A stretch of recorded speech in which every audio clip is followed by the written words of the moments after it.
Hey, yo, yo, yo. What's good, y'all, and welcome. We are once again back on the grind, I would say, yeah. For those of you that, probably all of you that are here already have probably already seen it, but I am happy to announce we have been able to dodge demonetization. So, all our preparation, all our grinding yesterday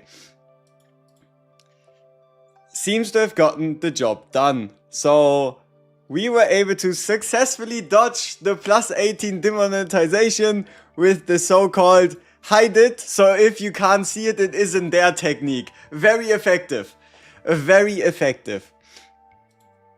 So, yeah. That actually did end up working. And, yeah. Good stuff overall. So, who do we already have here? Who do I need to shout out before we actually get into some more runs, some more stuff, and some more shenanigans?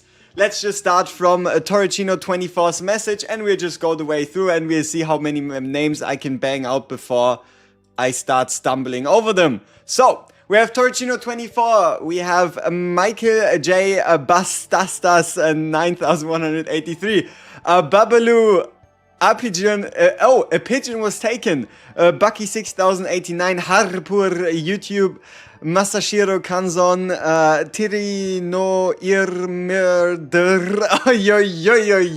Logiva, Cosio, SR Mission, Alex Sixman, Einstein, Aggressitic, Deadly Sin, Hayate, Anthony 39, Kumala Nimbus, Hex King, Hello Junior, Rin In, Skyrider, Aguacertic, Slime Tea, Lush Castle, Seki, Enhancers, Akihira, Voidling, Michael, the 9100 guy, GBK 8415, Suki1, Rinmain CCN, Chop Sensei, Saktiaji 7577, Donkey Kong JG 9301, Joe, yours truly, Yo Vado, what's up? You open, I'm sorry, whoops, one sec, weep, whoop, whoop, whoop, bing, problem solved, alright.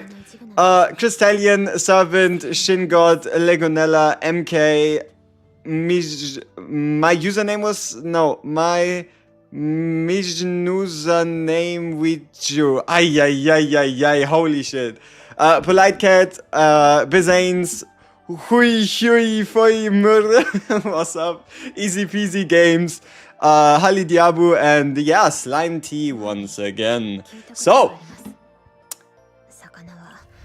I did a little bit of GREATRIFT already, so we have a score to beat. We are currently rank 368 in the world, huh? I mean, okay, in the global servers, huh? So we made it to rank 368. I think I did 2 attempts. This is our score, 1.11 million. And let me show you the decks. Merit ranking, hell. So, let's start with our own cooking, right? We made this deck yesterday, we used it, and we got the score that we got, right? So, yep, that's the SERENIEL deck. Our Casius deck is super simple, right? Like, the Casius deck is super simple. It has nothing special. Like, it really doesn't have anything. We have just all the cards. We have one epiphany on Pop-Eyed Popper, and we have an epiphany on the dice trick. And that's it. That is the Casius deck in a nutshell. Devil Dice is unepiphanied. Shuffle is unepiphanied. We don't have any other cards in there. Yeah. And now, if you thought the Casius deck didn't have a lot, get ready for my SERENIEL deck. Ta-da! So, yeah. We definitely did a lot of farming. We did a lot of farming for a Selena deck and a lot of farming for a Casius deck. So, yeah, truly some peak deck design. So yeah, we have the worst Casius deck ever combined with a non-existent Selena deck, and that's how we got to 1.1 million.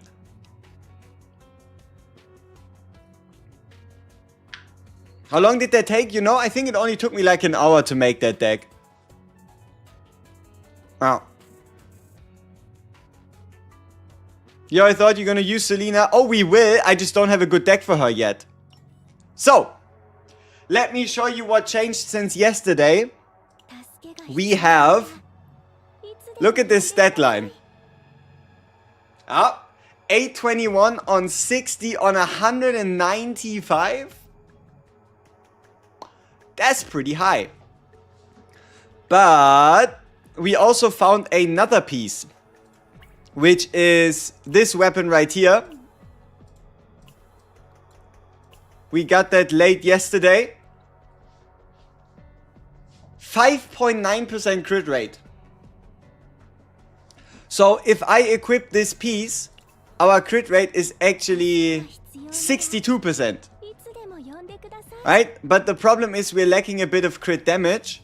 So that's why I'm currently not using it. And the main goal is going to be to swap out this one. Right? To swap out this piece right here. That's kind of the main idea. And then the deck should... Let's see. Like, for example, if we go with this, we have almost 900 attack. Still 61.9% crit chance, and we're getting close to 180% crit damage. But honestly, I'm not sure exactly what's stronger. I do believe the crit chance is still slightly superior. So yeah, that's why we'll keep it for now. Crit chance / crit damage. Yeah. But let me show you my Selena deck. Now this, this Selena, she has places to be. Look at this. First, look at the potential, alright? The Selena, as you can see, she didn't really get any investment yet, right? We can still get up here for the passion damage. We could still get the crit chance. And we could still upgrade the crit damage, right? She doesn't really have any potential invested. Didn't find the time yet, nor do we have any of these invested. But what we do have is a stat line like this already. So in total it looks like this. 199.2% crit damage on 40% crit chance with around getting close to 800 attack. And the best part, 33.7% extra damage as well. 33.7% extra damage, which should help with like mark damage and attacks like that. It looks pretty good, and we can increase this to a 50% crit rate, so long as we can up her potential, which is something we'll tackle over the next few days. It's always been a bit of my like idea to play Selena. Never really found the time. I mean, it's, as I said yesterday, it's a bunny girl with a sniper that just has some really fun cards. So yeah, pretty happy that we get the time to play around with her. And then Casius, yeah, Casius has his stats as well. As you can see, also around 42% crit chance, 170 crit damage, some instinct damage on top, and around 800 attack. Not quite. You can also convert the blue ones into the gold ones. So it's actually around like 7. It's around like 7. Alright, I'm not going to say the exact margins. Just know it's going to be around 7 crystals. Alright. Yeah. Great Rift time. So, we'll be going into the Great Rift, and we're going to be playing Lab 0, or better said, we play Lab 0 until we get 1 or 2 Casius / Selena decks, And while we do that, we might even stumble into a really good Serenial deck, right? That's kind of the game plan here. And also for Casius, we have 2 chase cards. We have 2 chase cards we want to get on Casius, and those are going to be actually pretty easy to obtain. Our chase cards for Casius are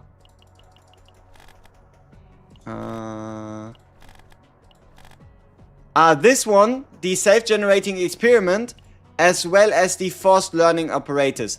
This one is really damn strong because keep in mind, it changes the cost of a card to 0 regardless of what the initial cost is. The card could cost 9 and it goes down to 0.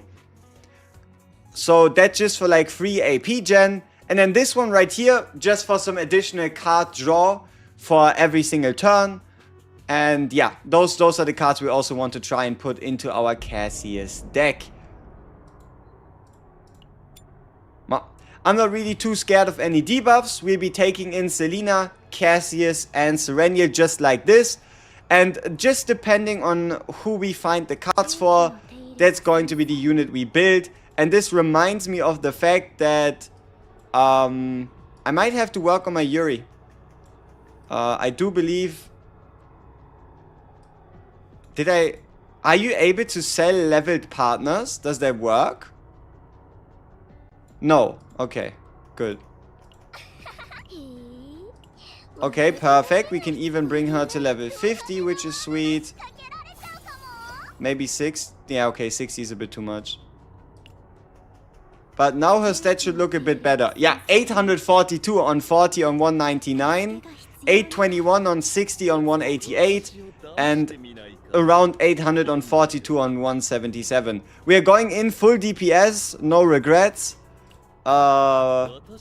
Okay, maybe a little bit of a regret. So we are going to be actually bringing in Nyx just to uncook our turns should the game decide that our turn draw is going to be horrible. But all of them are built like DPS, so let's see how much success we find in Lab 0. The optimal Casius deck, you need 1 copy of the quest card duplication upgrade. You need the choose your own quest card. And then you want as much morale through normal upgrades and godly epiphanies as you can get. As well as also putting in the self-generating experiment and that bird card. Yeah, that's around the optimal. Sure, let's take an epiphany, because why not? We're going to epiphany Sereniel just to make our life a little bit easier. Yeah, you can't use the 4 times quest complete. Not only A, would it completely cook your hand even if you could use it, because trust me, if you're playing Sereniel Casius, you are at your 10 card limit so often regardless. But more importantly, they delete every copy of an upgrade card past 1. You can only bring 1 upgrade card of the same card in. Okay. Decrease current health by 50, obtain 2 legendary pieces. Increases the chance of a Forbidden Catalyst card appearing in training by 50. Lose 50 credits, obtain 1 of 3 random legendary neutral cards. Give me a legendary equipment. What a start.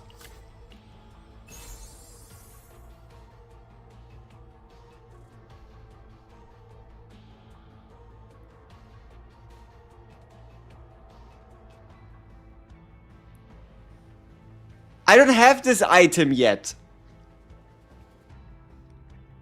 I am pretty damn sure I do not have this item yet. I am very, very certain that I have yet to level up Blue Pot to the required level. I should be close, but I am not level 30.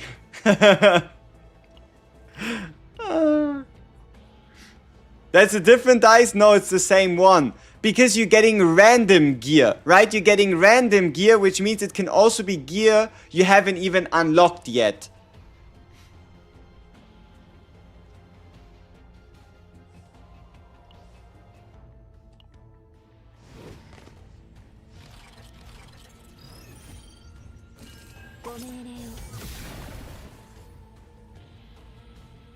Dimensional Cube activated.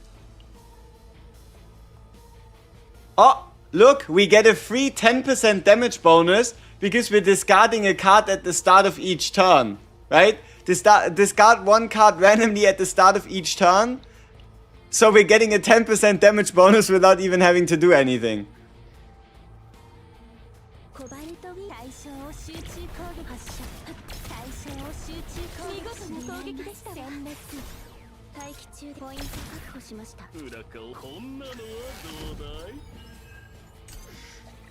Yeah, I'm pretty sure I haven't unlocked it. So blue pot is the best place to farm in Chaos? Hell no. If you want to farm the best place in Chaos, it's either going to be, for most cases, the Instinct Planet or the Justice Planet. Instinct Planet or Justice Planet, because if you want to go for a 4-copy Divine deck, you're better off just playing Lab Zero. Brother, I'm on an Instinct and Void account. Any suggestions for GREATRIFT? You should have no problem. The first phase, or like the GREATRIFT this time boosts Instinct and Void. And yeah, for first phase, Void is effective. Second phase, Instinct is effective. Should be pretty simple, right? Blue pot is the best way to bully your combatants. I agree.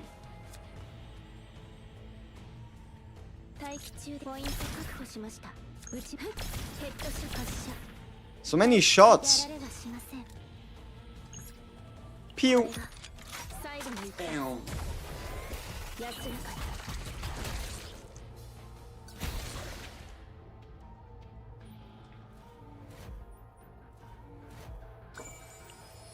I didn't really want to get the buff, you know, but alright.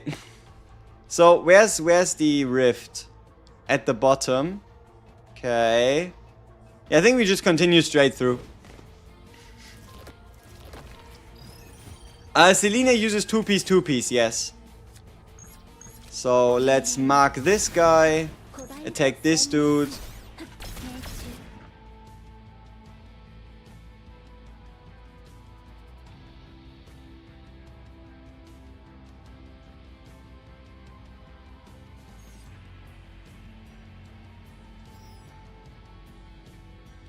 Why are you shooting twice, lady?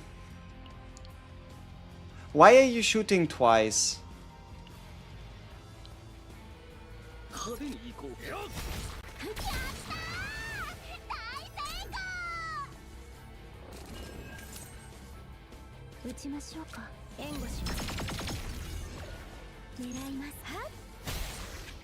I'm a little confused right now.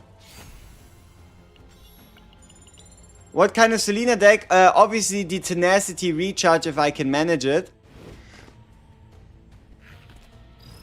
Yes. Multi-hit protection past 7 hits.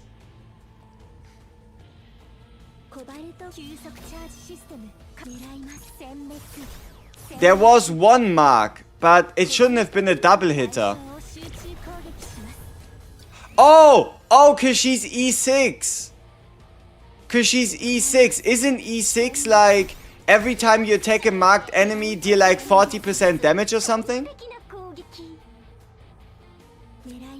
The E6 should be something close to that, right? If any of you have the game open right now and can quote Selena E6, that'd be great.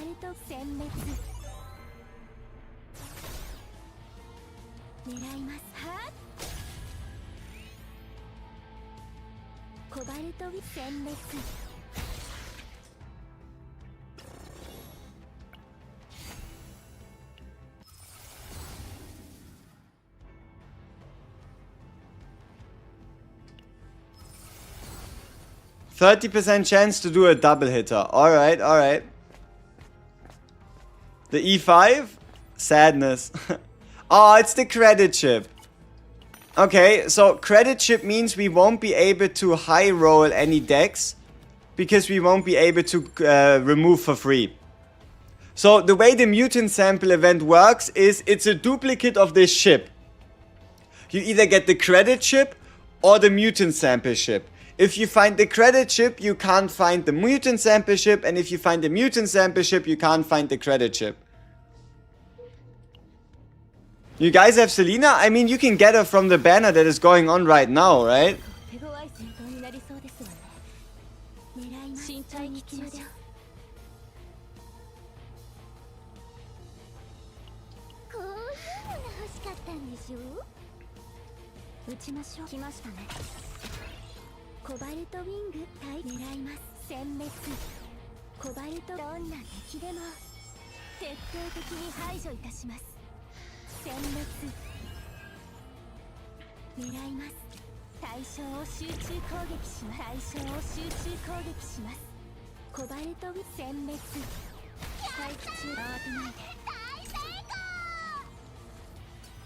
This HP kind of gives a bit of anxiety. I agree. It's looking a little wonky, but we'll be fine. Especially because the first time we get to like a healing area, we can just heal ourselves. And also we have the power of friendship and Sereniel on our side. So I don't think we are in too tough of a spot.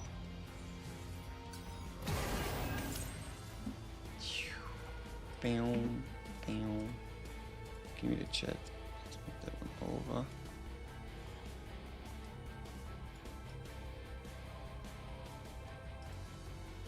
And then mark, attack.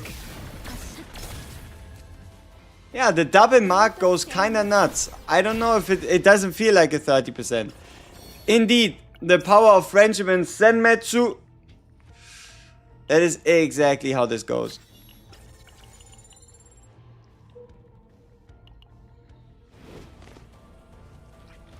We're playing Discard 1? Yeah, we're confident. We're confident. Discard 1 will be just fine. Alright, let's see. Give me the full hand discard into this one, and this one. Bam, bam, bam. Ah, no follow-up. Alright.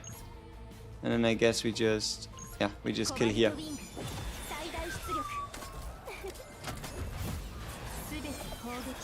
Such a nice ult.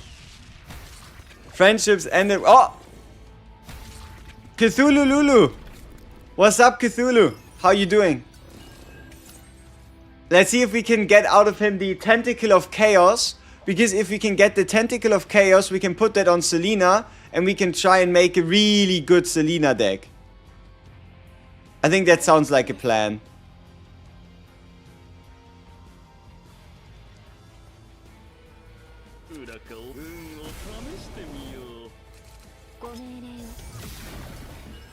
Now this is a little tough.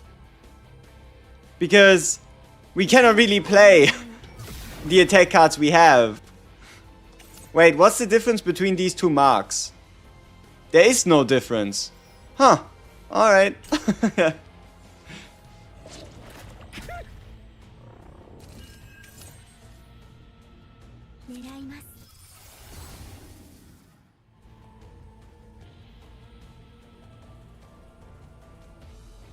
Give me the distinct creation one. I want this one.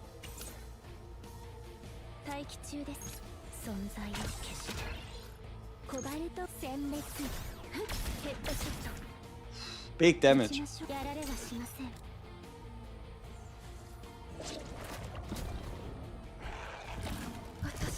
Ooh, things might get a little tough. Are you gonna do Serenial Casius Hyper Laser 000 for GREATRIFT? Yeah. Hey! Uh-oh. You know, if Serenial starts working against us, things aren't looking too great. I gotta be honest with you here. Like, with her attacking us like that, I don't know.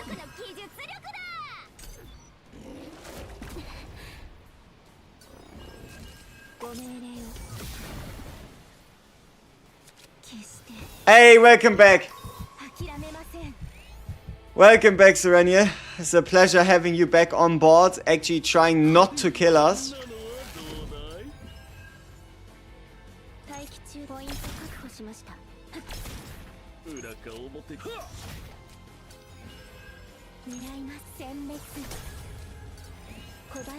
Ah, shit, and I can't undo. I can't undo. Because I'm all out of undos. I'm all out of undos. Oof.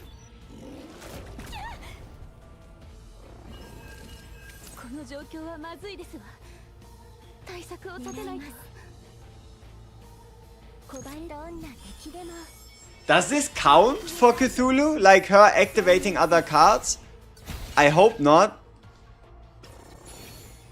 Come on. Tentacle of Chaos or the 18% gun?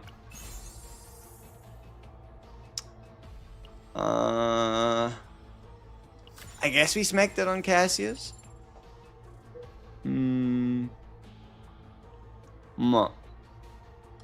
Alright, let's see if we can make it through this.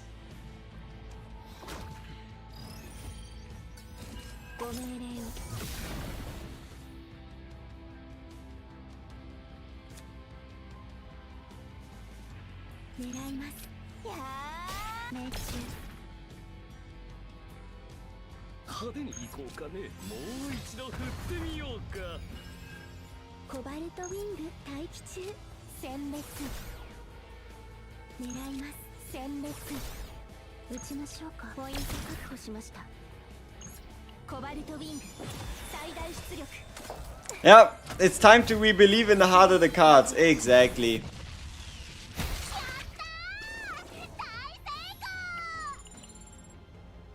Oh, also I think we took a stress increase at the start of the run, which most certainly doesn't help with our current situation.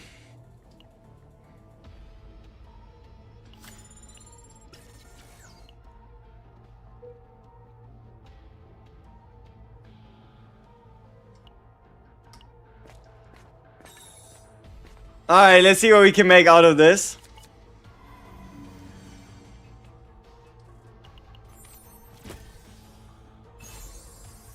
Alright, second turn shield, say less.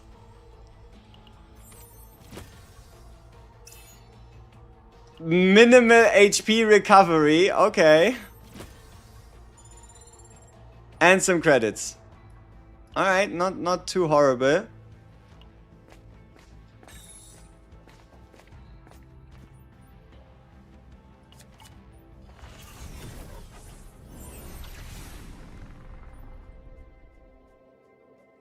Oh. Also, I haven't played for 2 hours. I just had the game open in the background. I need to defend myself here. Surely. Alright. Yeah, now what?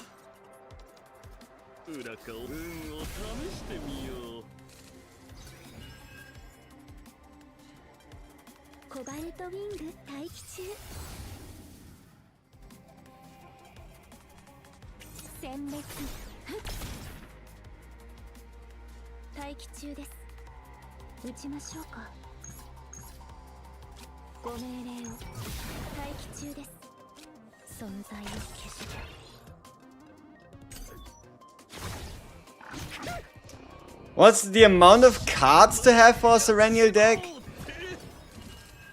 Heavily depends on what you're building, right? I don't think there's like an amount you could actually call to be like the amount to have, you know?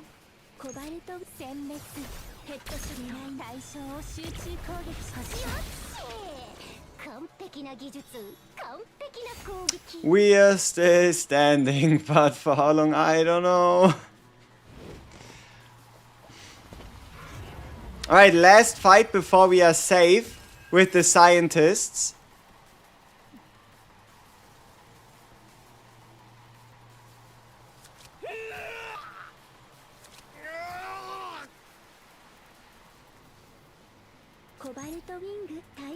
Okay, how much damage? 130 and 78. So one of them has to die. I would argue this guy is more likely to die. How good is a shiny divine with 2 lasers and 2 exhaust? Depends on what you make of it.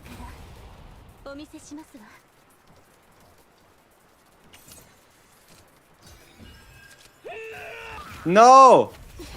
What? Okay. God damn. He's really trying his hardest to make us feel the pain.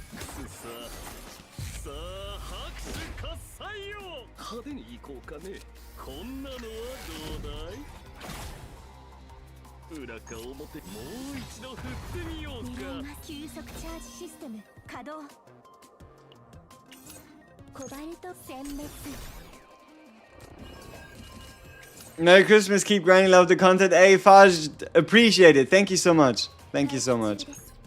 Alright, so, this is what it's all about. Do we get the tenacity bar recharge? No. It was a good run, ladies and gentlemen, but apparently this wasn't meant to be. Well, well, well.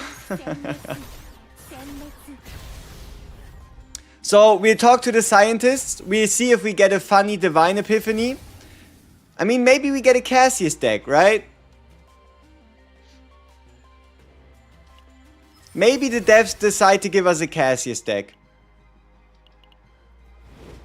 Oh wait, there's still one more fight? Uh-oh. Uh-oh. That's not good.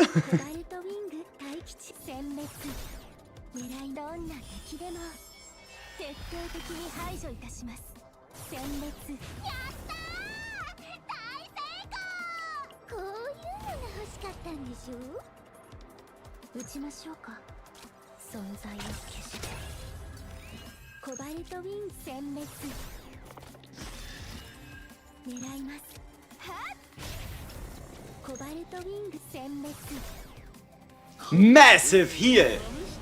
Boom, 150 health, right? Yes! 32 times 5. Fantastic.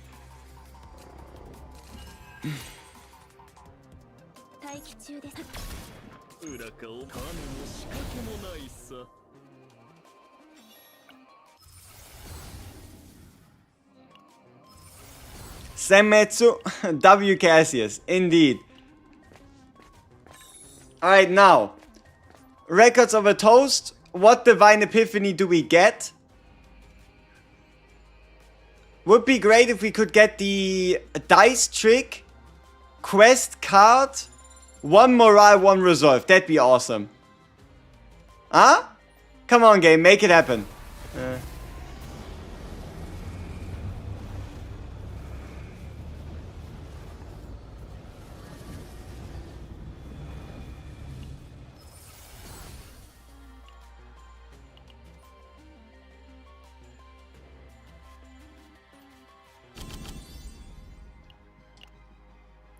So now the question is, do we save ourselves the time? You can only, only duplicated upgrade cards of the same card are getting taken away. So, let's see. We could still try to hunt for the Devil Dice Trick upgrade and the Red Eye Pop-Eye Popper. SERENIEL, I don't really see how we're going to make a deck out of her. And Selena, we didn't hit the right tactical maneuver, at least in terms of GREATRIFT only. So, I mean, I guess we go to the first boss. We go to the first boss and then figure the way out. E1 SERENIEL yesterday, is E2 worth the 400 chop coins? If at any point in time you struggled with Chaos and you were like, I wish Chaos was easier, go for the E2. And she's going to turn into a even crazier hyper carry for Chaos than what she already is.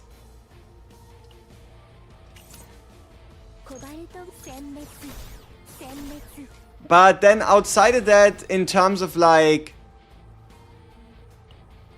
usage elsewhere, you don't need it. But if you do plan to at some point in the future go to E4, then you can absolutely go to E2 and then kind of like chill there and then make your way towards E4, you know? Alright, what kind of cards do we have? Target spotted with an epiphany.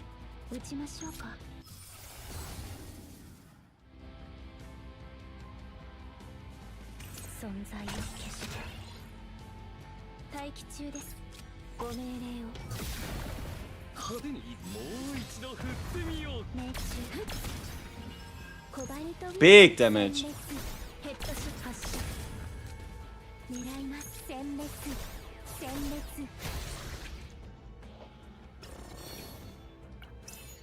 Hey, plus 25%. We, I don't know, I guess we smacked it on Selena for now. I'm gonna try GREATRIFT again after they fix pay shooting laser. What do you mean fix? What's wrong with it?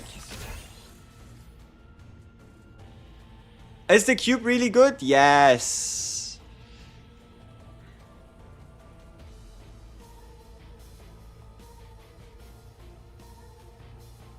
Serenia carry to make good deck? Probably.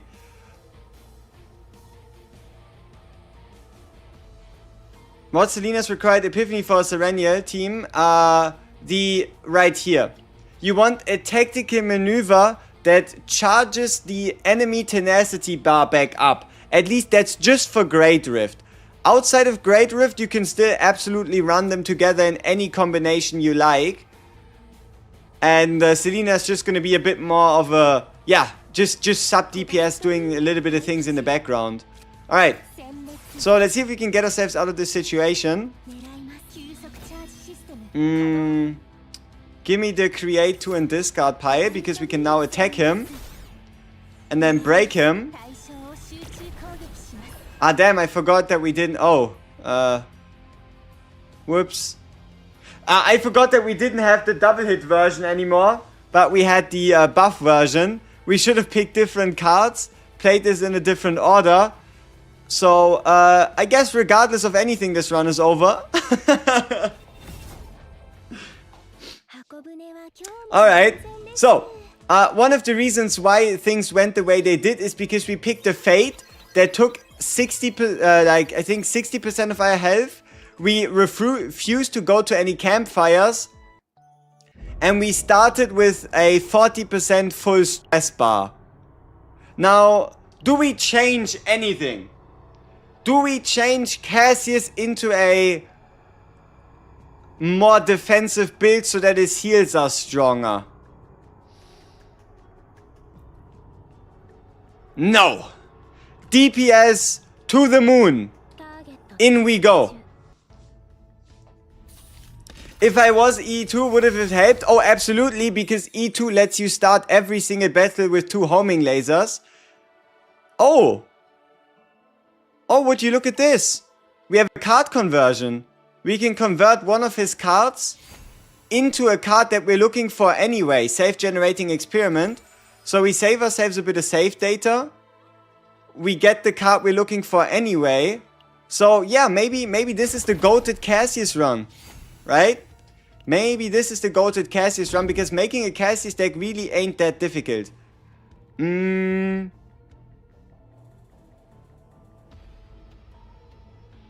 Sure, give me the 30% discount, why not? 30% discount sounds quite cozy.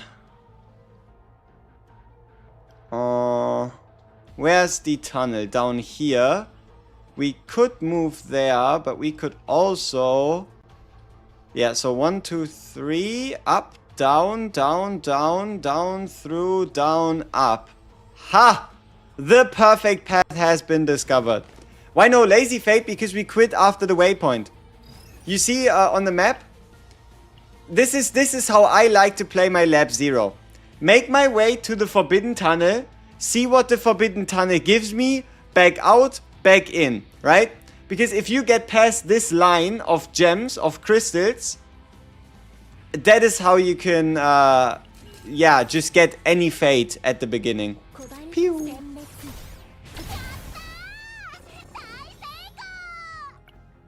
I mean, when will I upgrade my Serenity to E3 that I already have? After today. Today I still make like a E0 Sereniel showcase. Just so I have it on video, so I have proof of what you can do with her at E0. And yeah, then after today we'll either move to E2, E4, E5 or E6, depending on what we feel like. Why don't I eat food? That is a good ass question. I forgot. Even though the quest reminded me that I could get a bunch of credits if I go for it, I forgot.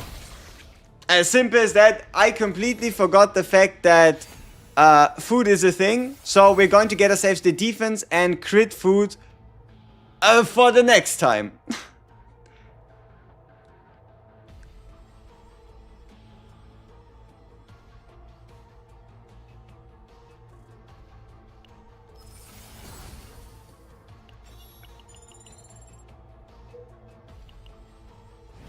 Yeah, I should have picked left. I know.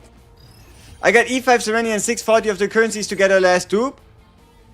Then sure, just use the 400 currency to get our last dupe and save yourself the Omega code for some character in the future.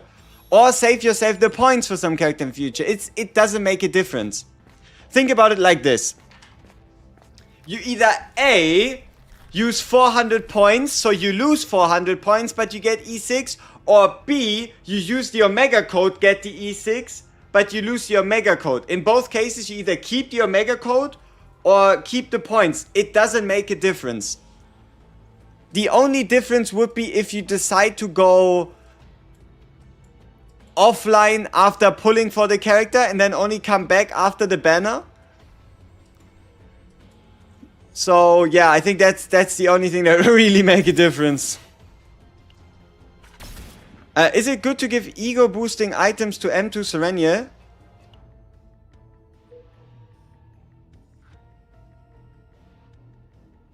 You mean ego recovery?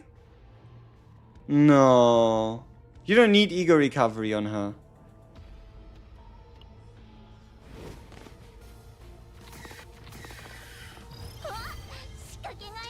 What memory fragments? We're running 2-2. We're running her in a 2-piece. So just straightforward 2-piece with a 2-piece with a with a passion goblet.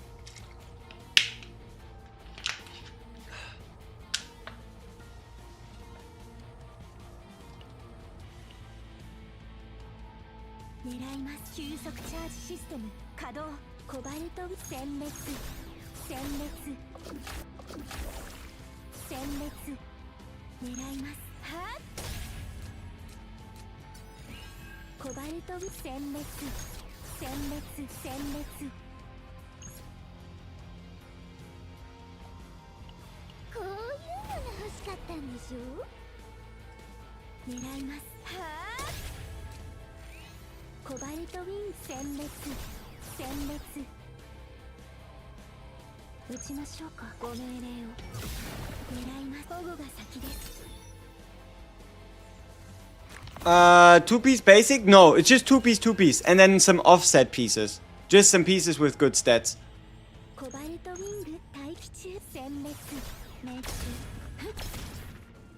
Big break damage.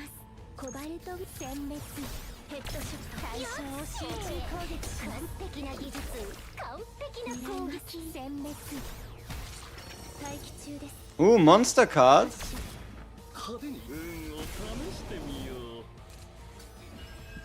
Do I care about the monster card?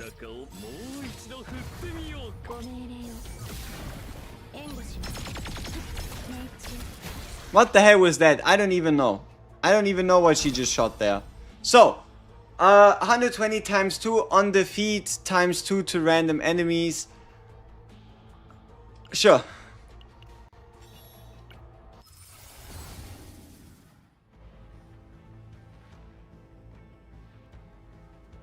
Alright, so we're not building a Casius deck, ladies and gentlemen.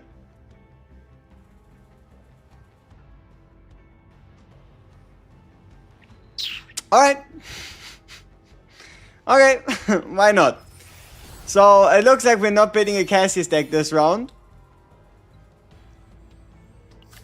Which means the only one left over is Selena. Do you have some quantifiable way to proc Divine Epiphanies, like killing enemies before popping the Epiphany or something? No. The only thing you can do is play at the highest difficulty, max out the zero system, try look for a higher percentage of rare fate occurrence, and then go into the divine. Like, my most reliable way of finding Divine Epiphanies, I gotta be honest with you here, Forbidden Tunnel. The Forbidden Tunnel in the first part of the map is by far the most reliable way to get Divine Epiphanies in the entire game.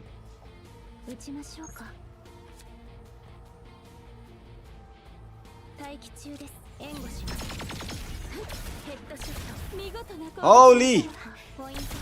She's smoking them. Who let Selena cook? Does it give a forbidden card? Doesn't it give a forbidden card? Yes, but you have, I think, around 4 different events that can all provide you with Divine Epiphanies.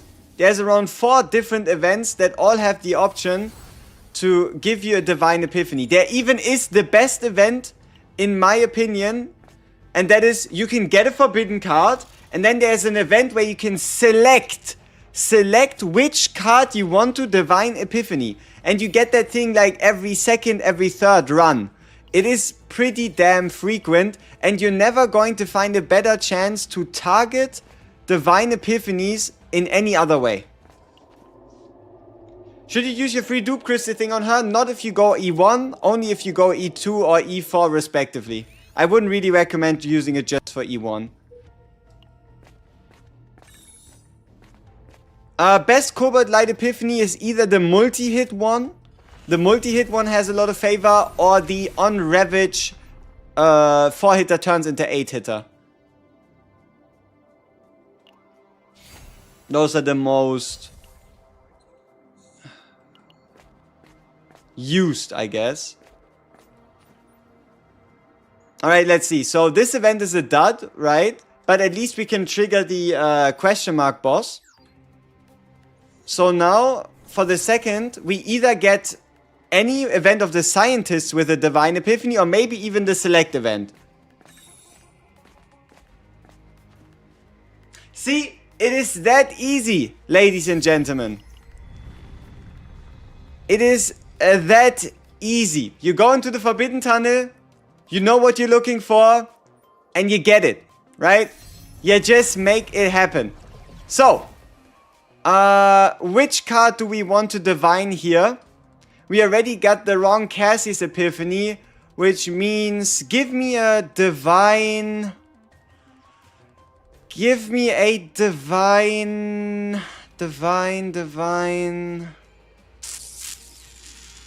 Give me a divine drone bombing. Unfortunately, we didn't yet get the card that we wanted to copy. Okay, what we have. Passion weakness, always attack weakness. I guess we take the draw one, the standard one. It's alright. We still have so many other chances to get good stuff. It ain't over yet. Alright. So we get this out of the way. We use all of these ones.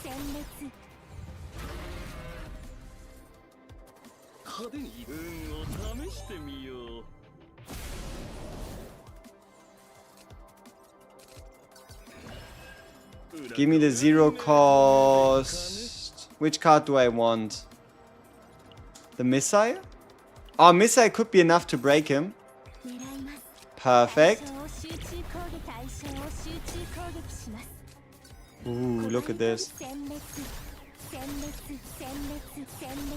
Turn 1. Nasty.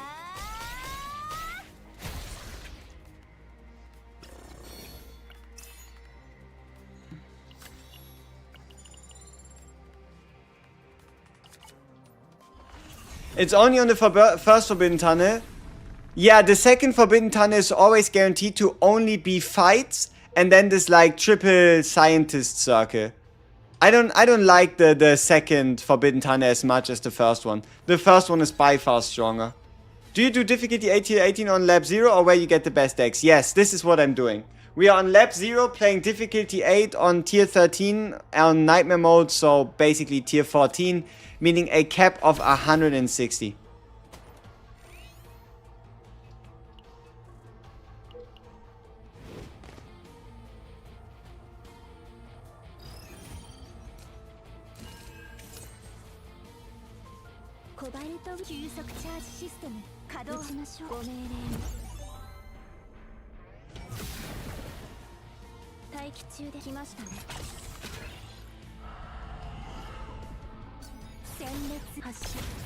Oof, big hit.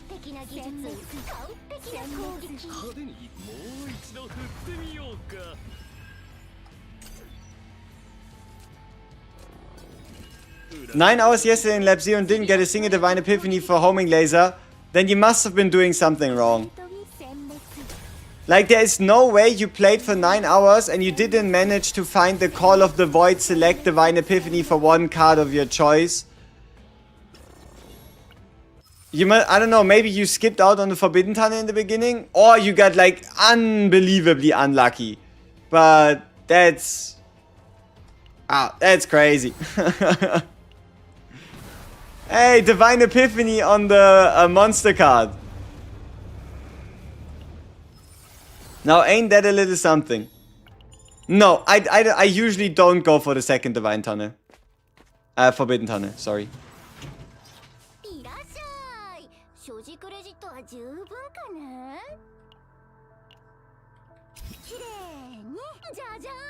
Jajan.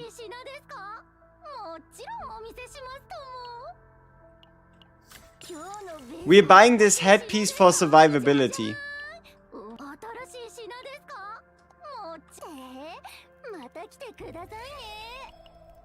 Alright, so, boss. This is usually my stopping point. I either stop when I'm looking for a specific card and I don't get it from the Forbidden Tunnel, or I stop upon beating the first boss and I see the copy choice, right? Like, for example, here. I know my Casius isn't going in the direction I want to. I know my Selena hasn't found the card I want to. And I know my SERENIEL hasn't gotten anything too crazy. So I've played the run, I got through this, I could even get myself the loot if I want to. We're also going to get the 150 points for the shop. And then that's pretty much the point where we can just be like, alright, we tried it, didn't happen, 'tis what it is. Alright, let's apply the mark. Such a good ultimate. Like, not because of what it does, but because of how it looks. Such a good ultimate.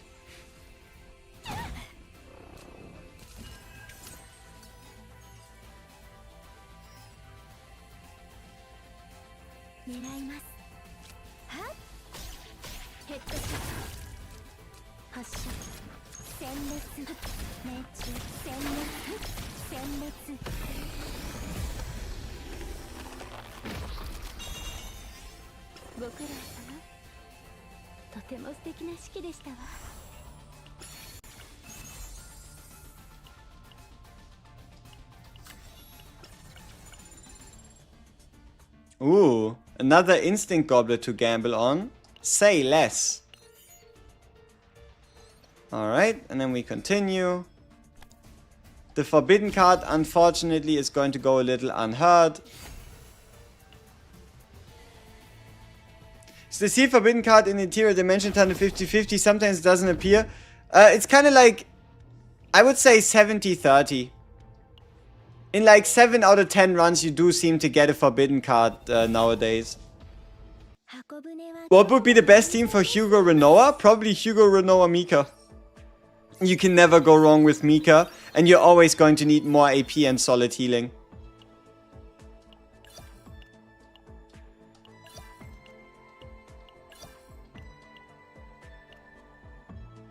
Alright, let's see if any of these pieces were worth it.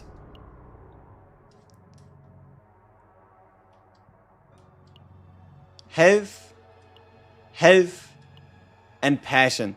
Fantastic. Renoa without Nia is kind of a crime. Yeah, the synergy is pretty big. The synergy is pretty big. I do agree. And back in we go. Do you do build cars one by one? No. Or I guess basically the way we're currently playing is we're doing all three at the same time. And then depending on who does best, we pivot to focusing on that character. Ambush is fun. Look, we can just transform Sereniel's shield into the ambush card. So now we get another card upon Ravage. Ambush is like a miniature homing laser.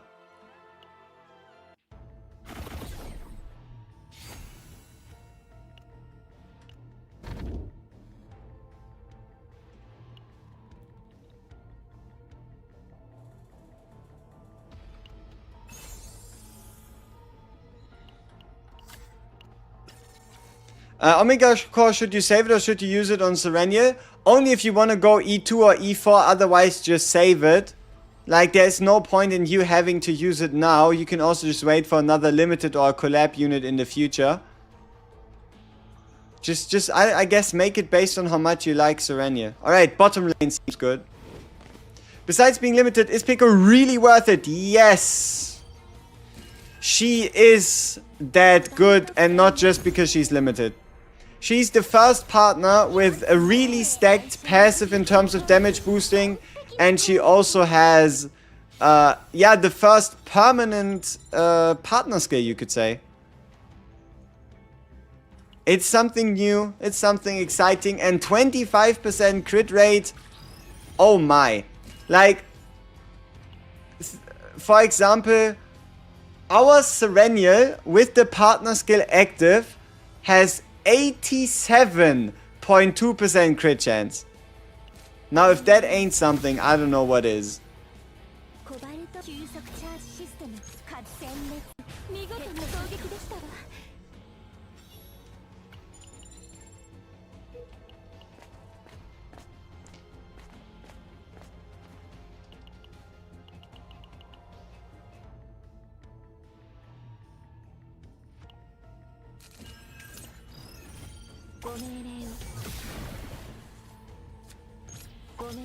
So much mark.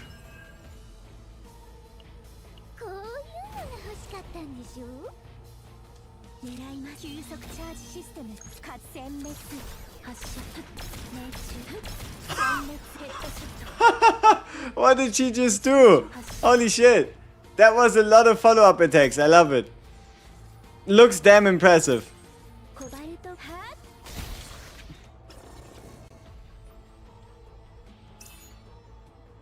Don't you feel a build-up Sereniel made Chaos a bit too easy?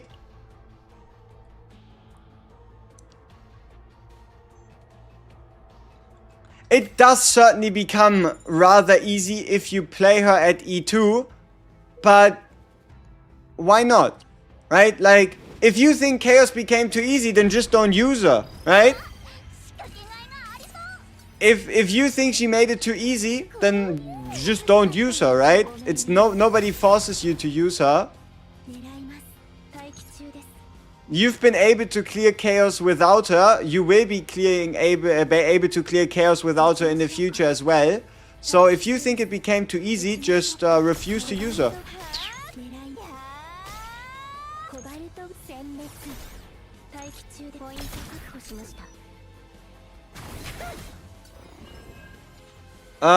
Sereniel E6 is strong, but I wouldn't recommend going that far unless you are an avid spender, right? Unless you got the monies, unless you specifically know what you're looking for.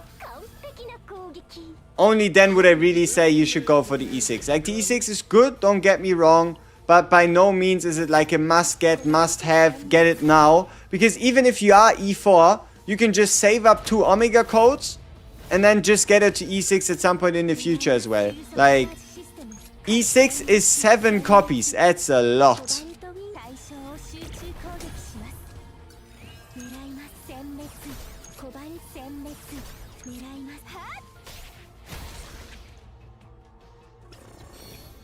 You can't get your hands on Sereniel, can't get your hands on Casius. Can you play Sereniel without him? Oh, absolutely you can.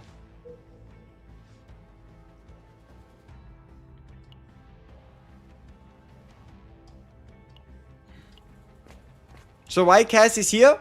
Because we're building decks for GREATRIFT. We're building decks for GREATRIFT. So we have 3 different characters that can all potentially walk away with a great deck. So I'm kind of keeping my options open, trying to see which character gets like a good Divine Epiphany or something, to then decide who I want to build for this run. Is must use generic dupe for Serenity E1? No. No, you don't have to use the Omega code for her E1. Hell no. You don't have to. Yeah, Cassius on a banner. Here, it's about time. I agree.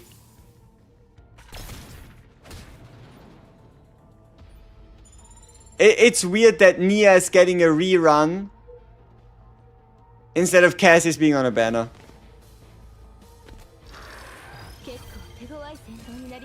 Oh, no. I'm not building all 3 at once. I'm playing a run where in the beginning of the run, I don't build all 3 for the whole duration. I have all 3 here. I have my eyes open. And once I'm past the dimensional tunnel, that's basically when I know who I'm going to build, right? Like, for example, one of them doesn't get the epiphany I like, boom, disqualified, right? One of them gets a card that is pretty fancy, boom, all of a sudden they become the target, right?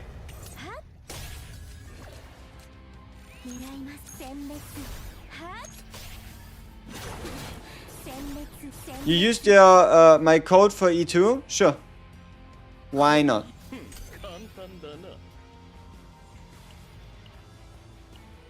I am not playing a very smart Casius. If you wanted to play a smart Casius, you would be building him like any other healer, which means high HP and high defense, as high as you can, and then rely on him getting as much draw as possible with, for example, Nyx to heal yourself, as well as also using the Lab Zero headpiece that gives you a shield every time you draw with him. But we're just playing him with DPS stats for funsies.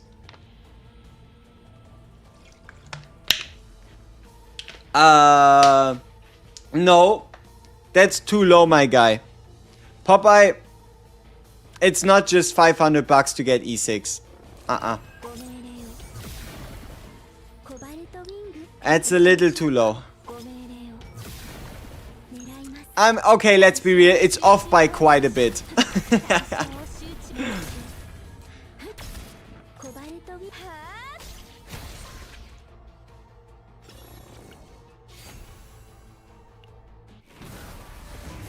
What if they all get their desired epiphanies? Then I'm cooked. As easy as that. If they all get their desired epiphanies, then I'm just cooked. I just have to abandon someone.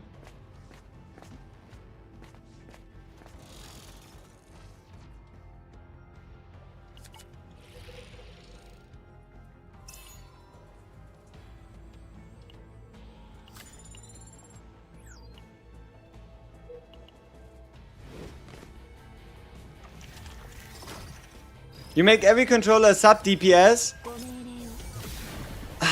I don't want to see your Mika Whirlpool build, okay? I'm sure it is the greatest build in history, but if I can spare myself the nightmares and the psychological counseling fees of having to see her at, you know, right? If I could save myself the trouble of having to see a Whirlpool Mika, I'll be fine. Right? I don't want to see Whirlpool Mika as a DPS. I don't want the Whirlpool Mika with agony that somehow turns her into an agony damage dealer. I've been there, done that. I don't need to see it.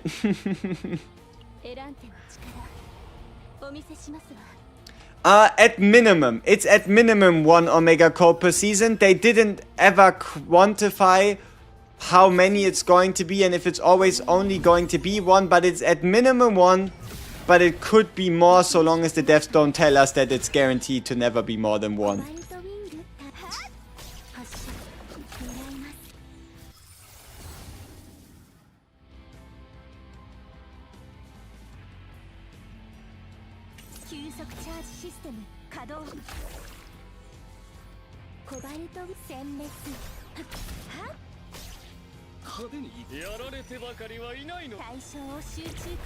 You're actually thinking of a dumb Mika build? I mean, at the end of the day, please do so, right? If you want to build a DPS Mika, have at it. The game is all about having fun and don't let anybody tell you otherwise. If you want to build the best Whirlpool Mika in the history of the universe, it is exactly your right. Go have at it. Make it happen.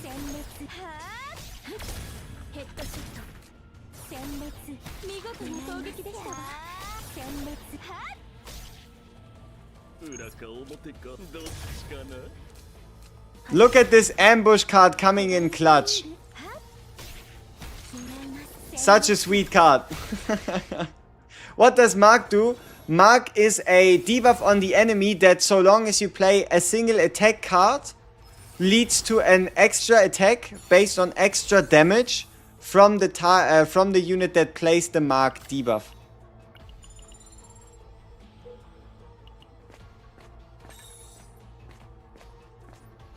Is the Hunger Cup with precise aim or extra hit per 4 card forbidden better? If you're running, like, it depends, right? Mini homing is OP, exactly. If you're looking for an AP and card draw generator for your Serenial, then going with precision aim and forbidden hunger is the way to go, right? If you're looking to... Alright, let's make this happen here real quick. Alright, nice. Let's draw some cards. But if you're looking to just get a bit more card draw and a bit more damage because you don't really need that much AP, then you can go for the 4 draw, right? The 3 draw card, right? Alright, give me 5 more cards. Let's see what we can draw here. Nothing fancy. 1 attack. May I kindly ask for a few tips on how to increase the chance of getting epiphanies on characters I'm trying to farm?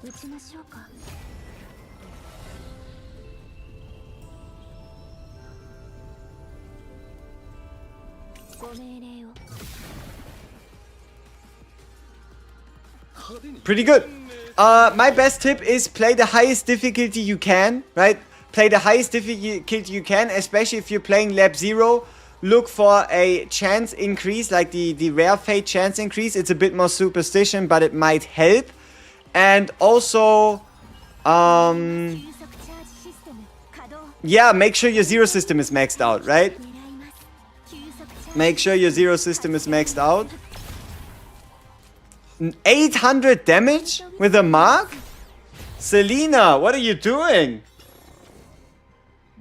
Why is she going crazy? You know what? I'm actually feeling like sitting down this time. A little earlier today, but I'm in a little bit of a slouch mood. Yeah, 1 sec. There we go. Let's go. Alrighty, let's move everything over. Yep, perfect. That's what I'm talking about. Where's the mouse? There's the mouse. So, what we're going for this time is... I would say our Serenial looks good so far. The Selena. Our Selena looks good so far. The only problem is we don't have the chase card yet.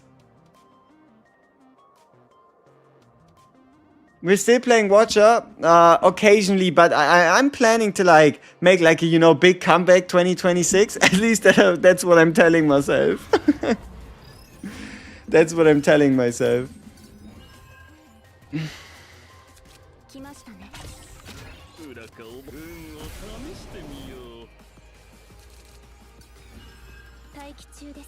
Ooh. Big mark damage. Big ravage damage. But no cards to play. Shit. Is it good to get the Core of Discord? Yes, but only if you sacrifice something like reduce stress or reduce stress or increase coins. Do not skip out on a Divine Epiphany just to get the Core of Discord. Not worth it. Would Alyssa or Arvin be a better combatant for Mika? I would recommend Nyx from the Battle Pass, but if it's between Alyssa or Arwen, I always like to go with Arwen because he has more consistent damage reduction. Yeah.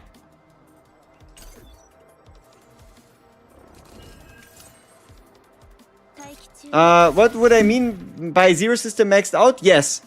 It is the ones you get the orbs from for playing Zero System and also for playing Lab Zero. Yes. The skill tree, if you wanna call it that. Why are we getting so many Divine Epiphanies today? Or in this run specifically, look at this. I think we didn't take the Divine Popeye Popper this time. But we already have a Divine Ambush, Divine Shining Core, Divine High Power Scope. Looks fancy.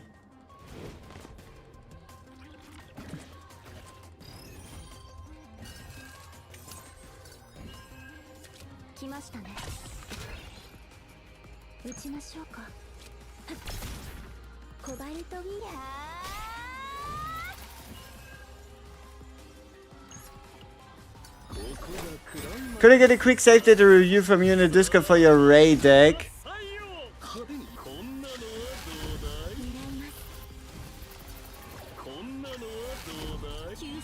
Ping me. Make it quick.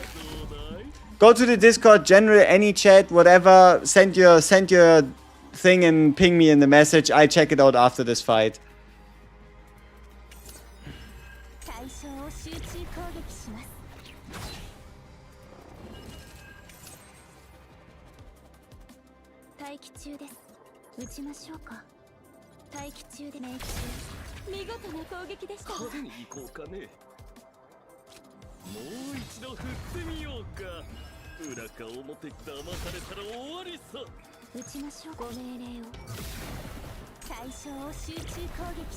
How's Christmas so far? Hey, it's been pretty pleasant. Very pleasant. Is Selena worth building for SERENIEL or can I keep running Veronica? You can keep running Veronica Ray, but if you want like the easiest time reaching 1,000,000 points plus in GREATRIFT, you either pick Nia or you pick Selena, right? Like if you want the easiest time to reach 1,000,000 plus points in the current GREATRIFT, you either pick a Selena or you pick a Nia.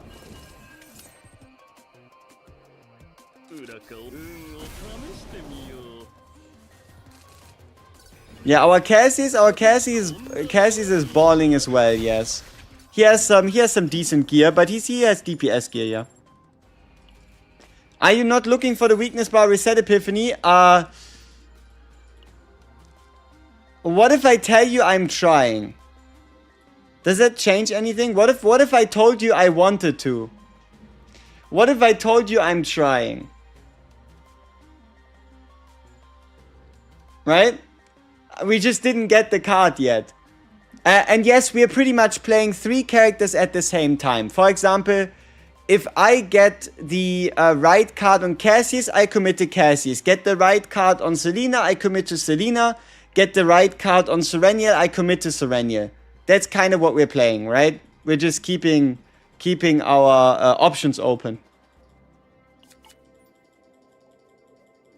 Ooh, Twin Swords of Great or Shellbarkhorn? Shellbarkhorn is 20% crit damage, and the Twin Swords are 30% increase on ravaged targets, right?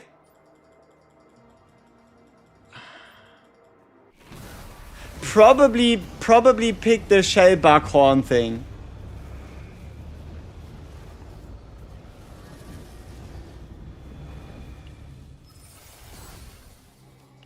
Is it a good idea to farm for 3? I'm not farming for 3.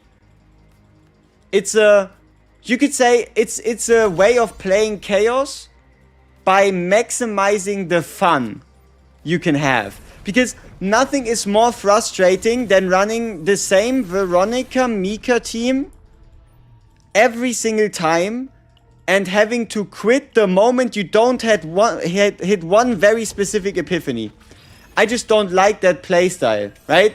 Like, sure, it might save you a little bit more time, but it's just not really fun. You're not really having a lot of fun insta-quitting the moment you don't get the one epiphany you're really looking for.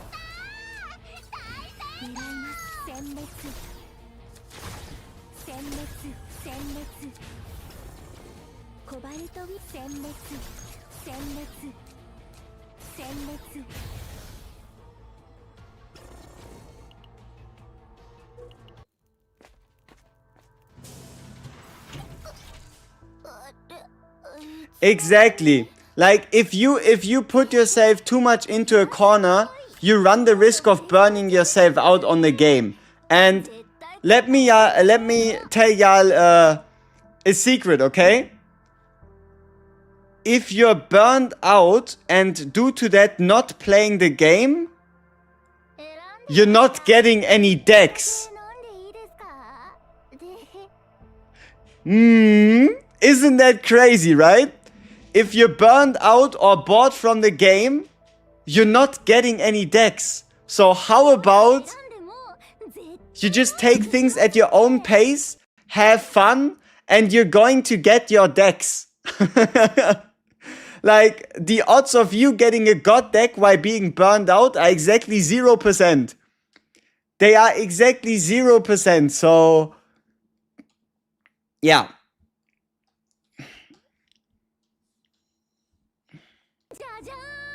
Jajan! Vehi! Oh, we need to buy the time regulator so that we can get the epiphany. Okay, I really thought we got the refresh here, but apparently not. You want to bid in Nia which epiphanies to get? Nia's main target is Adagio. You want to get as many copies of Adagio as possible while having these Adagio copies be as good as possible. And then you want to find the forbidden card, Eternal Hunger. And then anything like discard, extra damage, draw, activation-esque related. That's like the quick one. Tactical maneuver feels like a joker, usually comes late. Is it legendary rarity? It is, no wonder. No wonder. It is legendary rarity. So no wonder it comes after target spotted, high-powered scope and drone bombing. I guess that makes sense.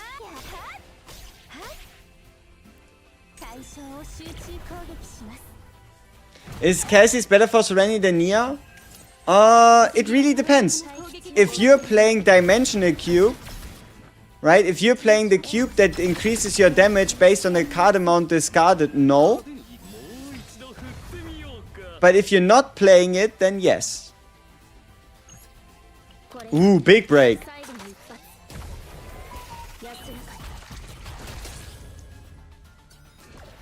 Yep, you should definitely report me for trying to have fun. It is criminal. I know.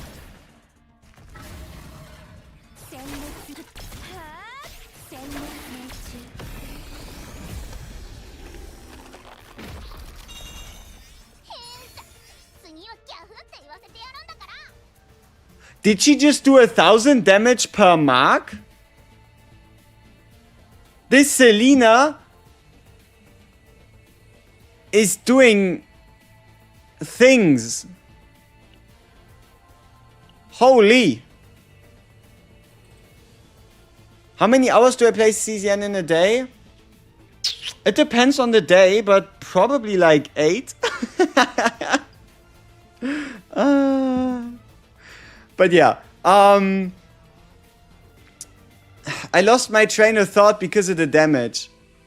How do I identify copyable versus non-copyable cards, you said, right? So, any of the starting 3, right? The starting 3 of your character. Basic attack, basic attack, basic attack. Those aren't copyable, right? You can never copy a basic attack. Secondly, you can never copy forbidden cards unless you get the Heart of the Ore Vein event. So for all intents and purposes, forbidden cards also won't become copy targets. Everything else, unless it has the unique tag, meaning you can only have it once, is going to become a copy target, which means the 5 cards that a character naturally gets, as well as also any neutral cards, like for example Ambush.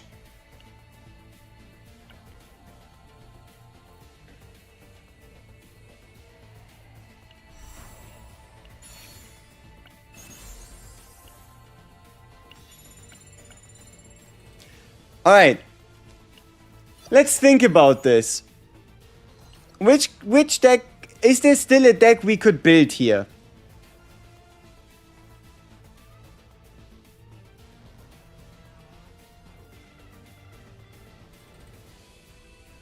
How's our Casius save data looking? 40 points.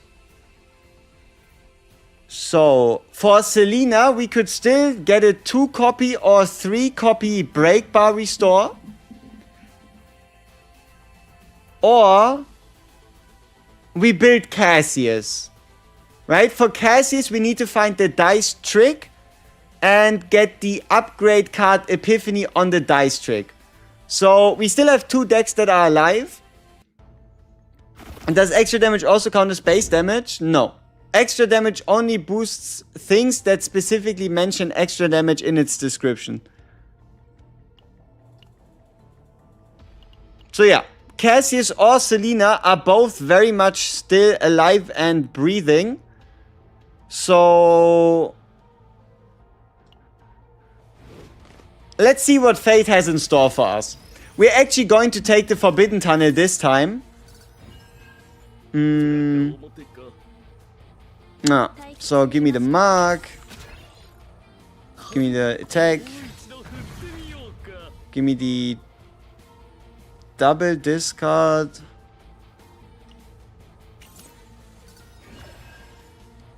And double draw.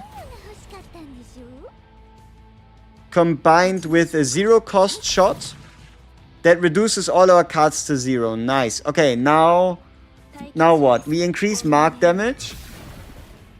We get extra ravage damage. We pick up this one. We play it out.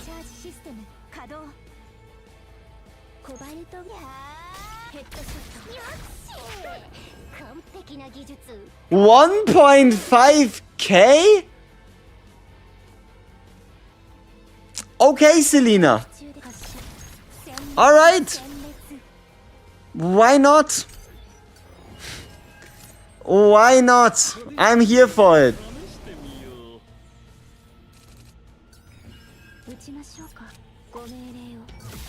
Show us another one. 500 no crit. Probably would have been another 1.5k if it did crit, because we have 200% crit damage, yeah. Hey, see? We like this event because we can get a Divine Epiphany. Ha! But what do we get? Casius?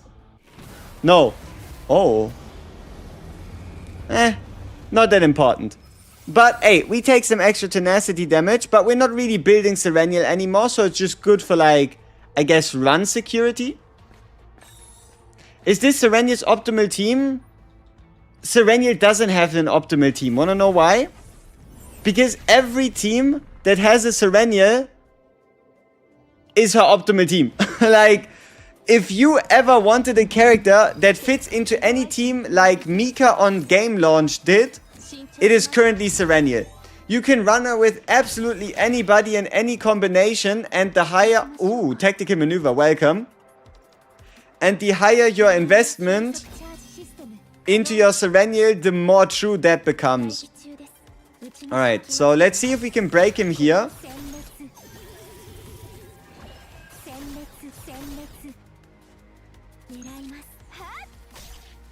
Perfect. Not quite. Okay, nice. So we break him, get all the cards back, and now we refill his tenacity. But no, wait, we don't even have the upgrade yet. But still, enemy is dead regardless. Good damage. How do you maintain the HP with no healer? Don't get hit. Yeah. One of the #1 tactics when not being blessed with a healer is not get hit. So there's a couple tricks, okay? #1, always pick this up in lap 0, right? This thing allows you to dodge the very first hit of every battle. It probably saves you like 2000 HP every run in total, right? This one, you get it pretty much every single run. And the way you get it is by either picking it instantly or by just fighting the guy. I would always recommend fighting the guy, because not only do you get epiphanies, epiphany bars, meaning more likely to get an epiphany, but you also get credits and the item. Shizuru is good. You just have to pair her with units that that work well with her. But yeah, this is one of the like survivor secrets. And then also there's a headpiece for Casius that gives you a shield every time you card draw. And that shield you can then use to survive some iffy turns. And then on top of that also, let's see, Casius himself heals you per card drawn so long as you have him E2. Is Naja going to be limited? I'd say 99% chance no. Yeah, honestly, I'd say 99% chance no.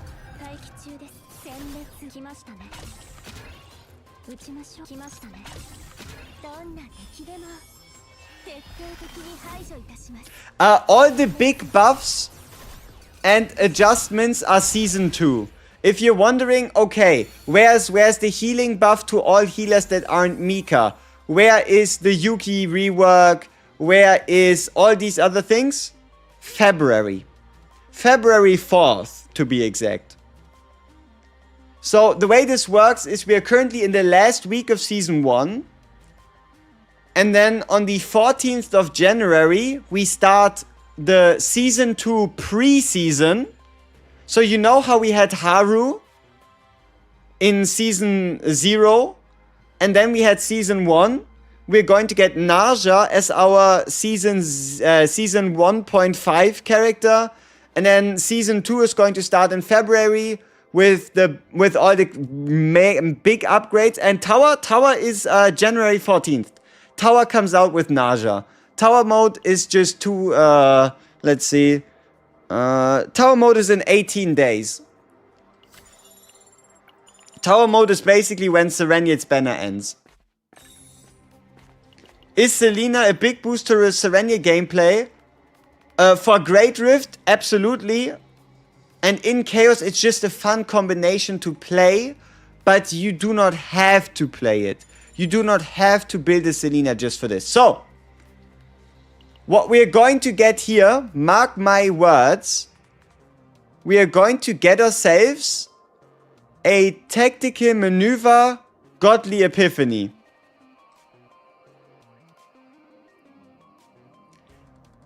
And I'm willing to bet, $100.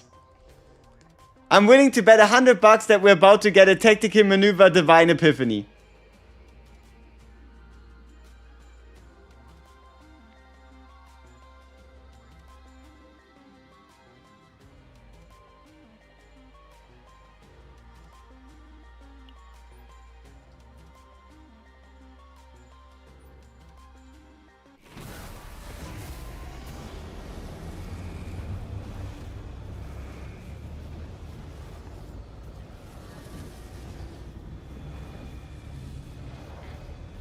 Brother doesn't take any bets he loses. Why would I take a losing bet? See, I am 2 steps ahead.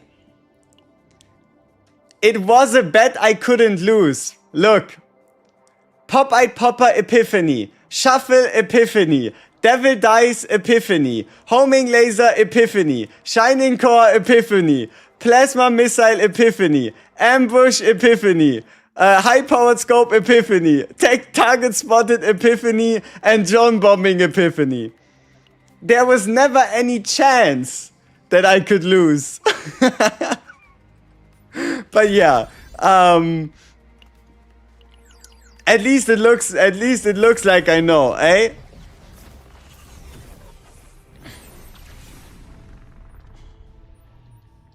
So yeah, we found the right Selena Epiphany. So for this deck, there is now 2 steps we need to take. Number 1, get minimum 1 tactical maneuver, preferably 2. Step number 2, somehow get rid of all these damn engagement fire and basic cards. Now, while doing all of this at the same time, and already being halfway through with the second Discord, it might get a little tough. I'll admit, it might get a little tough. So, yeah. The best odds of us getting this done is doing the shop twice. So we can remove 2 cards.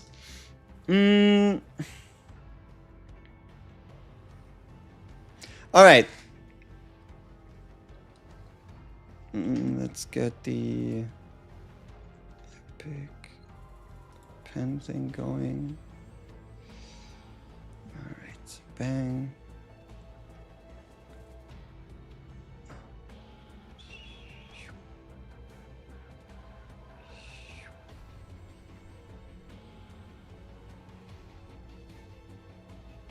One.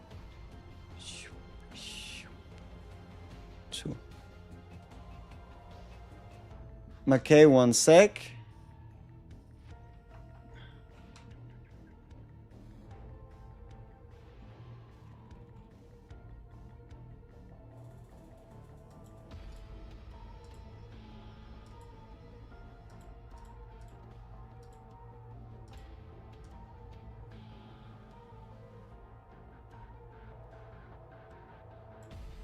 Where do we go?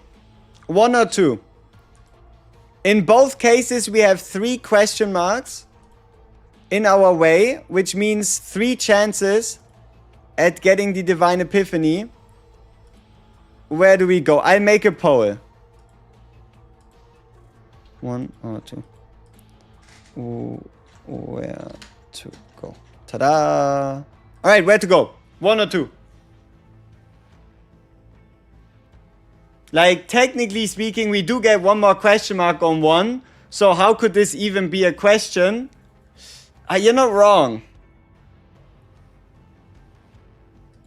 I did think I counted the same amount of question marks, but I guess I didn't. So yeah, that happened. Alrighty, then top it is. Let's go! Do you think Haru's so weak they need to buff her? I think Haru is still doing Haru things.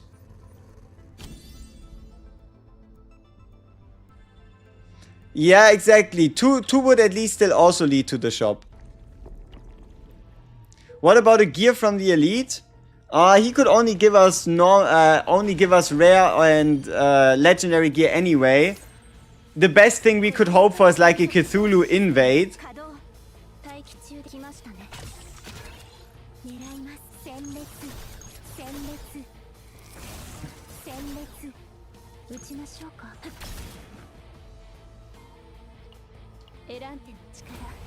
Casius is a must-have in team for Serenia Selena? No. You're better off playing Mika. If you want to play this team more successfully, just play Mika instead.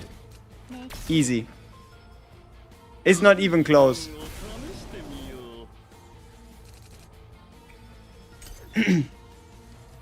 Guys, guess my luck. Lost 2 times and I won 1 time in the banner. Oof. But doesn't that mean you're decently close to getting her again? At least?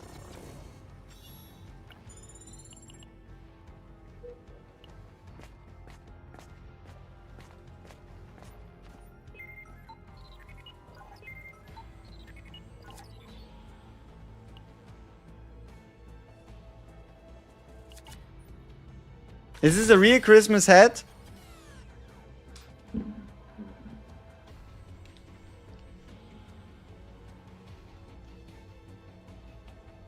No. Fake.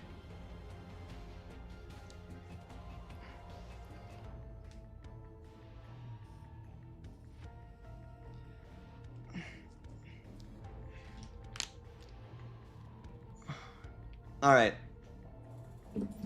So yeah, I'm pretty good at live video editing. Am I bald? Yes. Yes. I need a beard? I do. I'm trying. That's all I can tell you for now. I'm trying. Hey! Orvane! Okay, people. What do y'all think? Can we make it happen?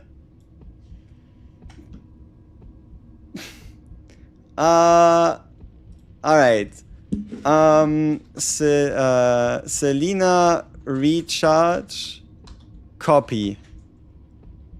Yes. No. Shut up, lol. Alright, there we go. So, Selena recharge copy from Heart of the Orvane 1 and 3. Yes, no, or shut up. Those are our options.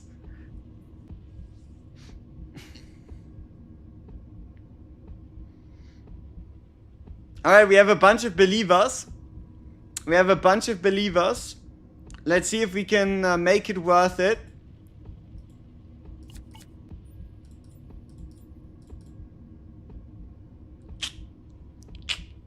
Not quite.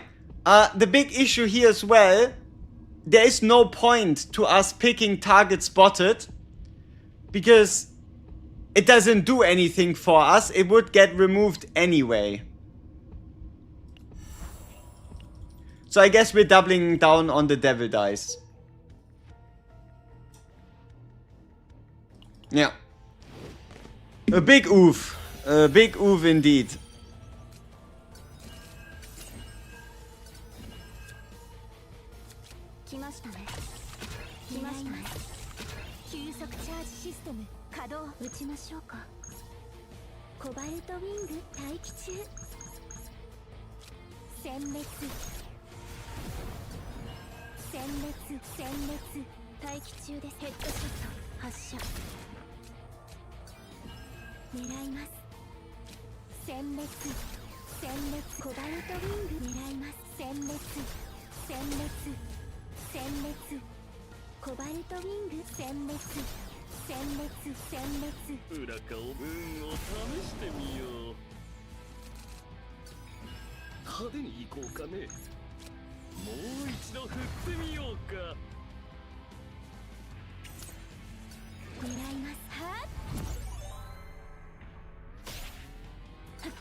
So much damage. So much damage.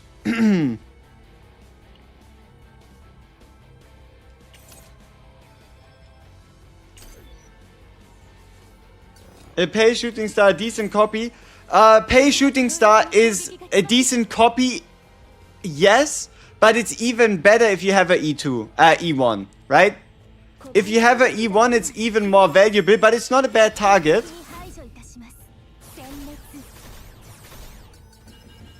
It is basically the ability to activate up to 5 homing lasers without having to break the enemy, or even while the enemy is already broken.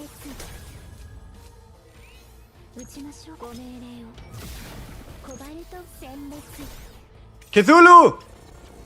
Okay. Okay. It's shiny Cthulhu. What do you do? Infected. Bah. Alright.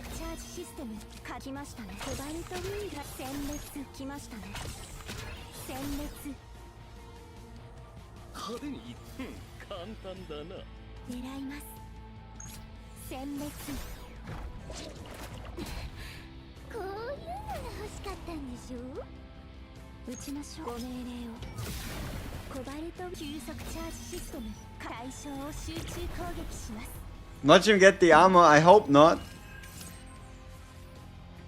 Alright, so a lot of cards in our hand. A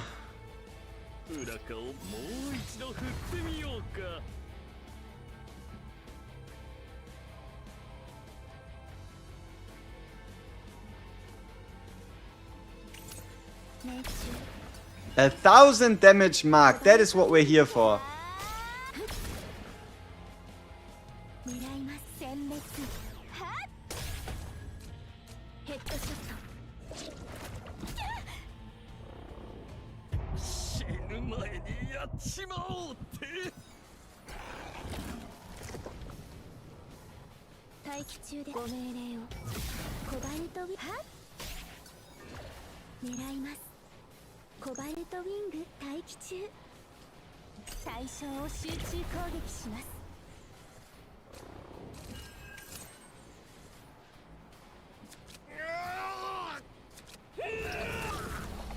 I was unsure if it was true for break cards as well.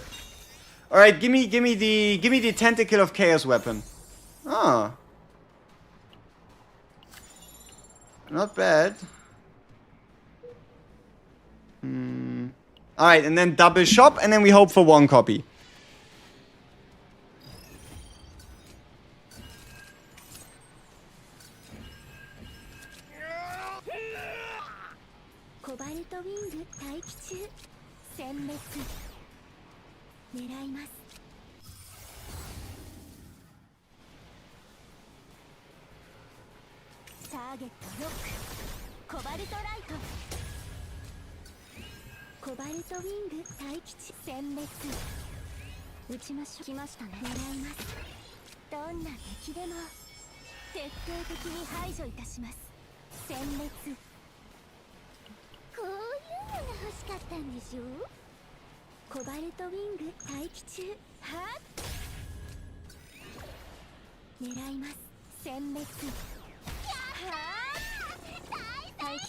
We should have probably played out the mark thing before, but it's alright. Any luck with builds so far? We have a half decent Selena deck right now, but nothing crazy.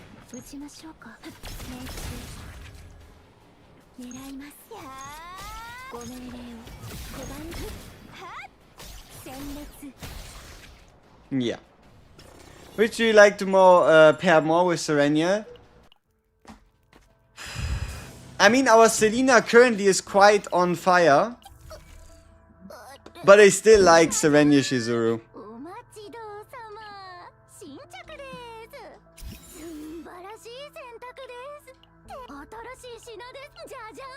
Jajan.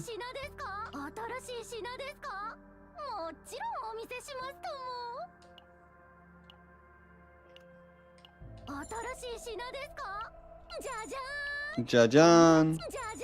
Jajan. Zehi Zehi.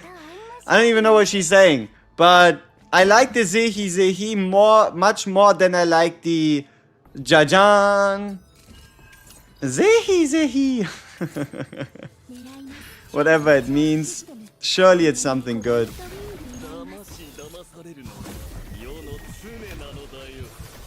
Red memory fragments for Selena, 2-piece, 2-piece.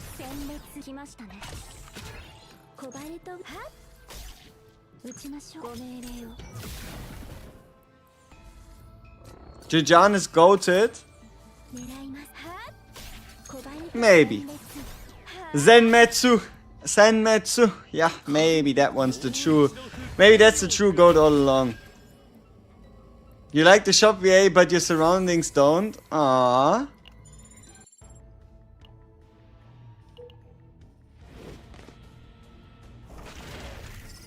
Is the 4-piece passion set bad? It's not really that great because she deals her damage with Mark, and I think with the last patch notes, they made it clear that it was unintentional for Mark damage to scale with the passion damage set. So Selena is still a little bit homeless when it comes to what set to use as her 4-piece set. My Selena kinda homeless, you know? She needs this. So we'll have to see what set the future holds in terms of like extra attack damage. How do you deal with farming potentials? Every character needs 250 and I get 4 or 5 per 60 energy. Not quite true, but you can also combine and increase, right? Like, step number 1, not every character needs fully maxed out potential, right? That's step number 1. Realizing that as great as it is, your Mika has no right even looking at your potential resources, right? That's kind of like the step number 1. And then step number 2 is find your favorite character, your favorite main DPS, invest into all of them until you get like the crit chance maxed out, unique cards maxed out, maybe some crit damage, and then when you're happy, you just move to the next character. Also, make use of the monthly shop to buy the potential for the 400 for the golden currency, and make use of the Run the Chaos shop. I mean, I guess better late than never, but it is the wrong Casius epiphany.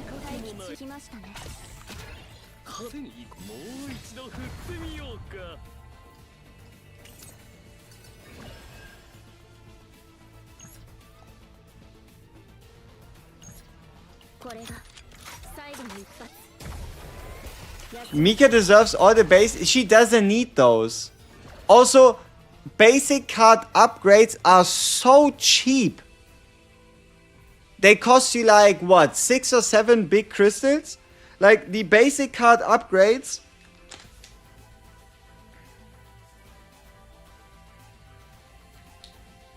are so cheap anyway.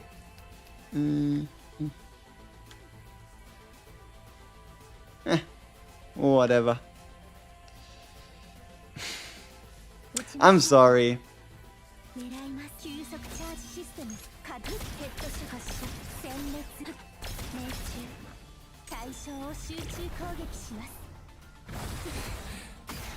If you already got Meilin, is SERENIEL necessary? She's limited. Like, general gacha rule of thumb, don't miss out on limiteds if possible.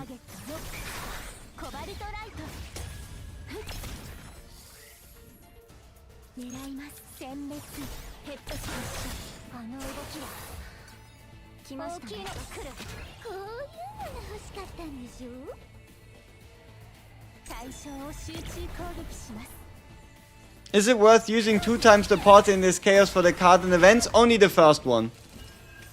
Only the first one is really worth it.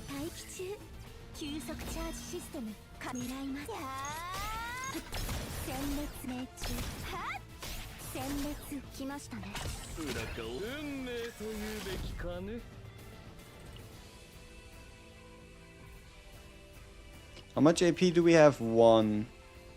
What can we do with 1 AP? We could draw 2 more cards.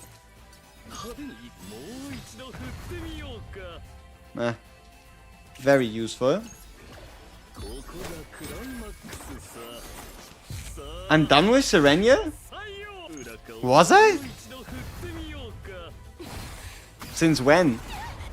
That'd be news to me.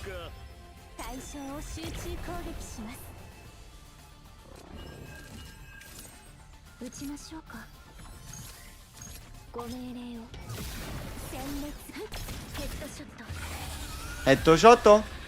Whew. If I don't have Veronica, can you place her with Selena? They don't really do the same thing. Yeah. Selena and Veronica, they just don't really do the same thing.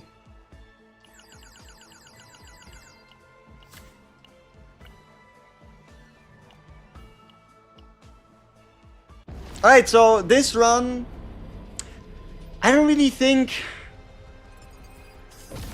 we got anything crazy. You got a Cobalt Light that gains AP per hit? No. That doesn't exist, no. What you could have is a Cobalt Light with the double activation that has 1 AP, and if it activates for the second time, triggers the effect twice. Another one? Yeah. I mean, we didn't really get anything, right? We didn't really get anything. I mean, we do have a somewhat interesting Selena deck, I guess, but...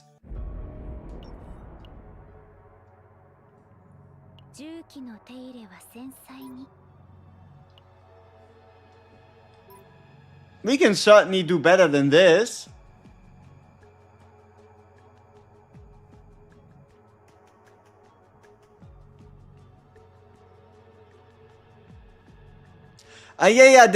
So for those that have, especially if you've started the game recently, I've seen these comments a bit more time on my videos about people being confused. So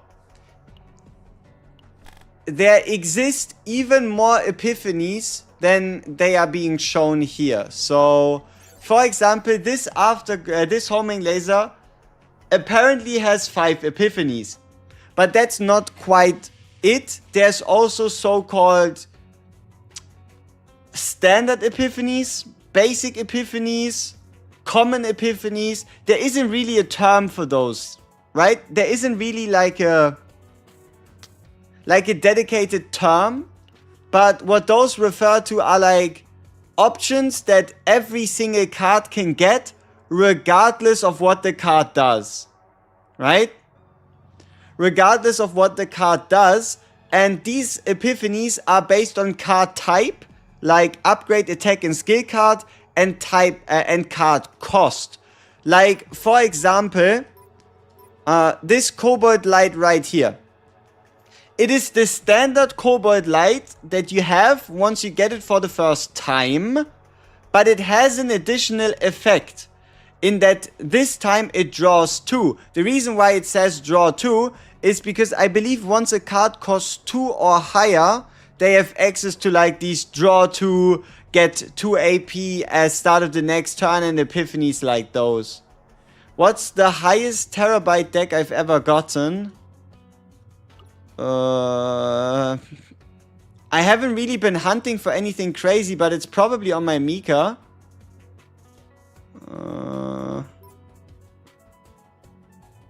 Let's see, 70,000, 60,000. Can I check my save data like at once somewhere?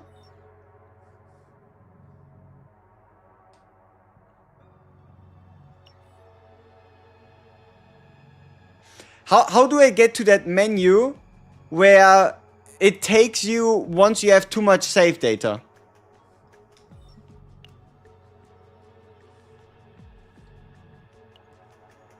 Okay. So let's see. We have a 63,000 Luke, 57,000 Rin, 52,000 Orlea, 50,000, 46, 48, 64,000 Yuki. That's interesting. 70,000 Shizuru. 70,000 Shizuru.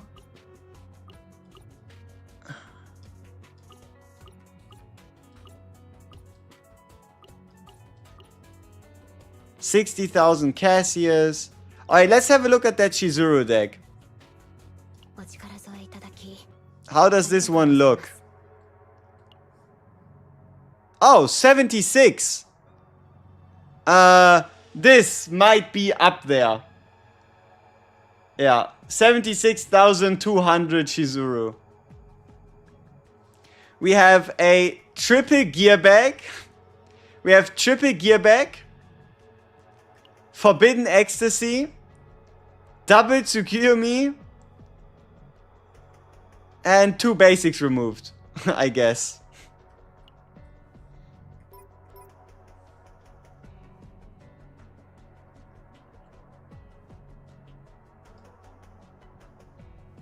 But yeah, no, a high save data score doesn't mean a good deck.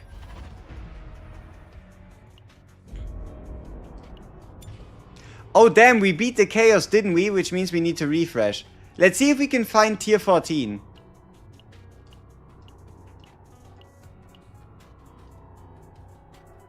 Fortitude, elite areas and health? I don't know. Elite areas max health decrease at start of the turn? That's even worse. Elite areas, negative credits and fury. Max health bosses, perma max health cannot rest. That's gonna be fun. That's gonna be fun. Adding neutral cards. The more cards your deck has, the higher the save data score. But that doesn't mean your deck is particularly good. Great. Decrease health by 30%. Perfect. Just what I was looking for.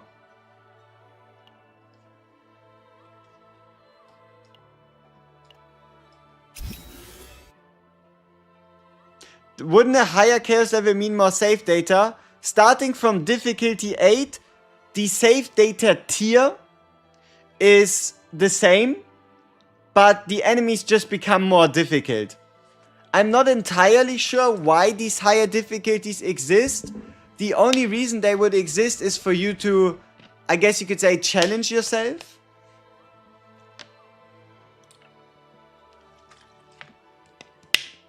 One to 10, what be the power difference of an E0, E2, E4 and E6 Serenial?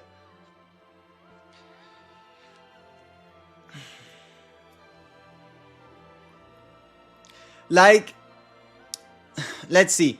If E0 Serenial is a 100, then an E2 Serenial is like a 150 inside of Chaos. Okay, 150 is a bit too much. Like 130 in Chaos and a 115 outside of Chaos. E4 versus E0. If E0 is 100, it's like a 130 outside of Chaos, 145 inside of Chaos, and an E6 is like a 140 outside of Chaos, 155 to 160 inside of Chaos. I don't know. I don't know if that really helps you know anything, but yeah, you really don't need them that much. Mika Calypso, Sereni, Easy Lab 11. Yeah, but there's no real... I don't really think there's a reason, right? To play it. Lose 50, obtain 1 of 3 random legendary neutral cards.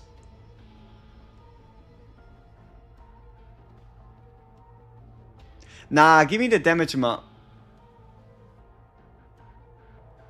Give me the damage amount. Alright. Let's make sure this actually sits. Alright. Good enough. Wow, copies in this game look like absolute dog shit performance-wise. No. It's just... She's so good even at E0. I mean... I guess it's just hard to rank him anyway. I don't know. But at least, trust me, her copies aren't weak, right? Hugo Dupes goated. Is the W52 viable on Sereniel? Only if you can fulfill its condition, right? Only if you can fulfill the draw condition. Look at the damage we would be taking. These guys would take like 70% of our health. That can't be good.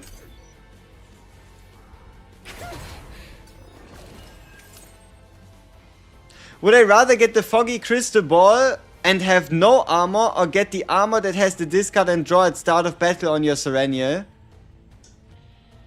It depends on what kind of weapon I end up with if I don't have the Foggy Crystal Ball.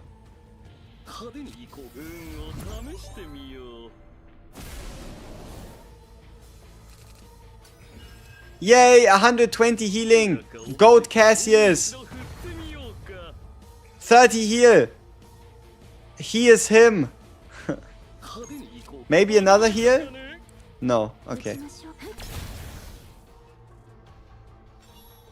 The increased crit chance for zero cost weapons, it's pretty good. It's pretty decent. No, her best weapon isn't the plus 10%. Like, the idea here would be, if you have her partner, and especially if you have her partner active and you have a 60% crit chance, you are already at 85% crit chance. Jumping from 85 to 90% isn't as big of a damage increase as it is staying at 85 but getting like a 30% multiplicative or an 18% attack multiplier onto your cards. Doesn't mean it's a bad weapon, just means it's not the like super most optimal, hyper optimized, big giga grind card that you should always be looking for. That was a lot of words. Bing bang bang boom. Especially because you gotta keep in mind, not every single one of her cards is zero cost, right? Pale Shooting Star, 2 cost. Cobalt Light, 3 cost, 2 cost, 1 cost, depending on whatever you end up with.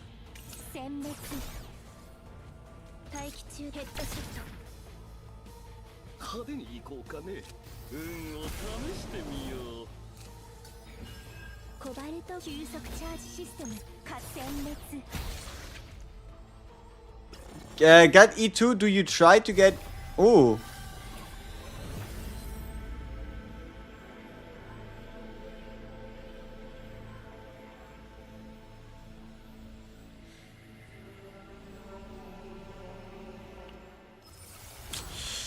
I mean, the initiation one works as well. It's just we might have to do a lot of GREATRIFT resetting in hoping to get... It's like a 25% chance for us to hit the right quest.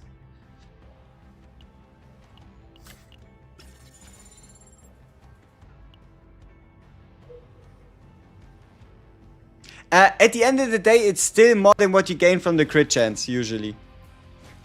So, on the note of E2 Sereniel, mainly if you want an even easier time in Chaos. That's like the main reason.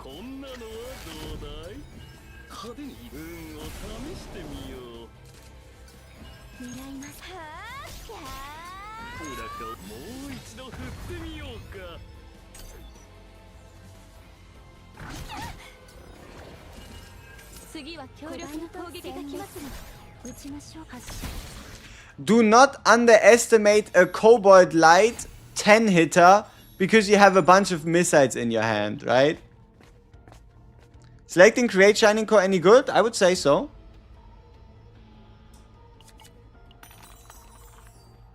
Ooh, nice. See, the good part is we cannot undo our dice rolls, so we actually got lucky here. So, who is still in the race of being built?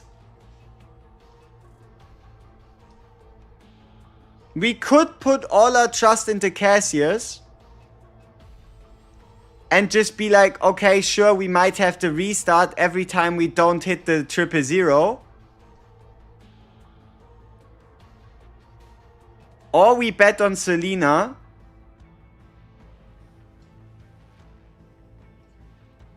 Casius or Selena? As a free-to-play, more variety of character is more important. It's definitely more fun. Absolutely.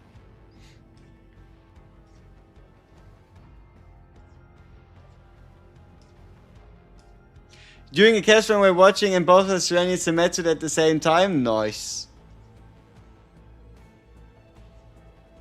Casius is frustrating. Alright, Selena it is. Let's see if our fate will be rewarded. Faith. Faith. Let's see if our faith will be rewarded. Exactly, I would have to redo the first half each time, yeah.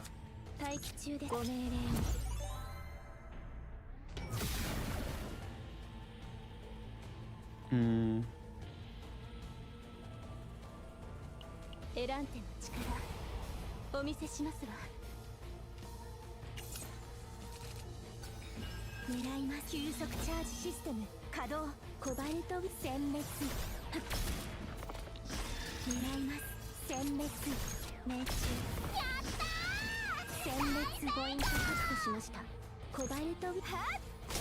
Pew. Cthulhu Lulu, and we hit him early. Alright, let's see what kind of weapon he has in store for us this time.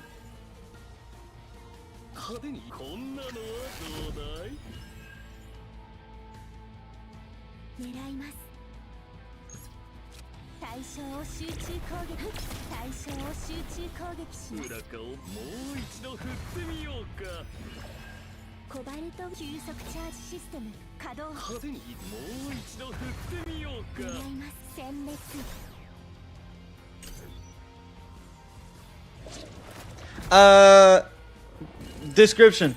Discord link is in the description.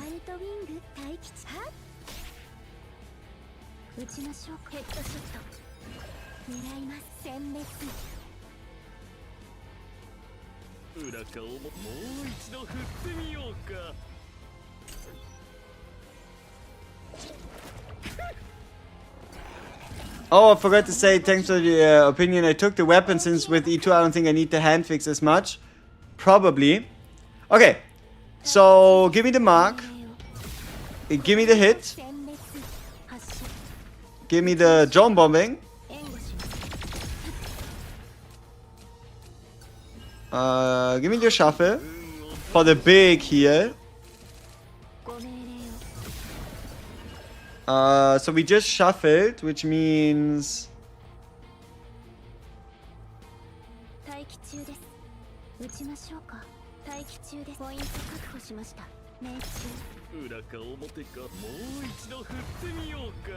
Okay. And we still hit him with that ult. So he doesn't do as much damage. And goodbye. Alright, nice. What is it? Yes. Okay.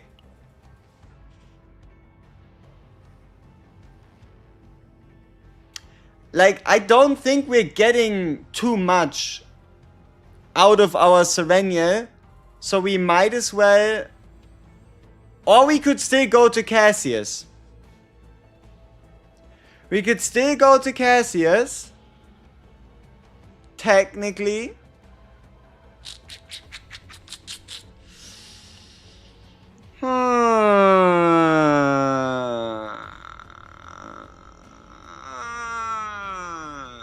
As in Selena we trust. In Selena we trust. Let's see what she makes out of this.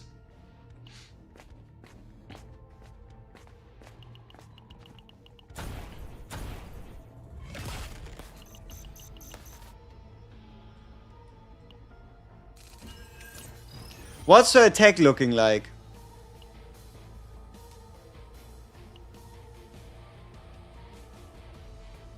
That's the stat line.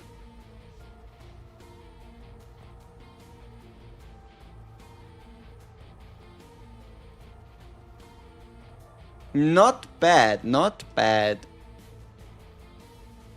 Casius Popeye not being a selective one would make it meh. I agree, I know. Ooh. hey, look at this. We have a draw too. One activation, one draw. One another activation, another draw. That is honestly a pretty sweet standard epiphany if you can get it on her. The same would be true for like 1 AP. Even though it's not one of the standard ones, it's still pretty good. Alright. Yeah, and then straight through the middle. Yeah, straight through the middle. Oh!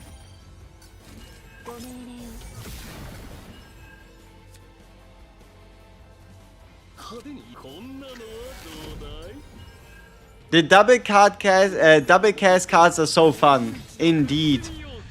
Pew, bam, boom, bam, boom. 1 AP, 1 HP, huh? Alright, alright. Now, good question why I didn't kill him. I'm not entirely sure. Surely there must have been a reason. I just can't yet think of any.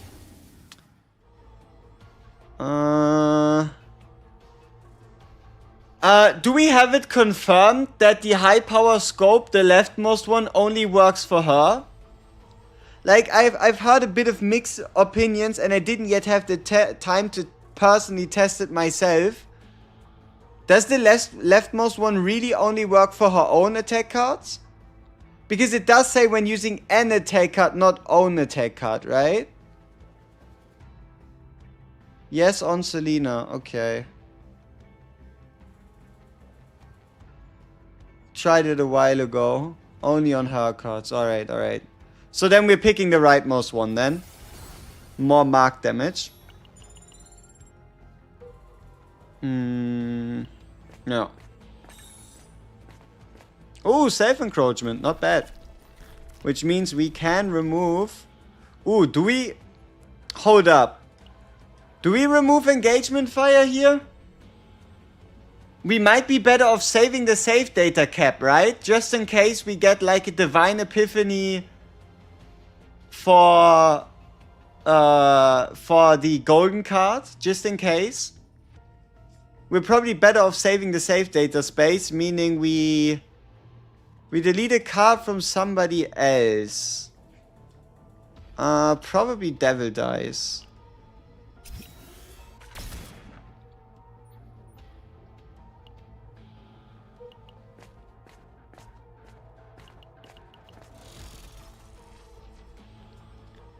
Alright, Brainwave Helmet. Here, this one. If you're having trouble surviving with Casius, snack yourself a Brainwave Helmet, and you're going to get a surprisingly good amount of shield. You think some of the cards need Yu-Gi-Oh level of details? They do need some additional proofreading, yeah. There is some things that still don't quite work the way you would assume they do, which is a bit unfortunate.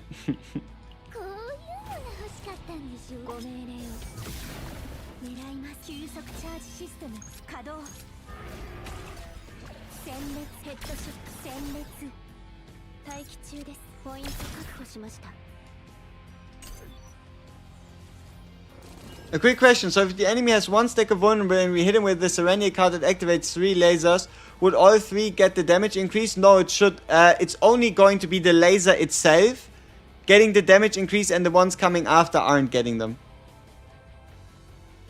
They could just add 2 text versions. Yes, they could.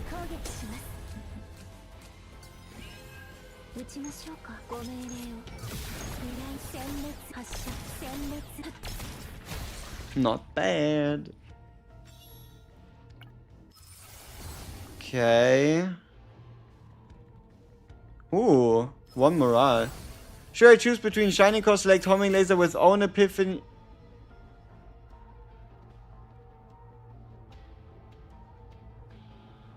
What did I just do?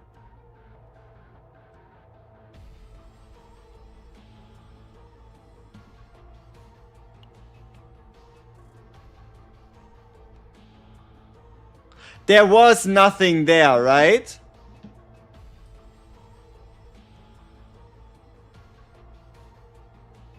I don't think we deleted anything good. Luckily. Yeah, there is a database. I think I'll link it again for the stream.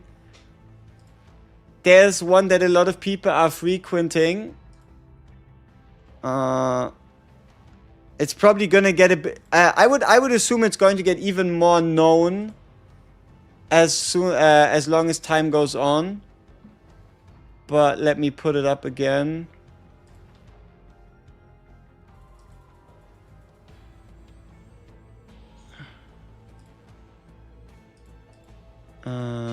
CZ and Vicky, I guess. I'm just gonna refer to it as the CZ and Vicky. Ta-da. Bing. Alright.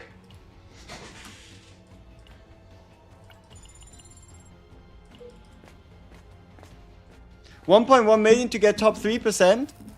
I'm currently top 3%, like rank 370 with 1.1 mil. Alright, come on. Selena, forbidden card, epiphany thing. Yes, tactical maneuver. Okay, perfect. So now we have the tactical maneuver. We are about to go into the into the forbidden tunnel. So the dream scenario would be getting a divine epiphany with the right card for her right here. Is it hoping and coping? Absolutely. Am I going to stop? Probably not.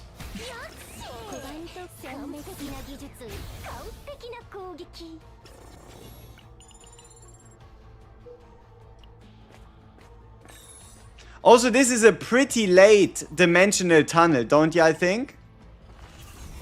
Like, this one is like 2 tiles from the boss. Ah, no card. Ooh. Okay. I mean, I guess that's alright.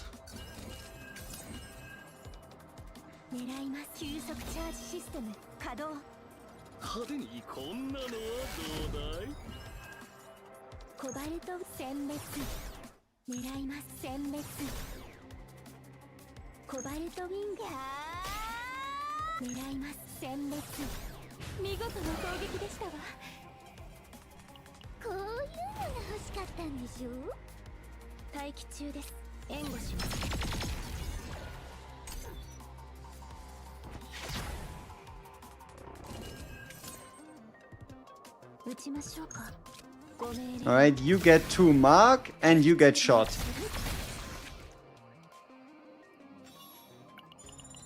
Pretty sweet. Hugo and Sereniel would make a good team, yes.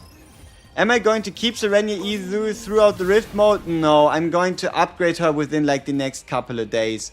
But I make a video and showcase first, just so you have like a reference point. Because honestly, she's just such a blast to play. I'm really looking forward to using my dupes. Yeah. I really am absolutely looking forward to. What memory fragments? 4-piece Ravage, 2-piece crit damage, or 2-piece attack. Oh wait, on Selena? Oops, my fault. 2-piece. Sorry. 2-piece. Simple, straightforward, nice, and easy.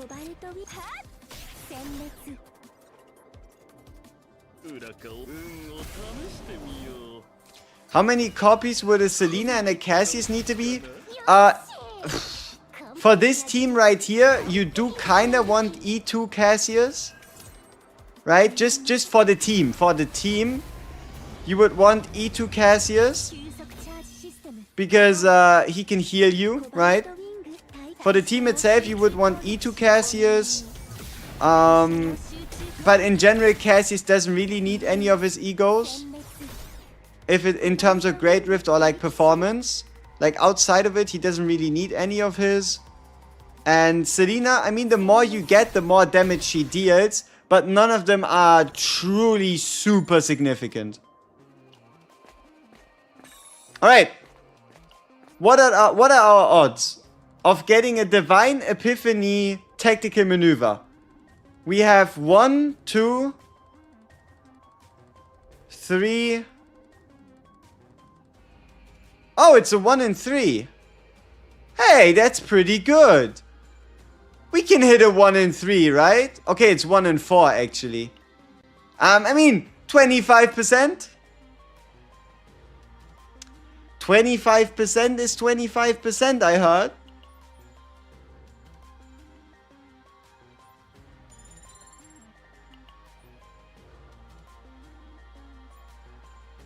Yeah. Yikes. Yikes.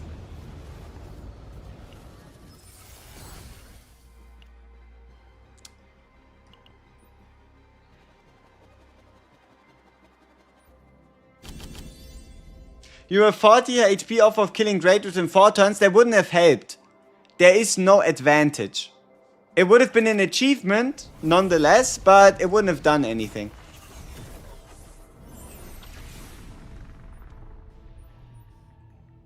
Alright, so we preferably still want to get the tactical maneuver copy before, like the tactical maneuver epiphany before we fight the boss.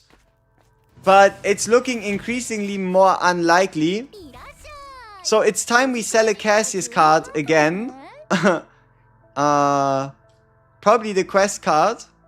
I don't think we need his quest card much. Superconductive protein goes kinda hard.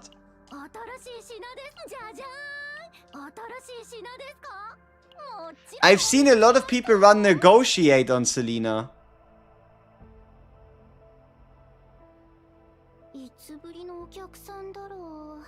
Negotiate really isn't that bad. Like, in terms of GREATRIFT, negotiate on Selena would allow you to get 2 morale, which is a 40% damage increase to anything you do without turn limit.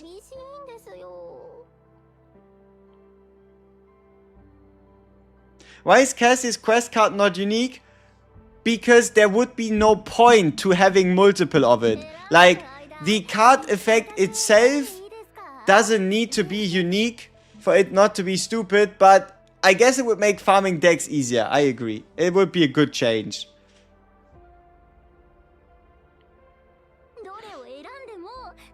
No, it's one of the rare consistent morale buffs in the entire game, right? But we're not picking negotiate yet. We can pick that up later in the run, once we already have more copies, hopefully, of the chase card, right? Once we have more copies of the chase card, we can think about picking up negotiate. Exactly.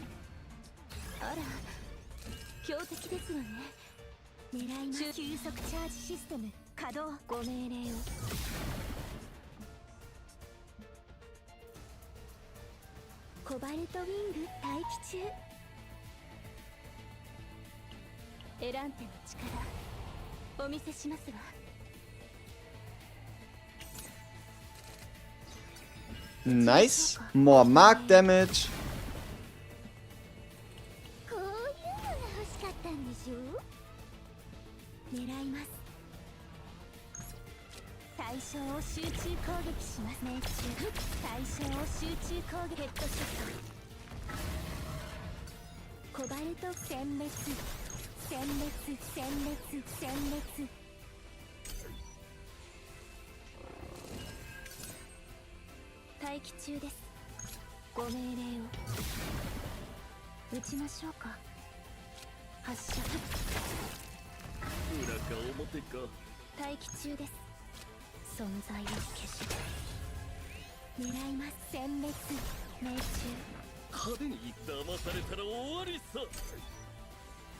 Alright, almost half dead. Bam, bam, bam, bam. Bam, bam. Bam, bam, bam, bam, bam. Alright. Let's see what kind of copy card we get.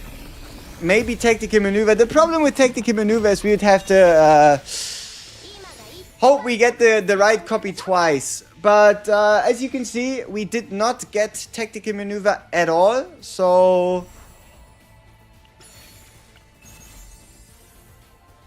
Yeah, now we have a decision to make.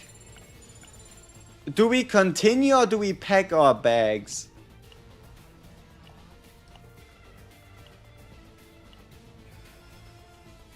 Hmm.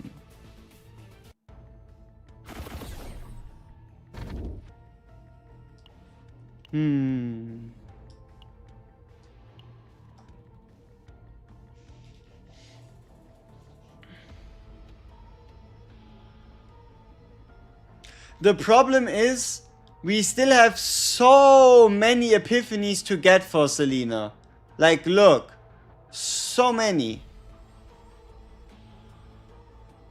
The only bright side is we do have the mutant sample. Meaning we only currently have a cost of 20 because we removed one basic. So not only would we need to find the copy event and get the card to Epiphany before the copy event, we would also need to get it from the final boss.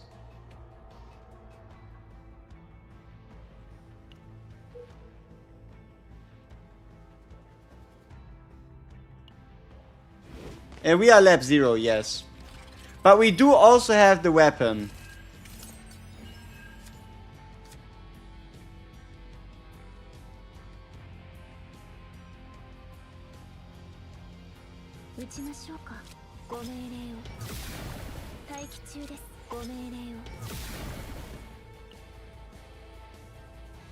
Aww!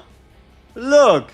High-powered scope, instead of stacking 100% for one turn, stacks 50% for 2. Okay. I thought it would have been kind of hilarious to get 100% mark damage, I gotta admit. But unfortunately that doesn't seem to be the case.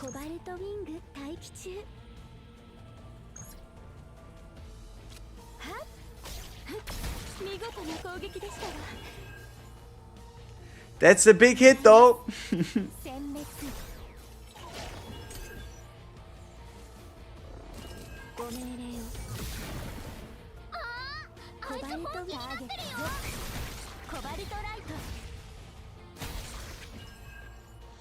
How good would Heart of the Orvane be if we could always select which card to copy? Would it be better? It would be slightly better because it would have been giving you the opportunity also copy forbidden cards, right?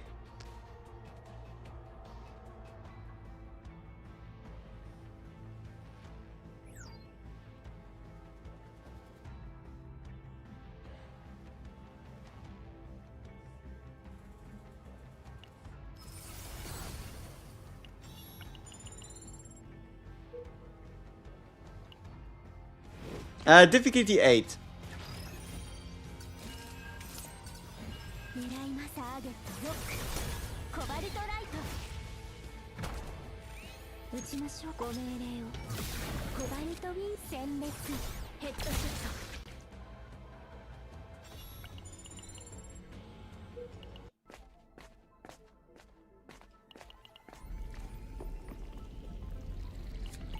I think Heart of the Orvane became more apparent now.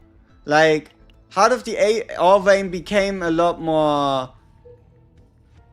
likely with like some change the devs made over the last few weeks. But I would still give it like a, I don't know, 60% chance tops. And it's already high. Would it be worth to get a second Nyx?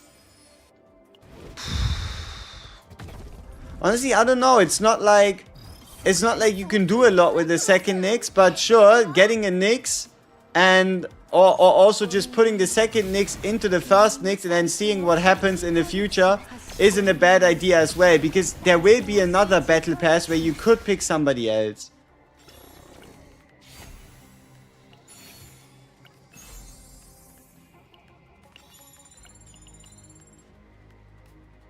When do you use the tunnel or when do you skip it? I always use the first tunnel. Always. I always pick the first tunnel. And the second tunnel I generally skip unless I need a lot of epiphanies. Like if I go into the interior and I still need a bunch of epiphanies for the character that I want to build, then I go into the tunnel, because there I'm at least guaranteed 2 fights. I'm guaranteed 2 fights and the option to get a divine epiphany. But not necessarily because I need a card to be divine, but more like I just need a card to epiphany, you know? Why is the first tunnel so good? Can give you forbidden cards and can give you an event to get divine epiphanies or selected divine epiphanies at the same time as well. Okay, we hit. We did hit tactical maneuver.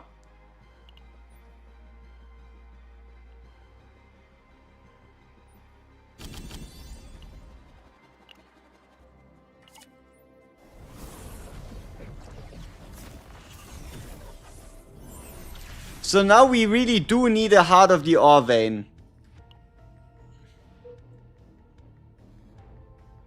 Right here. Shit. Hey, it's another divine epiphany.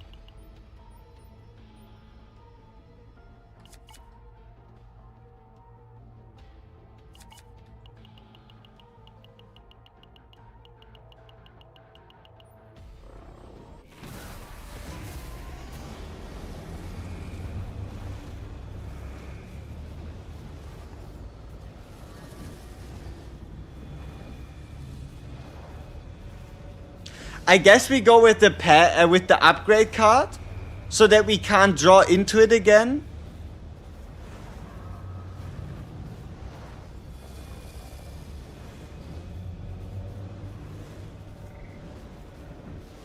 That'd be like my thought process here.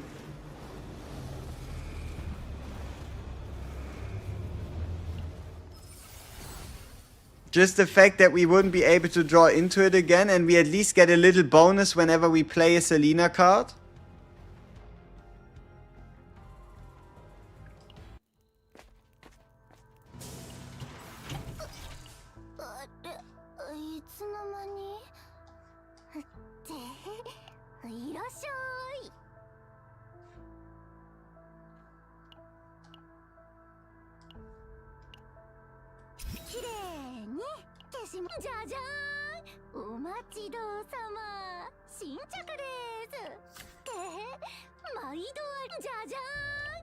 Jajan.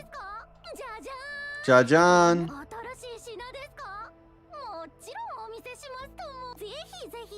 Zehi, Zehi. We don't have the interior core thing, right? For some reason we just didn't find the event. Yep, so no hidden boss for us. Selena worth building? Yeah. She's a pretty solid, pretty fun unit. She is worth building, but she's not a must build. Unless, at least with the stand of knowledge we have right now, you want to rank really high on the GREATRIFT. Right? Like, really high as in like 1.2 million score plus.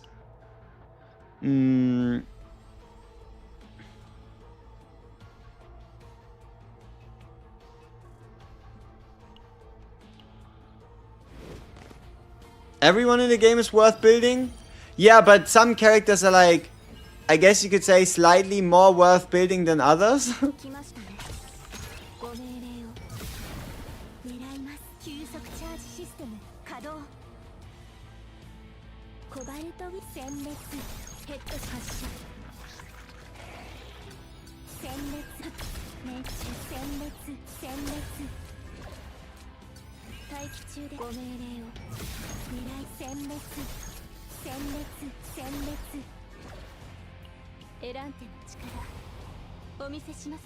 Amorphous cube or superconductive protein on Selena?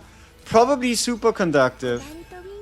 Like, I don't think the amorphous cube actually works for Mark.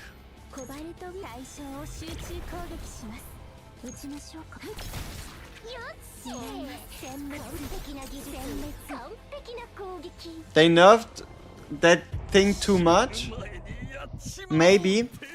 But I also believe so long as you're running Selena, you're most likely not gonna have any troubles with that thing anyway, right?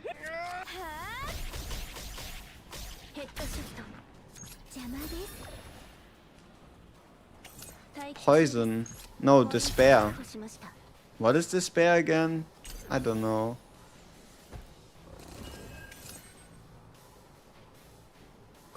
Pew.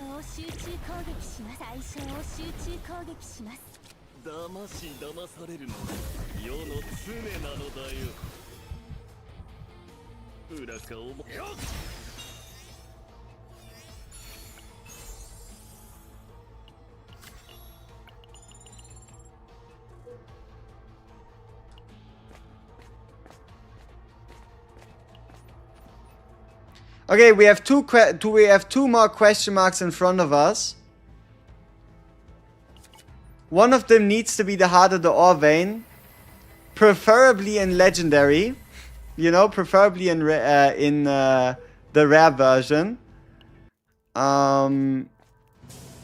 Yeah. So as I said, right, let's not be greedy here.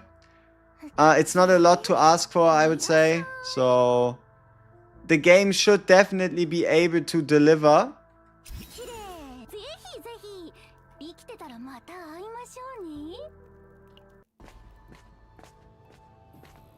It's getting a little close. It's getting a little close, dear game. How about we get our shit together? But no, honestly, it's not looking too good. If you encountered 4 Heart of the Ore Veins, no, I think the next best question would be, okay, but how many runs have you played? Right? That would probably be the follow-up question.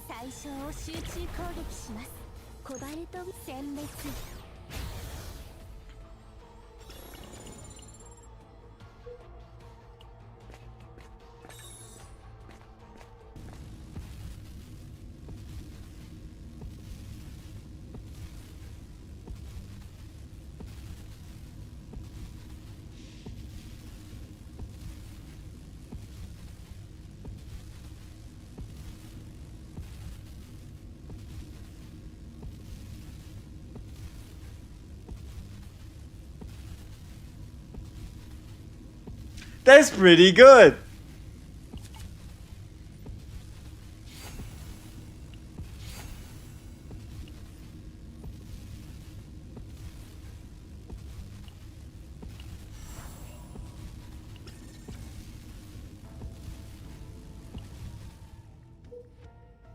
Alright, people, go big or go home.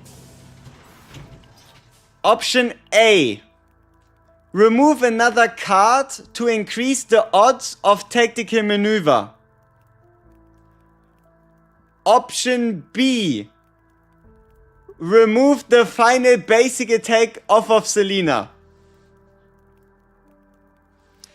Go big or go home, right? A, we remove. B, we keep. What to do? Remove basic or remove copy target? Huh? What are we doing? Do we remove the basic and we go big or go home, or we remove a potential copy target?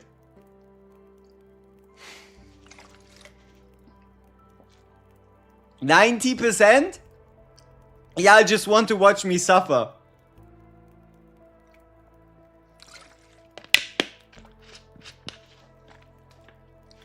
Yeah, just audacious. Yeah, just audacious as fuck. But alright. The people have spoken.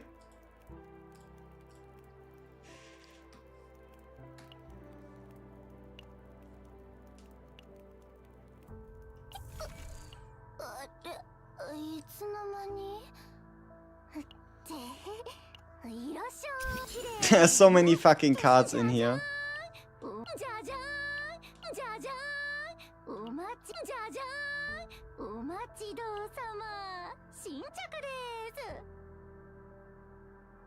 Are we that greedy? Are we that greedy? that we actively fuck our chances?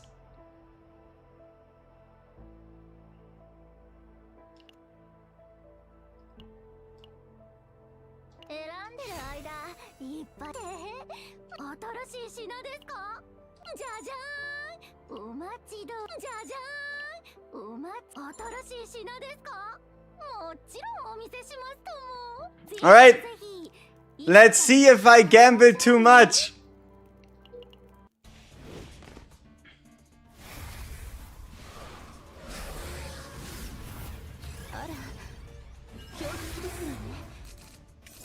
See, the problem is we don't have the hidden boss, right?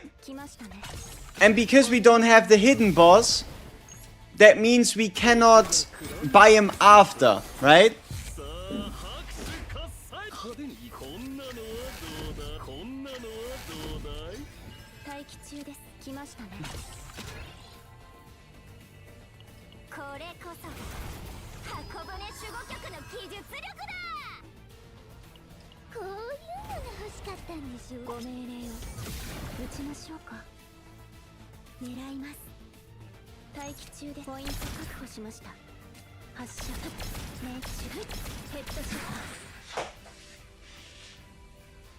Huh?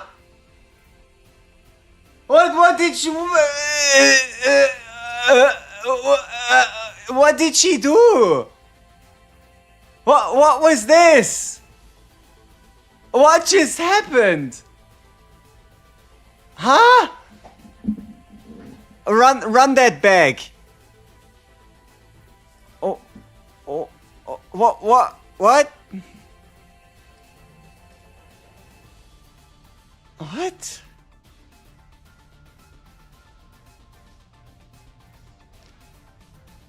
One card. We get the hit.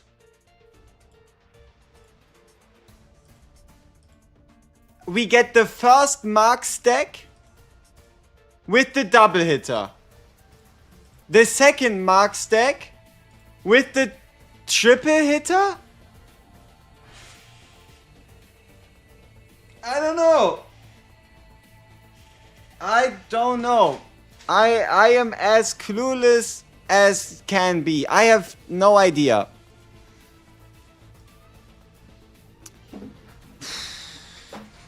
We check out her epiphanies again. I am not quite sure what just happened. The coordinate attack from playing a passion card. Correct. So, we applied one stack of mark. We applied a second stack of mark. We shot the shot, triggered the first mark, triggered the extra, triggered the second mark, triggered the extra, triggered the passion-based attack. Boom. There we go. All in a day's work.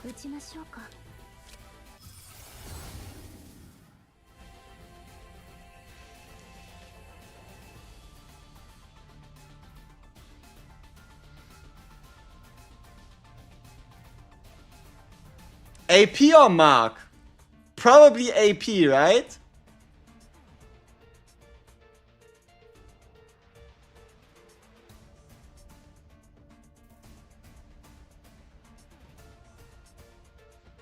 Let's go with a mark. Are you sure? It's a one-time use. I'd say AP.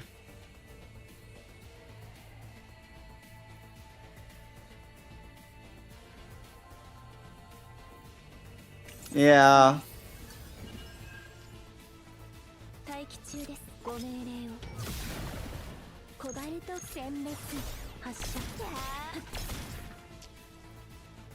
$2,118 damage. Alright, Selena. That's a mark. I agree. You've hit the mark. Congrats. So. Oh, fuck. How cooked are we? We are looking pretty cooked right now. Alright, this is gonna be fun. We have around 2 turns.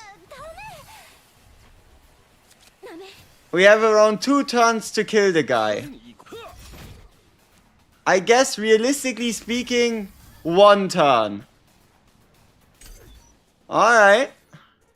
No, wait, and Casius breaks down as well. Oh, shit. Oh, shit. Oh, shit. No, wait, you can't get a double breakdown. That's good. Okay, 9,000 damage in a turn. Not with a hand like this. Fuck.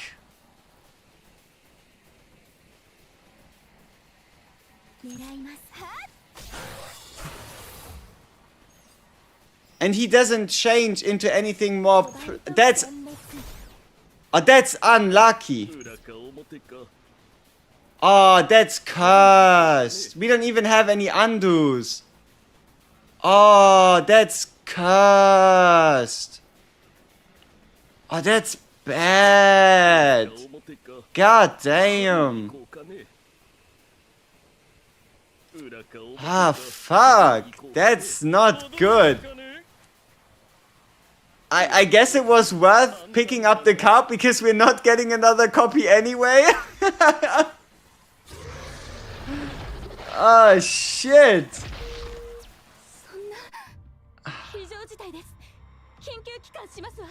Okay.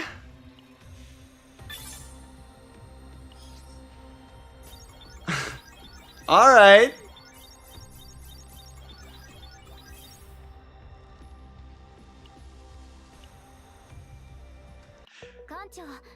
I guess we did get our ass whooped pretty hard.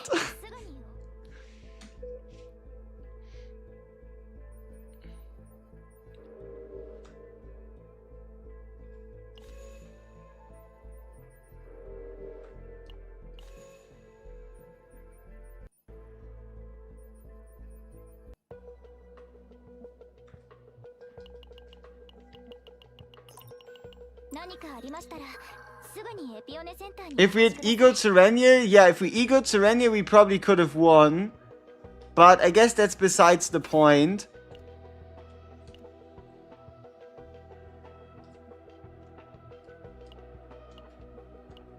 Damn. That's crazy. Removing the basic was definitely a good choice then, yeah. Does the Epiphany Center percentage matter? Yes, in terms of how much affinity you get.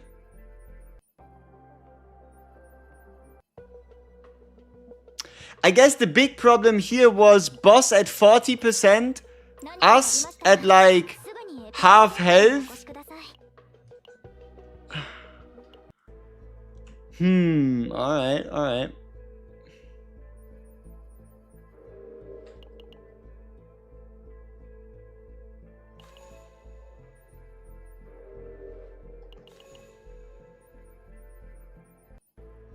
Go check your Selena, be for Serenia on Discord. You pinged me in general. Alright, sure.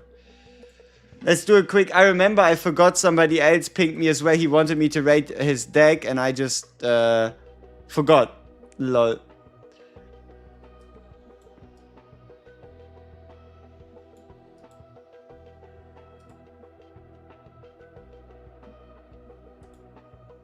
So this is the Ray deck. Ask around an hour and 30 minutes ago.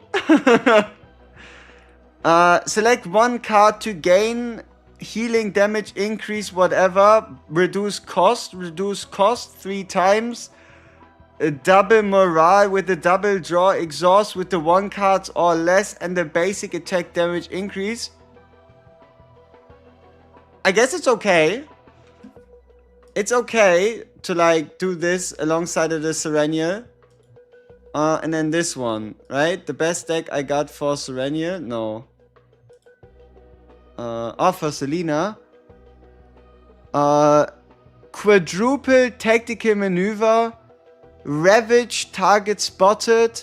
When using an attack card, 1 mark to the target. 1 extra draw, 35% attack. And double mark on 3 of those. Respectable.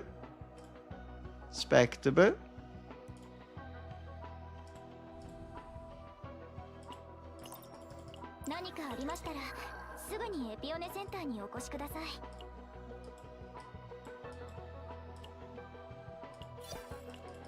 Gems! Yay, gems! I love gems. I love gems so much that I'm going to get myself a Serenial right here, trust me. Watch. Watch.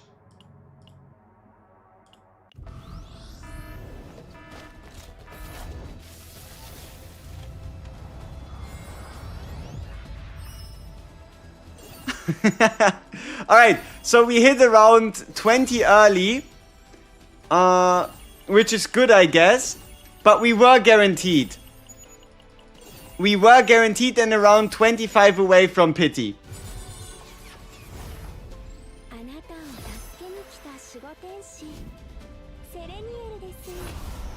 So, that's my final Serenial that I need. Now the question is...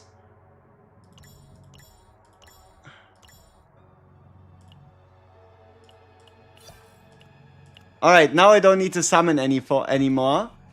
But yeah, that's a topic for later. So, where were we? Selena deck, right? Alright. So, save data.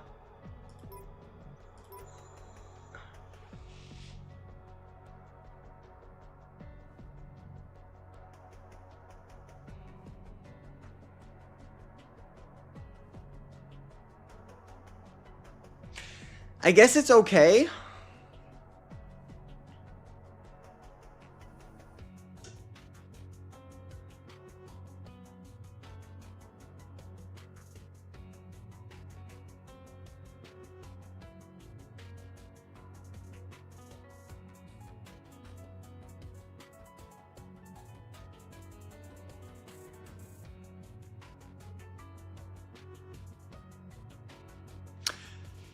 Alright, so, my Serenial is apparently ready, but I'm not quite sure for what. So, Serenial is ready, but we have a great... Alright, let's try a Great Rift. So, my current score of 1.1 million or 1.11091911, whatever the fuck million, came from having no deck. Came from having no deck on her, right? So let's see if we can do any better by introducing this deck and keeping everything else the same.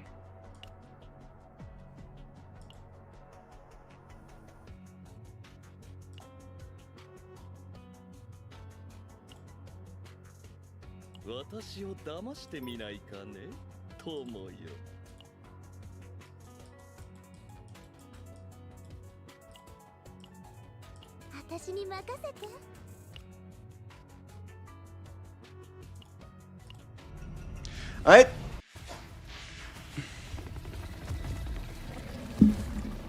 Let's see if we can even beat this. I gotta be honest, my decks for phase 1 aren't that great, right?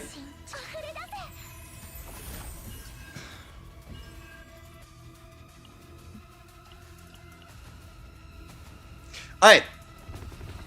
Now without autoplay. So we have a pretty slow start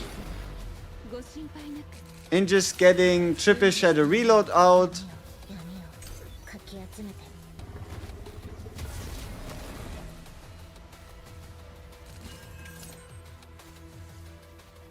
Alright, so curse,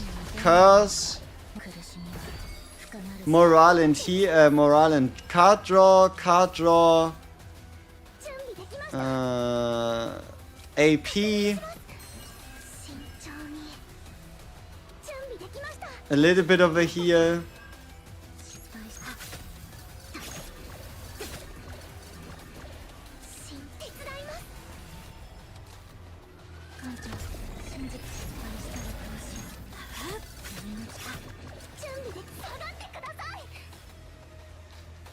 Does my Tressa have full gear? Ah, she should. Or at least be close to it.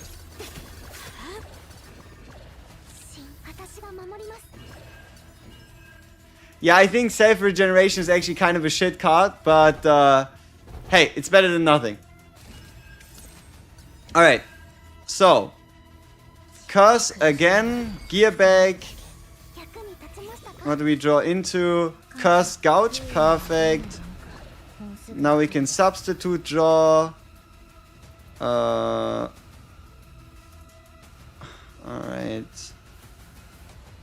What I get rid of? Deluge can go, substitute can go. And I guess Ecstasy of Violence for now can go. Perfect, another draw. Another curse. Bit more AP. Double Shadow Dagger.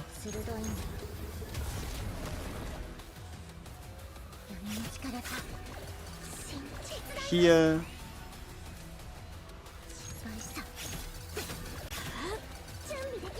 Bit of a heal.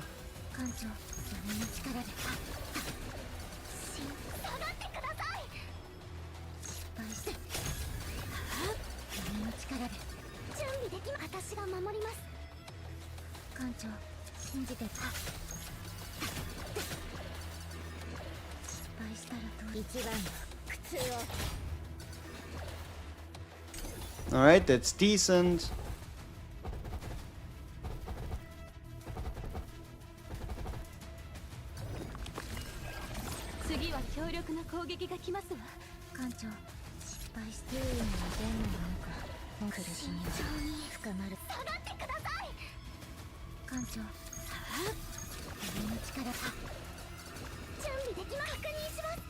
We don't really need the AP this turn, but we take it.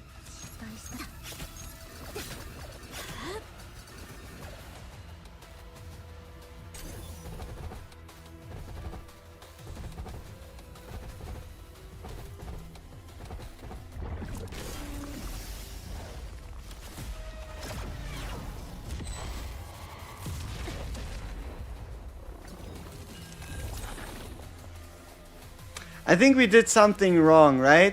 Can somebody tell me what's the condition for like him taking away your whole hand and giving you new cards? I never really looked into that one. What was like the condition for him to do that? Like there is a condition where around like turn 3 or 4 he takes your hand and just gives you a new one. Hitting him 8 times? I'm sure we did that more than once. Alright. So I guess it's a specific turn, huh? So specifically during turn 4 we need to hit him a certain amount of times. Alright, I get it.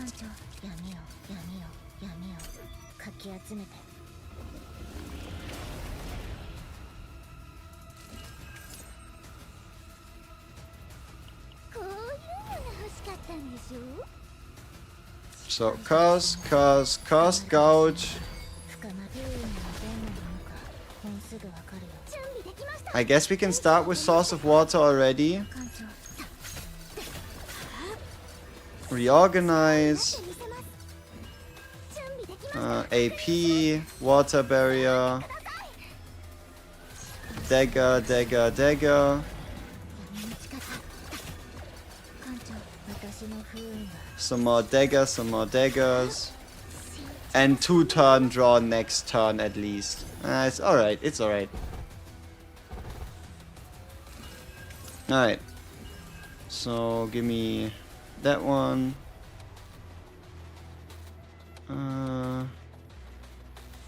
This should work. We should get exactly 3 cards. Ah shit, what? Ah, cause the card draws me one. I should have played a different card. My fault. Nah, it should have been a different card. Should have been a different card.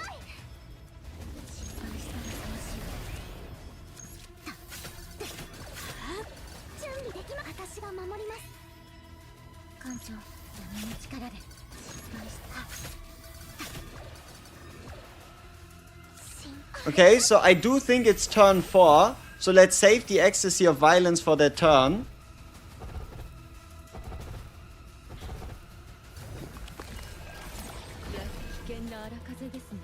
Yeah, infinite turn, and now we need to hit him 8 times. Luckily, we saved the ecstasy of violence.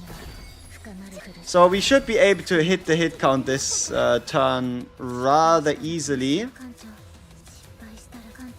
Come on. 1, 2, 3.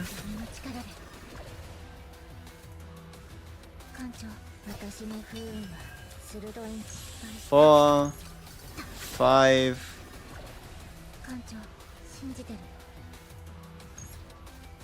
I mean, I guess this works as well. So, we probably should have played the card before then. So yeah, now this time we get the, like, hand swap. Yep. Alright, so now we also draw into those. Right here. And attack like this.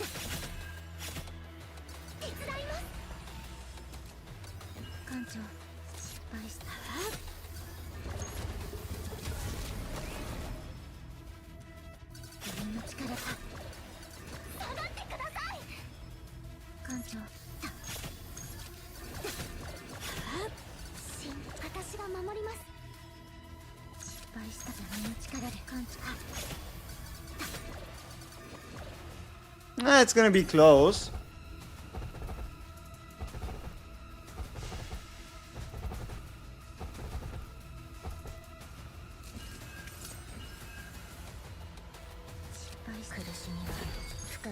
Yeah, especially with draw like this, it's gonna be a little tough.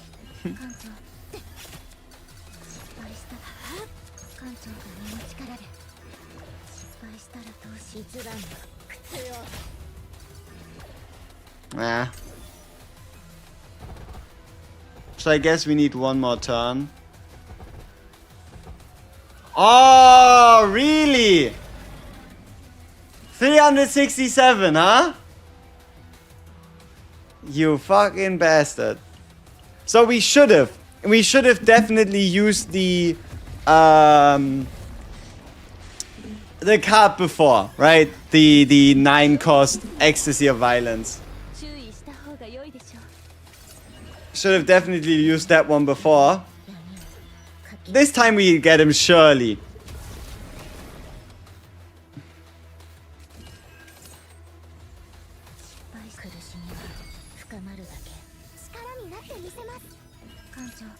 Alright, that looks like a decent hand.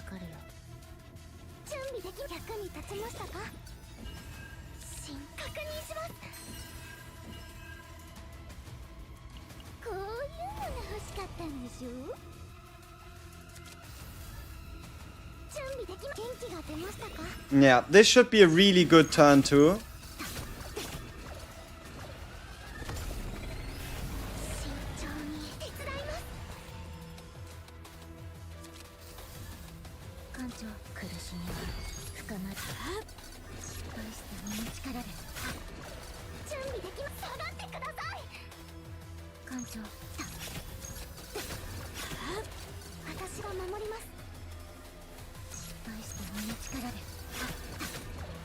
And then we do the hyper regeneration just for the extra draw next turn.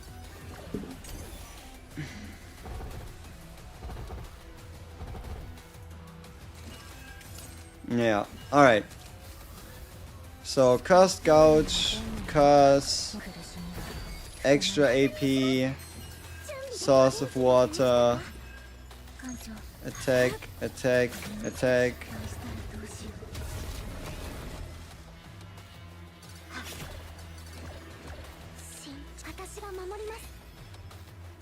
Attack, attack, attack.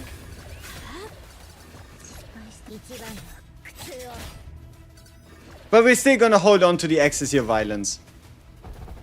Just in case. So we can get the hit count. Yeah, nice. Alright. Bam. 1, 2, 3,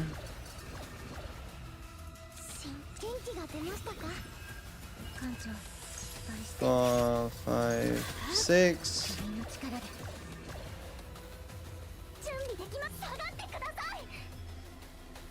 7, 8. Alright, there we go. Nice. Sweet turn start. Or I guess a bit more of a whack one, honestly. We can do this one at least. And then some big attacks. Alright, I don't think we need to do that much more damage next turn for this to actually work out.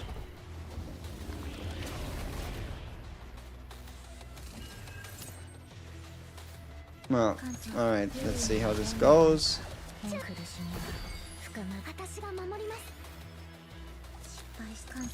1, 2, 3. 1, 2. Okay, we made it.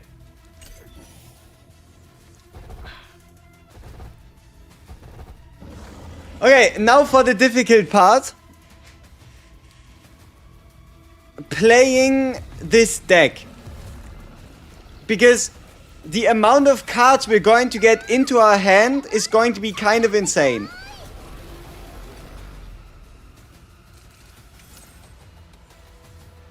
Okay, so first things first.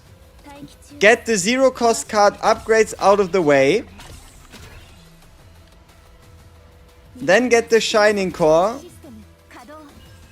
And then we can afford...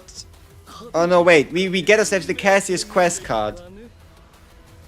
Right here. 0 cost. I should have gotten that one first, but I can't undo anymore. Alright, so 1 of them, 2 of them, 3 of them.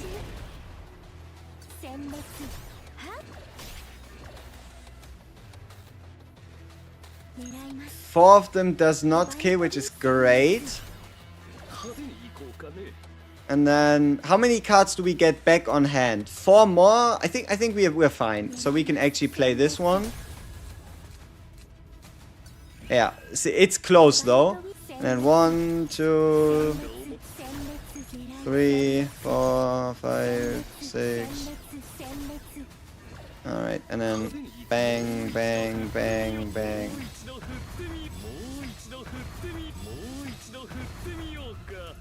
You shouldn't heal, right? Or should you? Do you heal against? I'm never too certain about this. Like I heard at some point that on hereby apply a debuff. Yeah, no. So yeah, we don't heal. Alright. Okay, so what do we do here? So many cards in hand, so many cards to chase.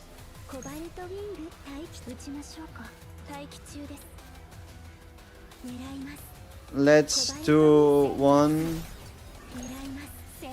2, 3.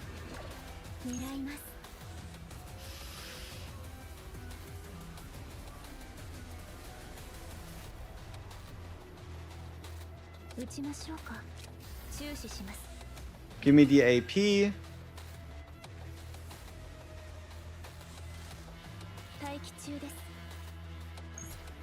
I think we put the mark on now.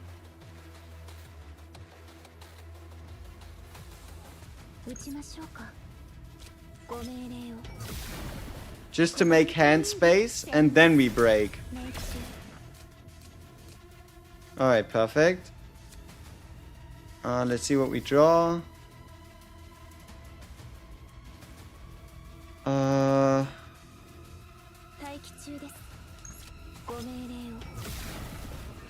Okay. So now 1, 2.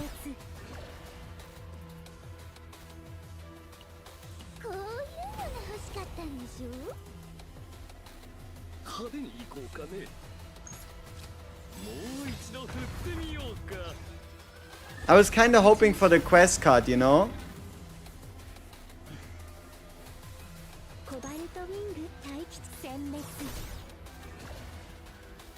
See, I can't even get rid of all my cards to make enough space for all the other cards to even fit into my hand.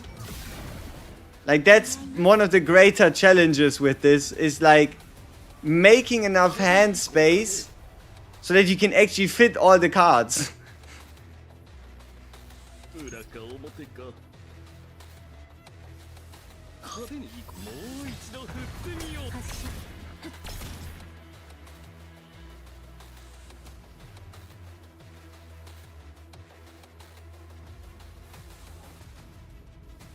See, we didn't get any of our homing lasers back because we had so many fucking cards in hand that there just was no space.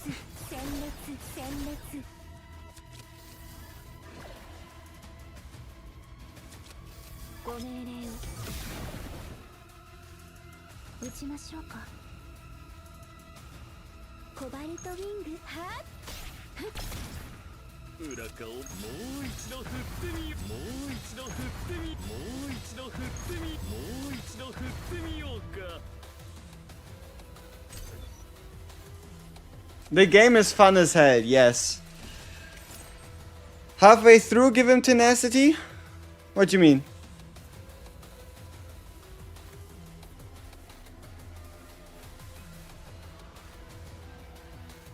No, the problem is that the triple zero cards themselves also deal tenacity damage, right?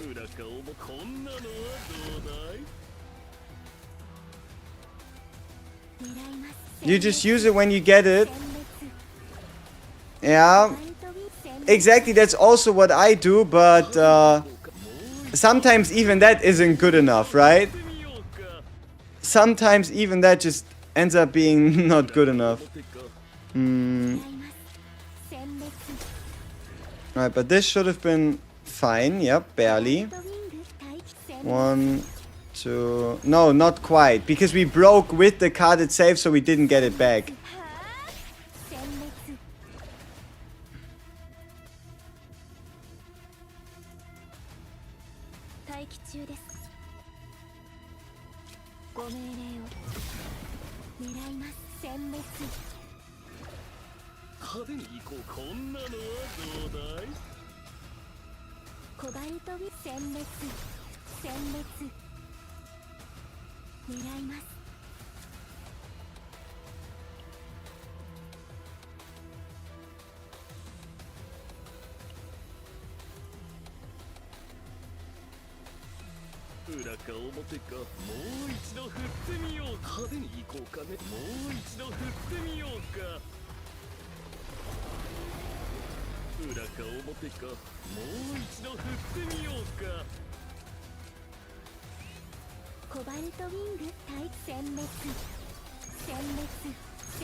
I tell you, these turns are straight up fucking madness.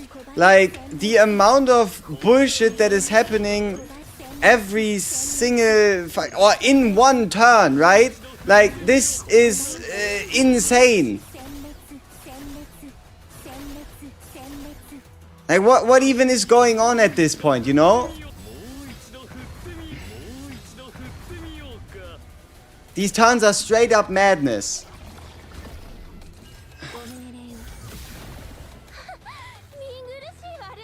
Alright. 1, 2. 1, 2, 1.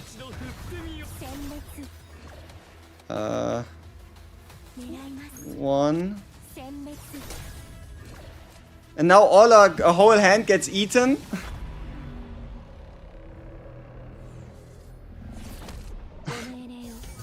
Nothing much we can do about that besides, I guess, figuring out a way on how it could have, like,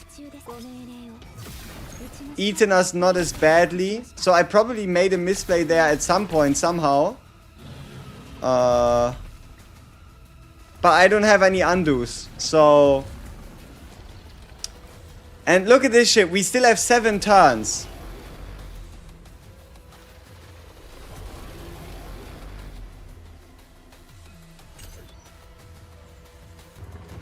So yeah. We are at E0. Honestly, that's the thing, right? We aren't even playing at a higher epiphany. This is E0. There's nothing I could have done to make this like any different.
My Casius is one of the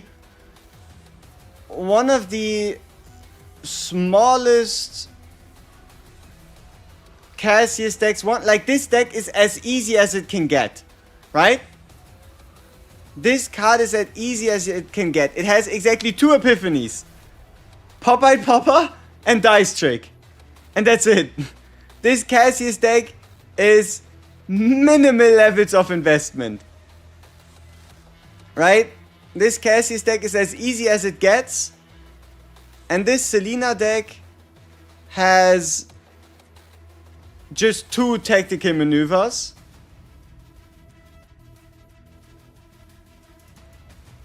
And we probably didn't want to copy Powered Scope, but it is what it is, right? Our SERENIEL deck, though, our SERENIEL deck is pretty sweet. Our SERENIEL deck is pretty sweet. Yeah. But stat-wise, he is 42, 177, she is 40, 199, and she is 62, 188. Aha. Okay. Boom. Okay. Come on. 1, 2, 1, 1, 2. No hand space. I hate it. I hate it so much.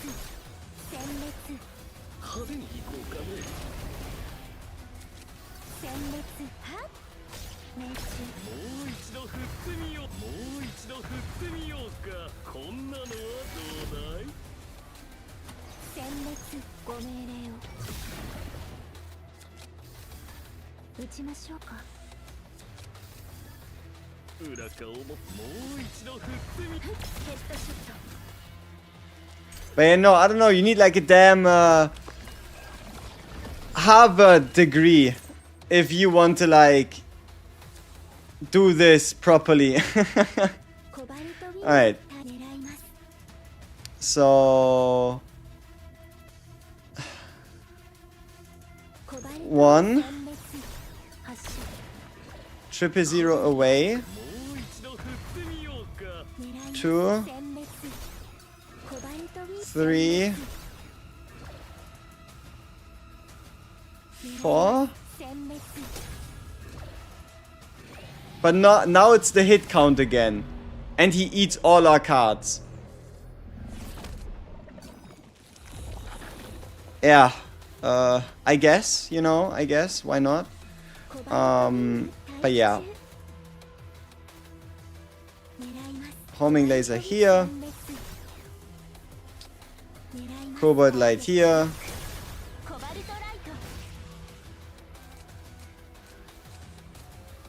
Yep, and then we pick ourselves the tenacity recharge, right?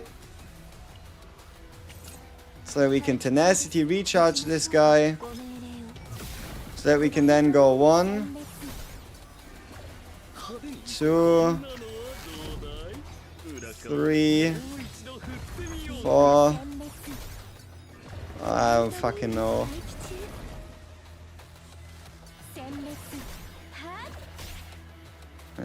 This one. And I guess we use this one to break.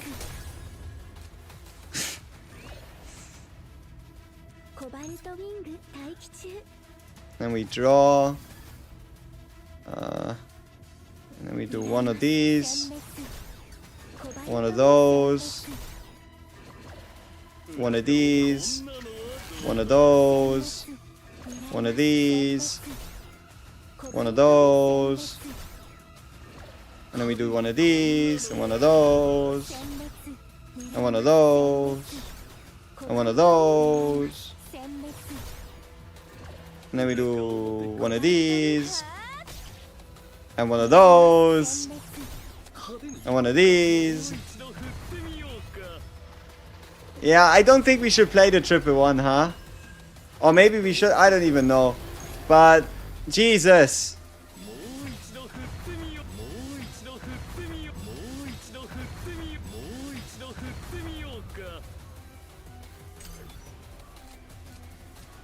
Should you go instinct? Always instinct. Okay, so we do one of these. And we do one of those. And then we do one of these. And one of those. And one of these. And then how about we do one of those? And then one of these. And then one of those, one of these. And one of those. And one of these. And one of those. Oh, fuck. And one of those. And one of these.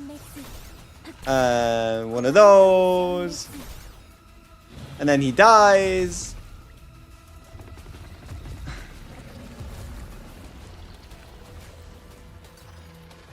So, because he just died, we do one of these.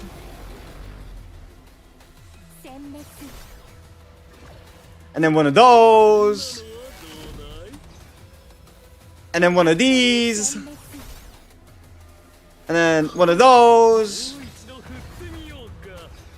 And then one of these. And then one of those. So we can do one of these. And one of those. And one of these. And one of those. And one of these. So we can do one of those. And then we play one of these.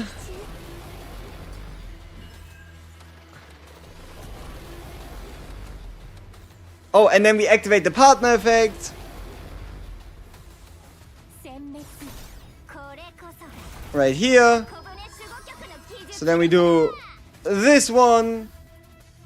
And this one. So that we activate 3 more. So that we do, let's see, what do we do here? This one. And then we do this one, and this one, and this one, and this one. So yeah, playing triple one doesn't seem like a good idea, which isn't that great. So yeah, one of those, one of these, one of those, one of these, one of those.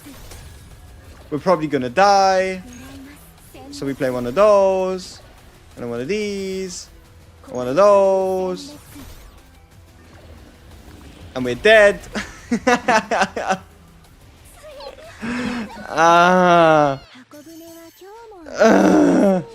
Can't wait to do this whole thing again, because we didn't get a good score.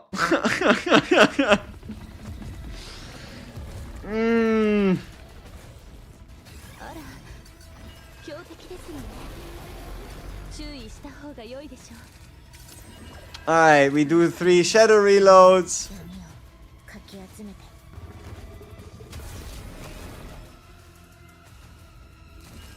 The fucking Great Rift.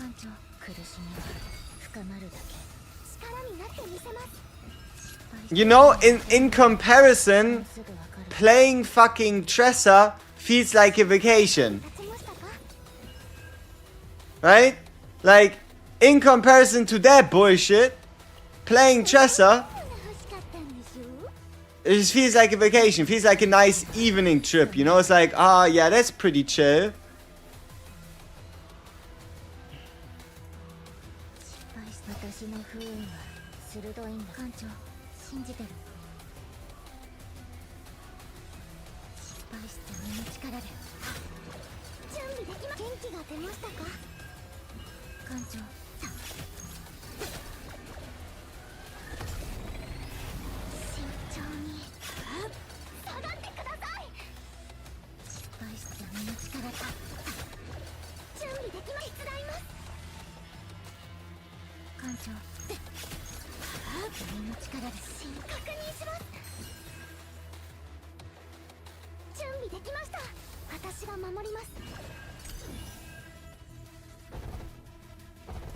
Yeah, probably.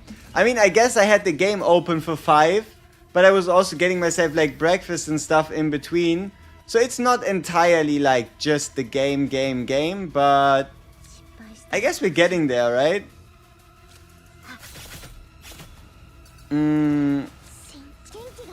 Alright, we get those out of the way, and then this one right here, like this, and like that, and how about this? I'm at 8 hours, the game is about to close itself. You wish. You wish they would let you get off that easily.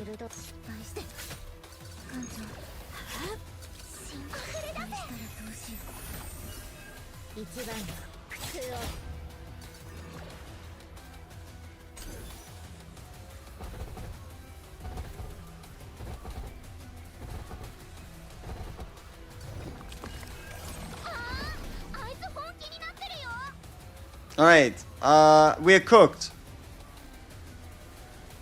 Yep, we're cooked. We are on turn 4 and we're not going to get 8 hits in. We are only going to get 6.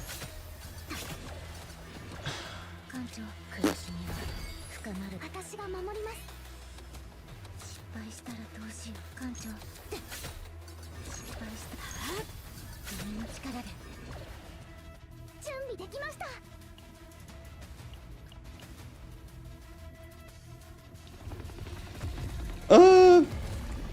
Why does your Cassius only have one dice you can boss fight? Because it's a debuff. There's a debuff that removes every duplicate copy of an upgrade card of the same card. In the rear guard, in the second part of the fight.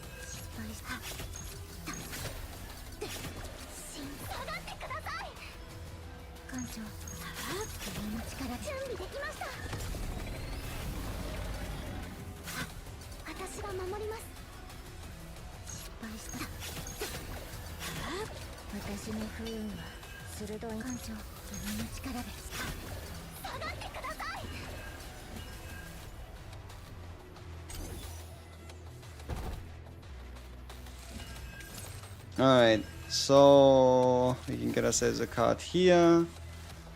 We can apply this. Swap out all of these.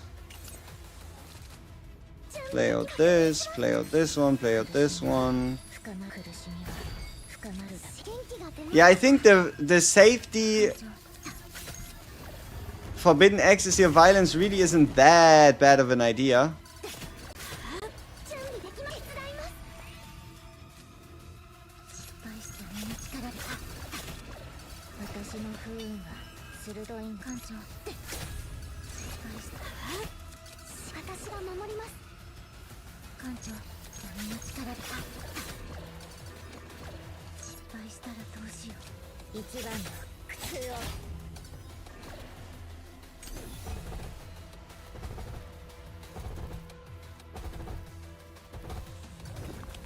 When they're going to release a support as until now they're only DPS, the next unit, the very next unit. The very next unit is gonna be a support, watch it.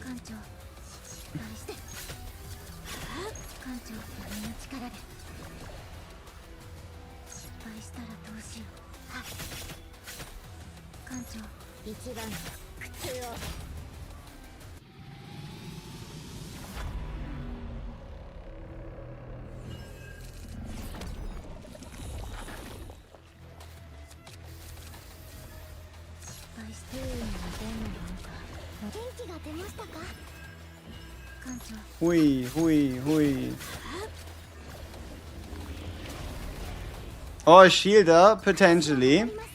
I mean, it makes sense, right? With the tower mode apparently being a bit more survivability focused. Alright, let's see if we get ourselves to here. Oh, I think we can actually kill a bit earlier. But it's still gonna be like close.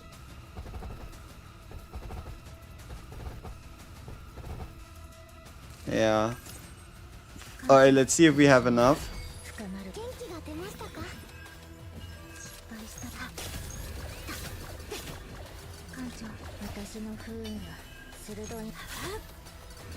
Nah, it's not looking too great.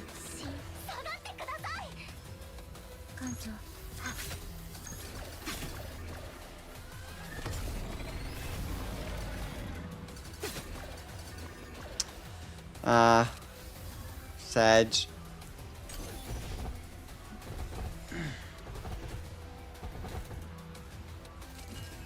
Again. 390. Oof, oof, oof, oof, oof.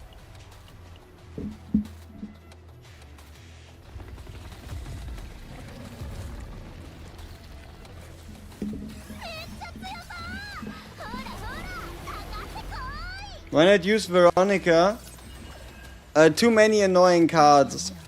Like, I don't have a really good Veronica deck. It's just, I never really bothered farming like a super great Veronica deck. So my Veronica deck just ends up being most of the times more of a hindrance than it is a help. So it just doesn't really become worth it, you know? So yeah. Wait, why is Amir there? She doesn't have any cards. She is my cheerleader.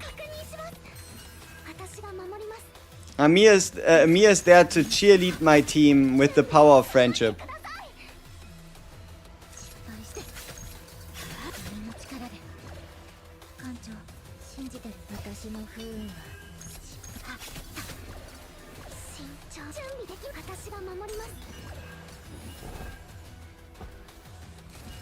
She is my emotional support, Amir.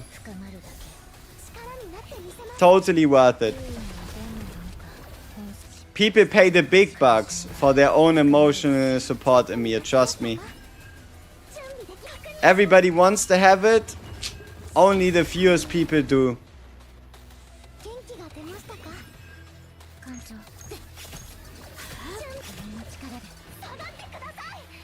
Go team go, exactly. Like, see, she's even building up metallized stacks, you know? Like, Amir is so ready to do 108% defense-based damage. She's just waiting for the team to place a shield, you know?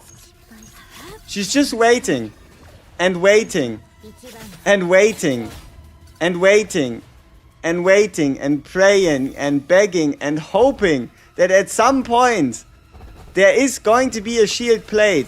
And when that happens, she'll be there. She will be ready.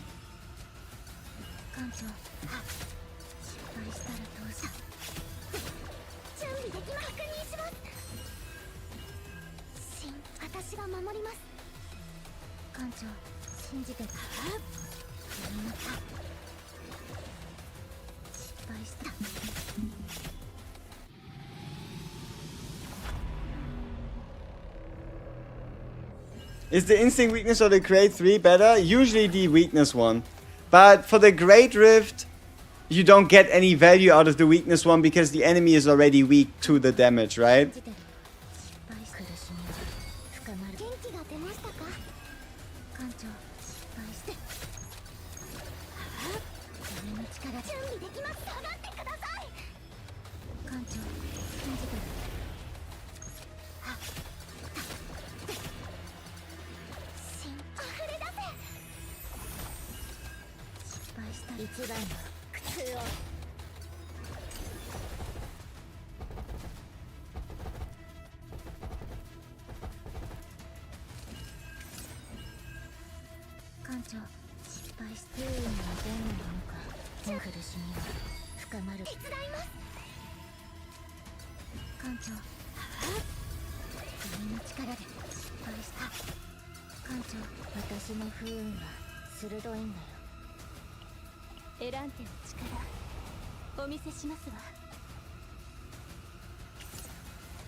Alright, this should be enough.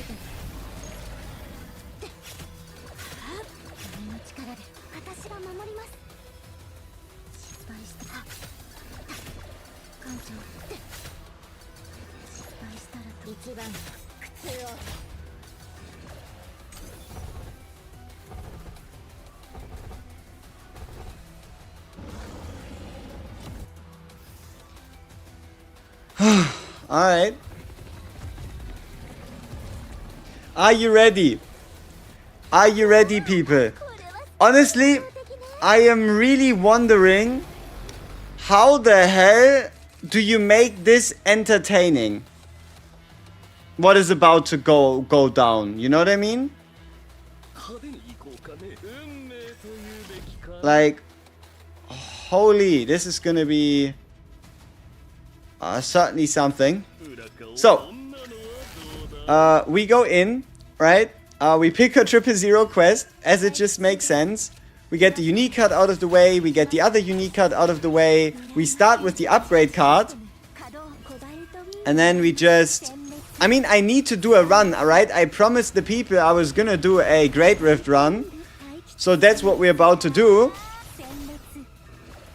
I just need to be very careful of not making any mistakes. And that is because I don't have any resets. Right? 打ちましょうか。 I don't have any resets. So let's actually get these against the weakened enemy. Maybe these as well. 殲滅殲滅 So I can just use the tenacity recharge here. 殲滅 So that we can do maximum tenacity damage. Yep, so that we can get as many of these as possible back into our hand. 殲滅殲滅殲滅殲滅殲滅 Alright. So at least our first turn was rather chill.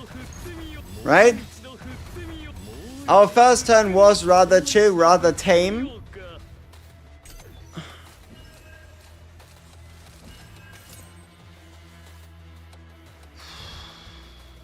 Alright. So, one of those, and one of those gives us a 000, which we use right here. And then I guess we break with this card to permanently reduce its cost. Is that worth it? How's the hand looking like? Probably not. So yeah, I guess we just break like this.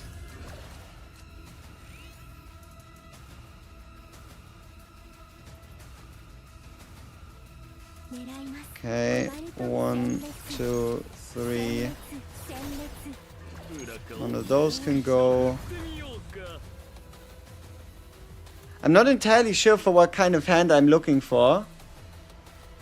Gotta be honest. I mean, I guess the shuffle will show me what kind of hand I was looking for all along. Apparently this hand right here ご命令を待機中です is what I've been wanting for, you know. ヘッドショット待機中ですご命令を Ah, shit. Should have used the pay shooting star. Yeah. Alright, so コバルトウィス one of those, one of these. 殲滅 Play the upgrade card. Let's not forget about that one too quickly. Get that one in. Get this one out of the way. 殲滅 Finish him off. Okay. I think hit this one. So that we can 狙います get rid of this one as well. 小を集中攻撃します待機 Then we refill the tenacity bar. ご命令をコバルト And then we go to town again. 殲滅殲滅 Do the draw. Counterfeit. 000. コバルト 0. Okay. 狙います 1, 2, 3.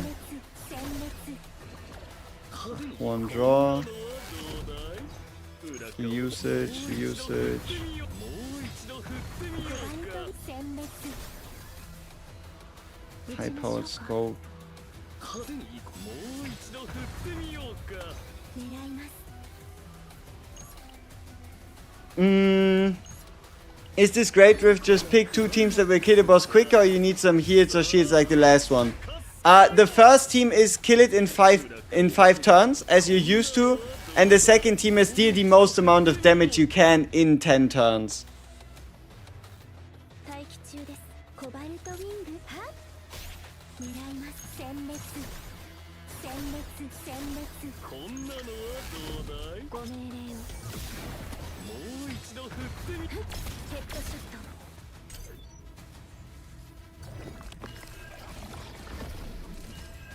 あの動きは大きいのが来る 派手に行こうかね。 Alright, so we get rid of this one. 振ってみようか。コバルト Start off with one of these, one of those, 殲滅狙います one of these, 裏か表か one of those, 一度振ってみよ and this one. Oh shit. And now all our hand gets reset. I don't like these thresholds. I'm not entirely sure how I meant to like deal with them, you know? コバルトウィング待機殲滅狙います殲滅派手にこんなのはどうだい。コバルトウィング対撃ちましょう。ご命令を裏か表かもう一度振ってみ。発射狙います。派手に行こうかね。もう一度振ってみようか。コバルトウィング Yeah, I know I kinda shouldn't be using the triple one, but I kinda thought it might be worth it. 殲滅は Because at least we can now continue our turn here and get some more damage in. 狙います殲滅 And we can get rid of some of these lasers 狙い殲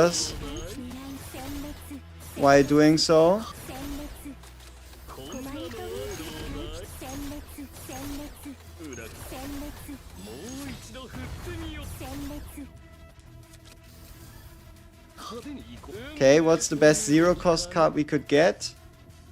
Probably tactical maneuver for the next round, but we then have 1 retain, 5 draw, 4 on card. Basically our hand is going to be full. Ah, nothing better than a full hand, right? 裏かをもう一度振ってみよう。もう一度振ってみよう。もう一度振ってみようか。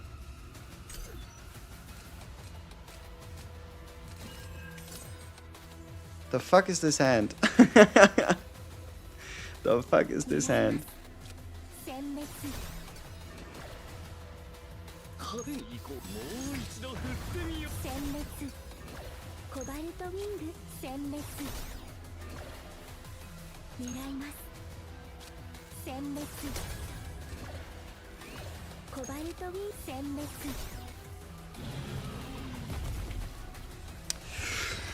Hui, hui, hui, hui, hui, hui.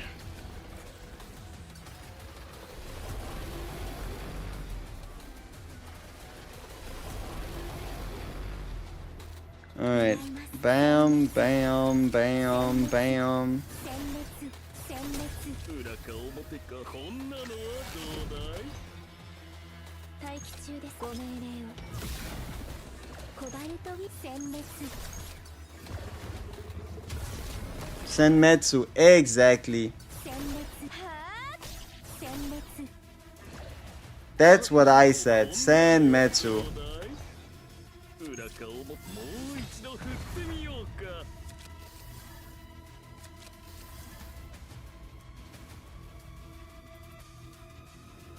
派手に行こうか。もう一度振ってみようか。 We didn't even get any cards back.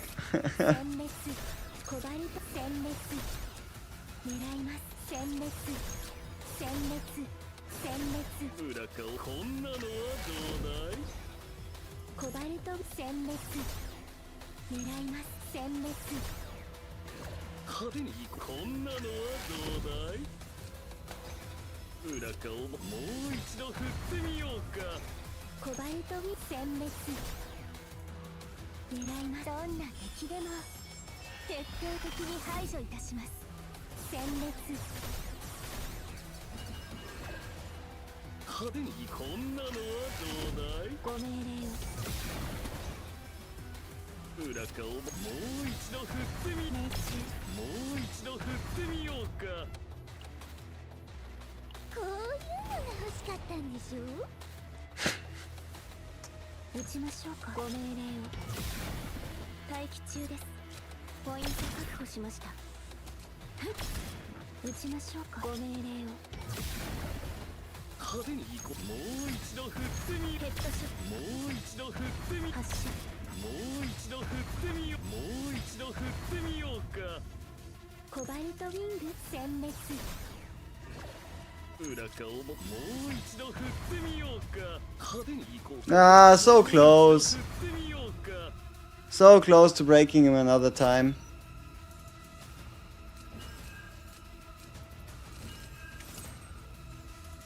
That's not something you really want to happen. 裏か表か。運命 Okay, so I'm decently sure we just get ourselves the recharge card. 殲滅 Try and get as many high value lasers out of our hand as possible. 待機中です make some hand space somehow. コバルトウィング待機中 Yeah, 狙います then just hope for the best. 殲滅 Okay. 対象を集中攻撃命中コバルトウィング殲滅殲滅派手に行こう。もう一度振ってみようか。撃ちましょうご命令を Alright. Bing, bang, bang, boom. 裏か表か。 Yeah, I think we should be able to get past 1.1 million. どうだい？ I mean, we have so many turns ahead of us, is what I would like to say. ウィング殲滅 Right, surely that's gotta be worth something. 派手に行こうか。裏か表。もう一度振ってみよう。もう一度振ってみようか。狙います殲滅殲滅コバルトウィング殲滅狙いますコバルトウィング殲滅殲滅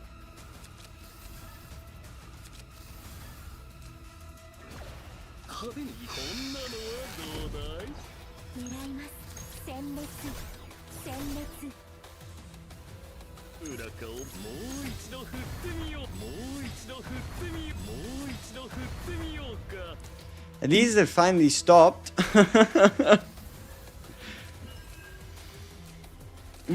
ご命令を Alright. コバルトウィング 1, 2, 3, 殲滅殲滅派手に 1, もう一度振ってみよう。裏かをもう 2, 一度振ってみようか。 3. 殲滅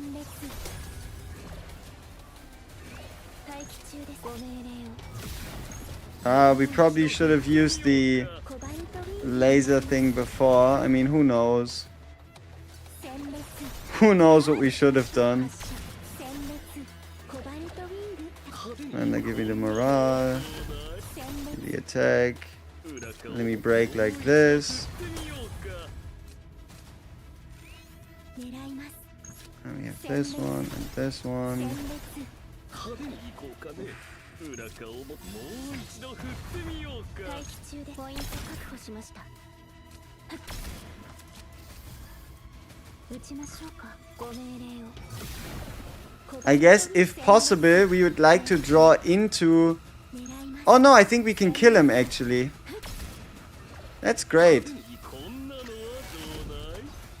うだい？裏かをも What I wanted to say was, 振ってみようか。 I think the game plan here is to 殲滅 be able to draw into もう一度振 another bar refresh.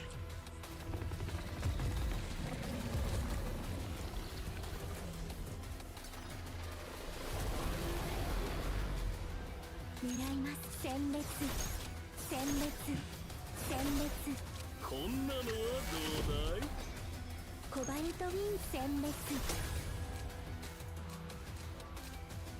狙います殲滅殲滅裏かをもう一度コ振バルトウィンってみよう。グ殲滅 Yeah, I think I'm keeping the triple zeros a little too long, yeah. 殲滅裏こんなのはどうだい？派手に行こう。もう一度振ってみようか。コバルトウィング殲滅殲滅裏か表。もう一度振ってみよう。殲滅狙いますどんな敵でも徹底的に排除 Jesus, these turns. 派手にこんなのはどうだい？コバルトウィング殲滅裏かをもう一度振ってみよう。もう一度振ってみよう。もう一度振ってみようか。 But you know what the craziest thing is? This isn't even good. Wanna know why? Because the people with like 1.2 million score, take a guess. If somebody gets a score of around 1.28 million, how many times has he killed the boss? We are currently 3 out of 10. We are on the 3rd life bar. Take a guess. How many times is what amount of kills is the difference between 1.1 and 1.3?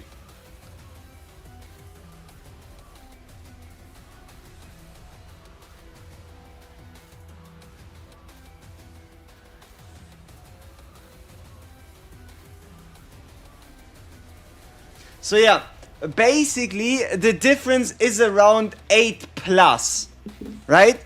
The difference between a score of 1.1 million and 1.3 million is around 5 to 6 kills.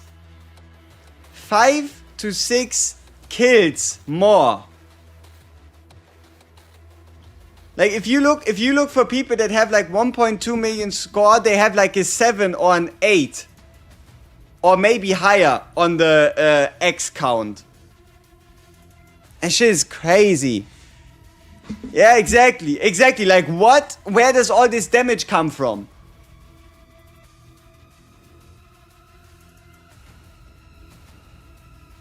Like we are 200,000 away, but we are worlds difference away from like getting like a super competitive mega score, you know?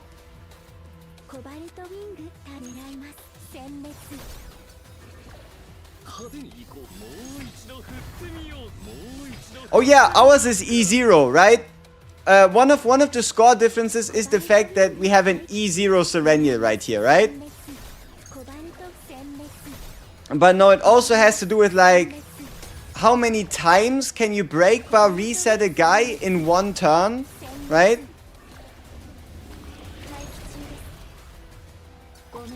And other similar-ish things, right? They all just influence this quite a bit.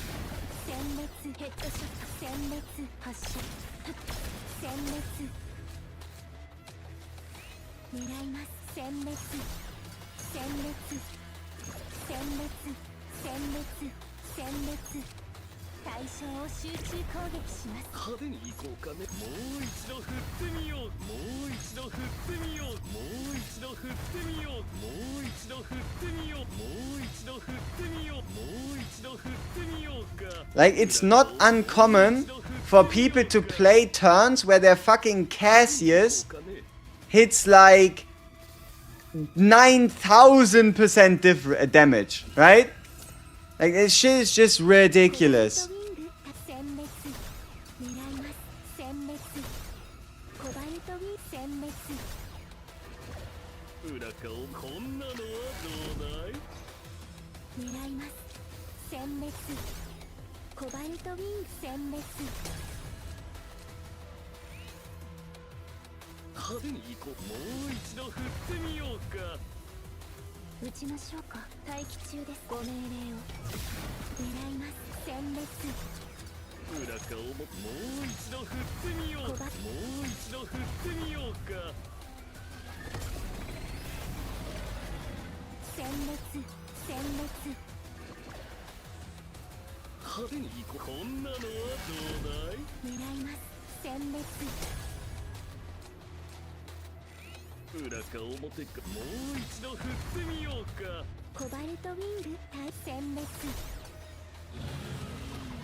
You're never pulling for non-limited characters from now on?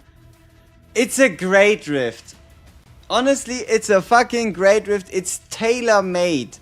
All the effects, like if you look at the effects, you have a 50% damage instinct increase, you have a 50% multiplier to cards after break, you have cards that allow you to extra draw that reduce in cost every time you break. It's very favorable. It is a very favorable.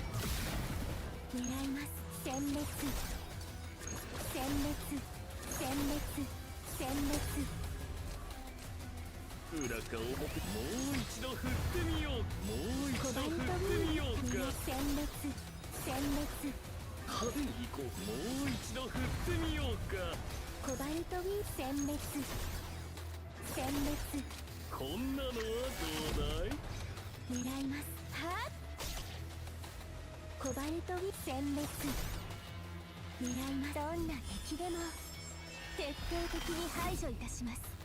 殲滅。裏顔こんなのはどうだい。ご命令を撃ちましょうか。ポイント確保しました。命中。コバルトウィン殲滅。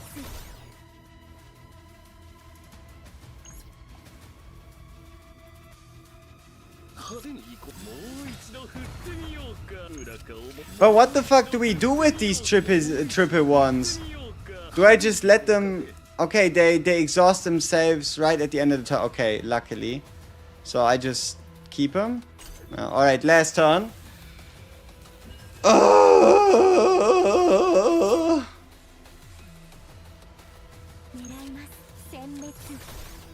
殲滅。 You know, I think the problem is my vulnerable stacks aren't making it any better. I swear, I feel like I'm breaking this thing faster than you're meant to. 一度振ってみようか。狙います。待機中です。ご命令を。殲滅。ヘッドショット。 Alright. コバルトウィン殲滅。発射。コバルトウィン殲滅。裏顔もてか。 狙います。 So points are based on damage? Basically, yeah. 殲滅。コバルトウィン殲滅。狙います。殲滅。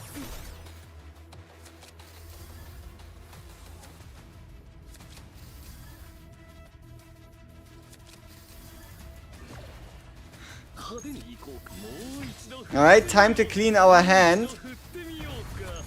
Mrs. Sereniel wants to come to town. 振ってみよう。殲滅。殲滅。殲滅。裏顔もこんなのはどうだい。コバルトウィン殲滅。もう一度振ってみようか。 I wonder if we can afford to play this without dying. 裏顔ももう一度振ってみようか。 Hopefully. I mean, we are in our last turn, right?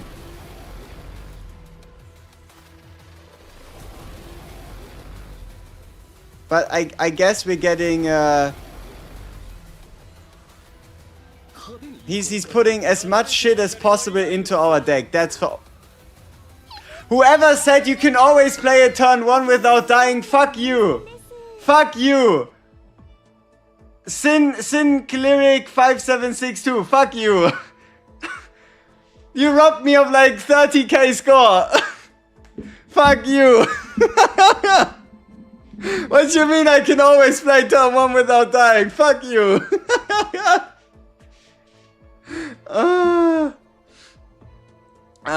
God damn it. God damn it. This could have been like what? 1.18 or something? I wanted to make my hand clear and then use the Serenial Ego. But no. What do you mean? That's why that's my second here. Yeah, I mean I asked in general, right? You didn't say I could play none of those. But hey, honestly, it's alright. Jesus, this shit is draining. Alright, we're back in Master Roonies. Rank 182 for the moment. But yeah, exactly. It is what it is, right? I didn't play this perfect by any means. We got through it at least. And here, let me show you. I think I had probably something like this on my home feed. No. I look for it.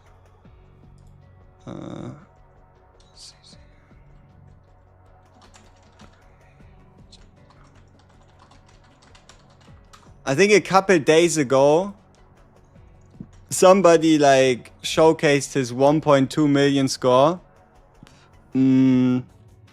Oh yeah, here we go. Wait. Alright, let's have a look. 1.31 million. 1.31 million. How many bets? Okay, I want to see. We are going to bet on how many times has he killed the thing to get a score of 1.31 million.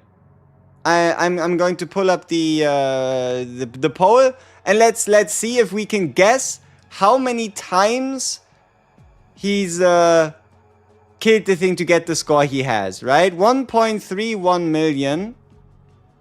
Shorts live. Any second now. Control room. Start a poll.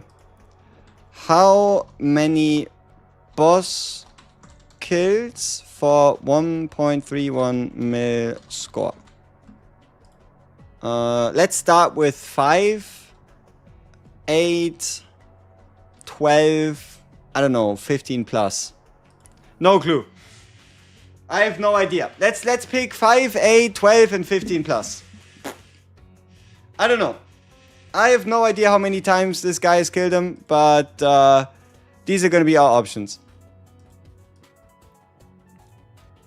So, while this is ongoing, 53 minutes!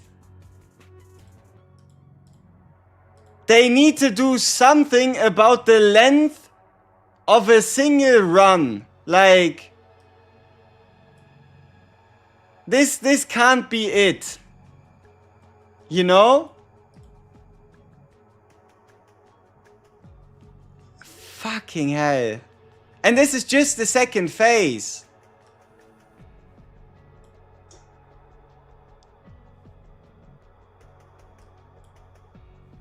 Alright, we're going to have a look at like his final damage numbers for his turn, right? Turn 1.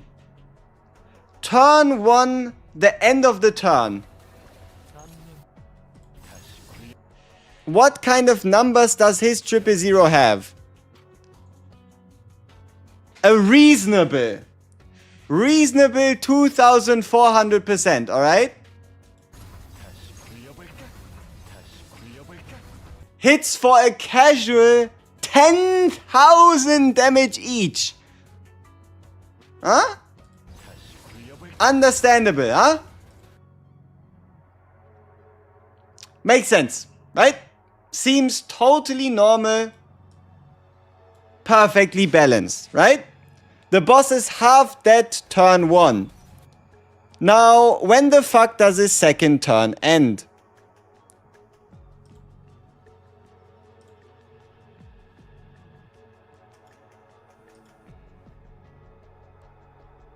Okay, I think we're at the end of turn 2. End of turn 2. Let's move the chat over. End of turn 2. The 000s are already at 3,592%.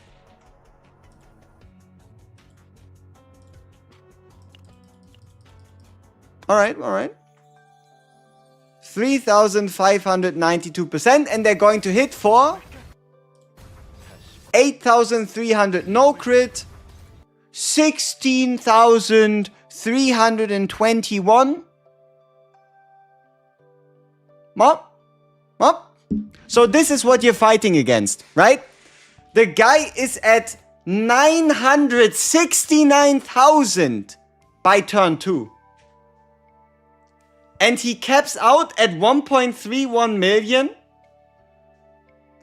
He gets 969,000 score in 2 turns. And in the remaining 8, he gets 350,000. Isn't that great? Alright, when does his next turn end? Somewhere around here. Alright, so his ending of turn... Okay, what's the number? What kind of war crimes did he commit in turn 3?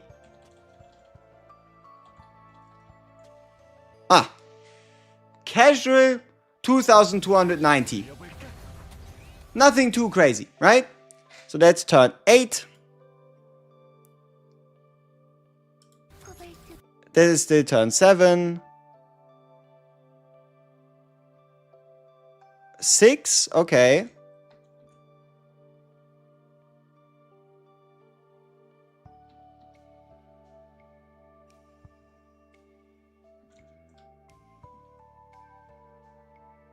Alright. And this time he hits for 5,000%.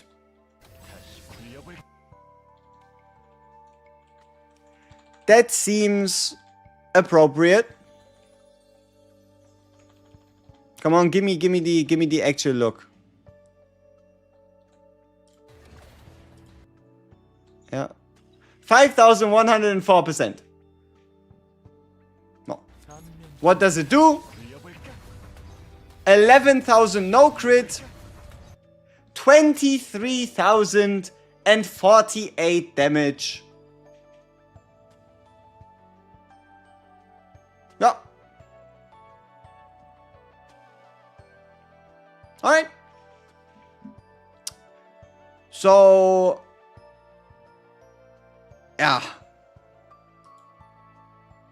This has nothing to do with whales.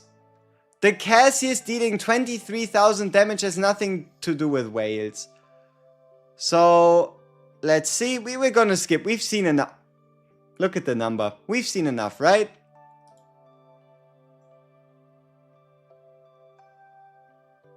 Yep. Yep. Let's watch the final turn. 15! It is fucking 15 plus!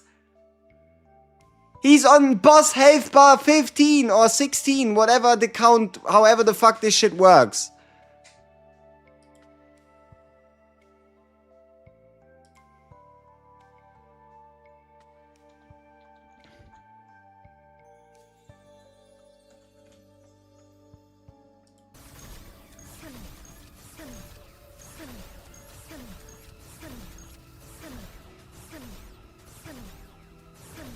So, for his final triple zeros, 6,336%.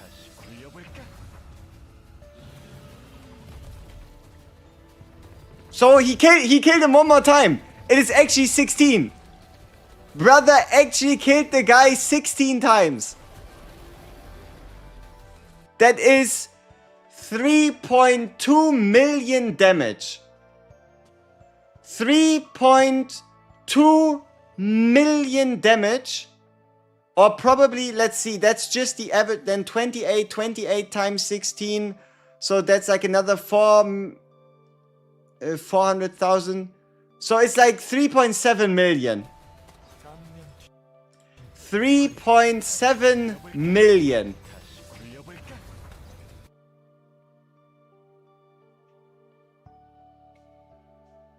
Ah, I told you, these high score things are fucking built different.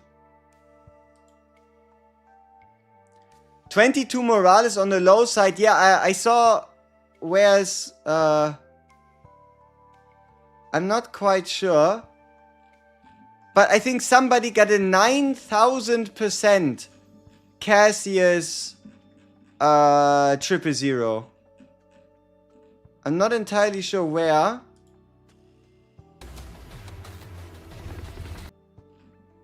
But I definitely saw a clip of like 9,000%.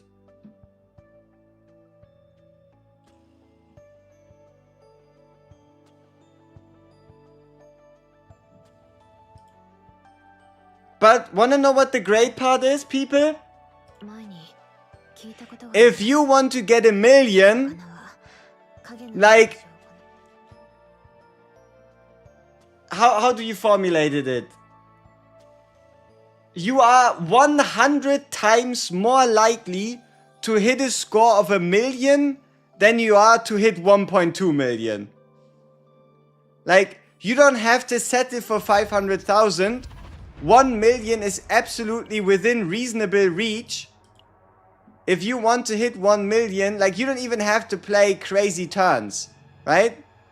Let's see, where's my records? record status. This one. 1 million score. Right? Just this 1 million score, but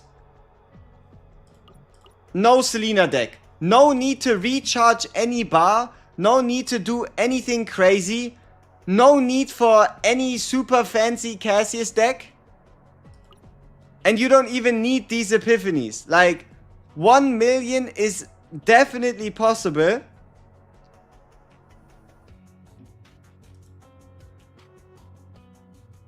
But yeah. Fucking hell. Exactly. Like, 500,000 is super easy. 750,000, a million is whatever. But these guys, right? Going above, like, if you want to go above 1.2 million, you need a plan. If you want to go above 1.3 million, you need a life.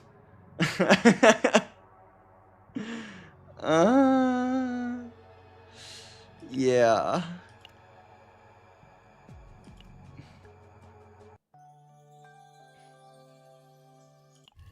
So yeah, you can get 1 million. If you want to get 1.2, you need a plan, and if you want to get 1.3, you need a life. That's kind of the way this goes.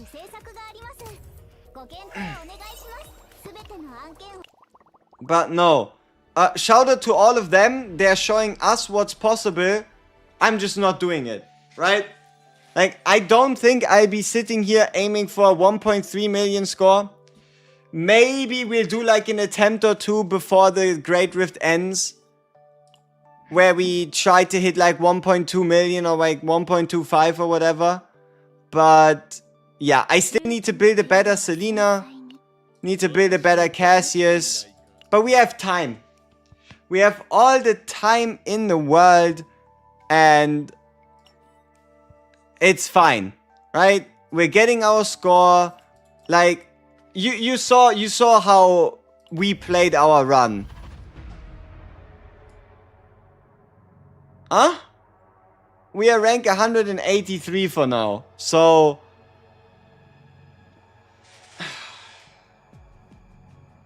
yeah. Good enough. Good enough. It's so expensive to build characters. Not really. Play battle missions. Like, if you haven't done it yet, please play the Chapter 1 Abyss battle missions, okay? I beg you. It is millions of units, millions of XP, gems, everything you could be wishing for. Do you get a badge as long you get a badge as long as you get the fucking as long as you get to bronze. Right? If it badge is what you're looking for, here, that's your badge. You've played the GREATRIFT. Congratulations, badge. Right? And then depending on how shiny your badge is meant to be, you either go for platinum, diamond, or master. There's an a bit difficulty. Yeah. It's free rewards, people. It's free. You don't even have to do anything. You have to clear hard mode on chapter 3. If you beat hard mode chapter 3, you can then play Abyss. And every single one of your battle missions is also available as an Abyss. Millions of XP, millions of units, hundreds of these core memories. It is resources galore. 0 character and partner XP did all new missions and ended about 847 character and 394 partner. Exactly. You didn't know Abyss existed? Now you do. It was talked about in the patch notes, right? On the sly. So basically the devs added a new character, added a new story, added a new GREATRIFT, added in the SERENIEL, added in battle missions chapter 8, chapter 8 hard mode, chapter 1, 2 and 3 Abyss mode. Like, you're not lacking for content. You're not lacking for content. There's a reason why I was able to upgrade my Selena to level 60. She was level 10. No, I think she was level 20 before this patch. She was level 20. 私を待たせるなんて。重機の手入れは繊細に。 So yeah.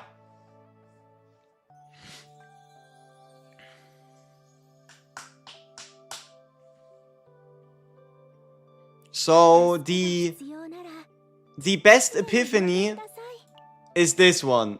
At Ravage or at the start of the turn, move to hand. Because it guarantees you that you'll be able to break the boss at minimum once every single turn. That's what this epiphany guarantees you. You managed to bring 5 units from 55 to 60? Exactly. A good Casius deck. A good Casius deck for GREATRIFT is actually rather simple. Like, in comparison to Casius decks before, it is surprisingly simple. Let's see if I can find a good example. Look. You need choose quest, double quest card, and then as much morale as you can get. Right? Like, if you can get morale here, sweet. If you can get morale here, sweet. But you don't need it. It's not necessary. And then you just have self-generating experiment to make like the super laser or the triple hitter cheaper. And the forced learning apparatus so that you can get an additional draw after playing 4 cards once per turn. But overall, the most important thing is you need A, the quest card, B, the double quest card, and that's it. That's it. That's all you need.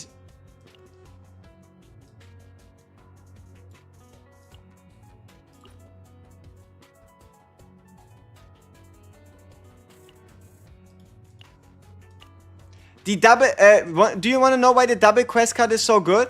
Let me show you. Yes, you overdraw a few times, but look at the value. Look at the value of the double quest card. If you do not have the double quest card, every single time you can only ever get 000. The moment you get 2, you get the copy card so that you get 2, you have the chance to A, get a draw, or B, get 2 morale, 2 resolve, and 2 fortitude. Right? Or even another 000. Like, yes, sometimes it's a bit of a dead draw, but just the opportunity to get a draw for free, the opportunity to get morale for free, that's what makes it so valuable.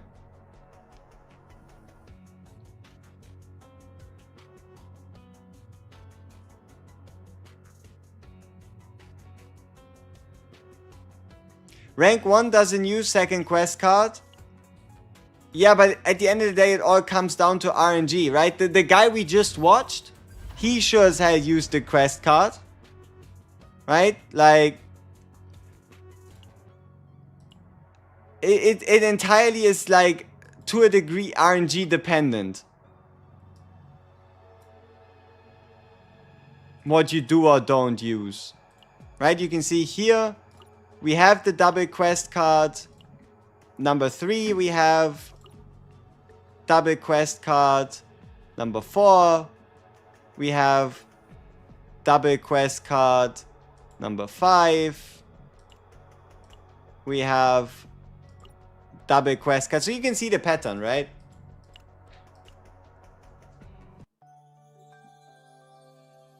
The lobby screen's always been there, right? Like, the lobby screen's always been moving. But the Ray lobby screen is since the Shizuru update. And the SERENIEL lobby screen is obviously since the SERENIEL update, right? That does remind me, I have yet to finish this event. See you on the Unigram. Yeah. I guess I left her on red. What do you mean currently away? The fuck does that mean currently away? Yikes. I guess I'm not chatting about her then. Does Casius need good fragments? He needs DPS fragments, yes. Like, the more attack, the more crit chance, the more crit damage you can get on him, the harder he's gonna hit. Gotta get those fashion pulls. True. Oh, and also, you could try. You could try running Casius in 4-piece, 2-piece as well, because keep in mind, he is instinct, right? Casius, after all, is instinct. So if you have the pieces lying around, it's not at least completely horrible. But at the end of the day, plus 50% is really irrelevant if his damage numbers go up into the thousands. What do I farm daily usually with my coffee? My last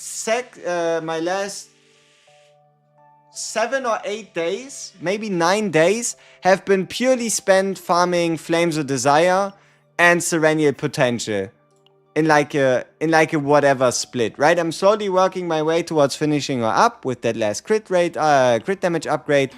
But I've spent a majority of my stamina into farming for the Instinct 4 set. And then I'd probably just farm the crit damage set instead after, right?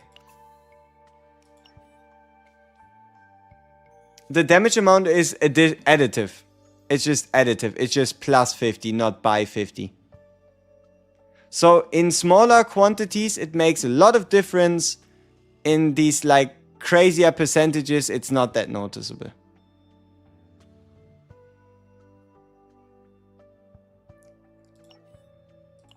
I mean, yeah, that's just because Selena, with the ability to recharge the break bar, is incredibly useful in this fight, because the boss gives you a debuff card that requires you to break him to reduce its cost. So if you can recharge the boss's bar, that means you can turn 1, reduce him to 0, which means whenever you draw into them, you can instantly use them to draw another card, significantly speeding up and improving your like deck draw, deck play time. How we doing? Mentally drained. We spent a few hours trying to look for like a Casius and a Selena deck. We didn't really get any crazy decks yet. And then I think the last hour and a half or something has been spent doing GREATRIFT. Doing goddamn GREATRIFT. Why not on Twitch? Cause it bugged out. Right? Around like day 2 or day 3 of Chaos Zero Nightmare, I was still dual streaming. But things just were worse for both sides. So for 2026, I put on my list figuring out dual streaming. So if you want to enjoy it on Twitch or sub in or whatever the hell you want to do, you can do that starting new year. How about that? If I have 2 characters with that set, does it stack? No, it's per character. I just finished the Chaos run with 3 cards of Plasma Wizard with 2 Weakness Epiphany and 2 lasers with Start or Ravage turned to my hand. Nice. Can you see my Selena deck? Oh, sure. Why not? This is my favorite Selena deck. But this is the Selena deck you were asking about.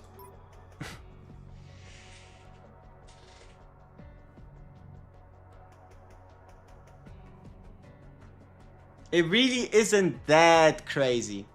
Like, if I were to make something different, I'd probably get rid of the high-powered scope for the upgrade version. Probably wouldn't even copy it, because it doesn't really help us.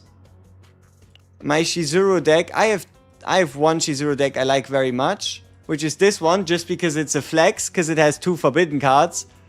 But no. You remember how I did like that E0 Shizuru combo video? That is still by far my most used Shizuru deck. Yeah, this right here. Double hits. Double 60. Extra draw. And that's it. Get the upgrade that does 200 on Ravaging. Yeah, exactly. Like, there is some things we could optimize. If I wanted to optimize my Selena save data, we would want to get either the 0 cost when another combat, like either this one, because it's a huge amount of extra damage, but it also means an incredible amount of time spent just watching her attack, right? So it's either this high-powered scope for 0, or this upgrade card, just so you can get it out of the system. I guess this one would work as well, just so you can get it out of the system. Then for target spotted, we would be looking for this one to deal coordinated attack on Ravage. Once again, same idea. meaning that you play it once, you don't see it again, shortening your deck. For drone bombing, it's probably, again, same plan. You'd go for the, when using a passion attack card, coordinated damage. Not necessarily because it's good, but just so you can get it out. Or, I guess second option would be this one. When performing a weakness attack, trigger coordinated attack. But that means you're watching even more attacks happen every single damn time. Because your both Casius and Sereniel are going to be weakness attacking. Which means it always goes attack, follow up. Attack, follow up. Attack, follow up. Like, if you play this Epiphany and this Epiphany, you can probably play GREATRIFT for like 2 hours. Right? If you play the when another combatant's card is used, plus the follow-up on weakness, you're probably looking at like 2 hours of just watching. Right? You attack, and then there's 2 follow-ups. You attack, and then there's 2 follow-ups. And you attack, like, basically you play, you play, you play, you play. And the problem is you're playing like 60 cards a turn. So, while they are more damage, you are also losing life at a tentative rate, right? And then here, for tactical maneuver, this is what you want to get, right? If the target's in ravage state, recharge tenacity, yada, yada, yada, yada, yada, yada, as many times as you can get, huh? And then in terms of neutral cards, you really want this one, because it can give you more morale, meaning you deal more damage. Yes, you want to know why tactical maneuver takes so long to get? Look at the card rarity. Look at the color. In general, it goes, I think it goes purple, it goes blue, being the easiest to get, then it goes purple, and then it goes legendary. Usually. But at the end of the day, you have an easier time finding cards with the blue text than you have finding the card with the gold or the purple text. They're just less likely in terms of epiphanies, and also when you enter the chaos, you can only get an additional rare epiphany. Where's the best to farm cards now? Lab 0 still. Lab 0, and it became even better with the introduction of the hidden boss.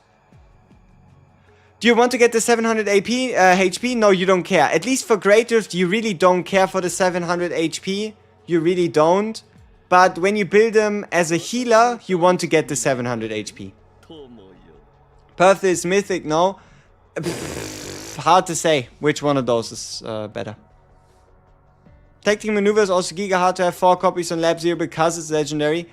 Yeah, but you can get it, you can force it. You can force it with events. You know, these events that you usually never pick, like get an epiphany on a selected combatant.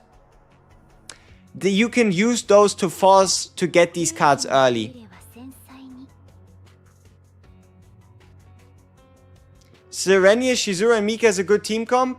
Yeah, it's a sweet team comp. Just keep in mind that if you use the Bound at Dusk card, you cannot use Mika as easily anymore to generate AP, but you could still use her for healing, or you could just not play out the Bound at Dusk. But overall, Serenia, Shizuru, anybody else goes nuts as well. So, let's have a look at her egos. Initiation, mark damage, and 30% chance to deal an extra hit. Alright. Do I have a video on how to play the game? The game is fucking big. There's so many nuances, so many things. You know, honestly, in terms of like learning how to play the game, I guess you have your best chance of just watching these streams for like hours at a time and just picking up on the little things that I do. Because there's so many fucking nuances and things and decisions and stuff you have to do on the fly that's absolutely situational, that it's very hard to try to explain how exactly to play the game, but I will try. And want to know how I try that? I know it sounds a little insane, but because there were a lot of people coming in with Sereniel, and there probably should be a bunch of new people playing the game at the moment as well, we will make a new account on the 1st of January. We will make a new account, like a beginner day 1 series, where we just take an account and I think we play until like level 50. Right? We just make an account where we just play until like level 50 to like show people how to zero system, how to manage resources, what to research, who to invest into. Exactly, we'll probably just, yeah, exactly, re-rolling. Obviously free to play. What you mean make it free to play? As if I were to spend on an account like that. Am I insane? But yeah. We're just gonna start all over and try to do like a what to do day 1, day 2, day 3, start Chaos Zero Nightmare in like 2026. No idea. But something like that.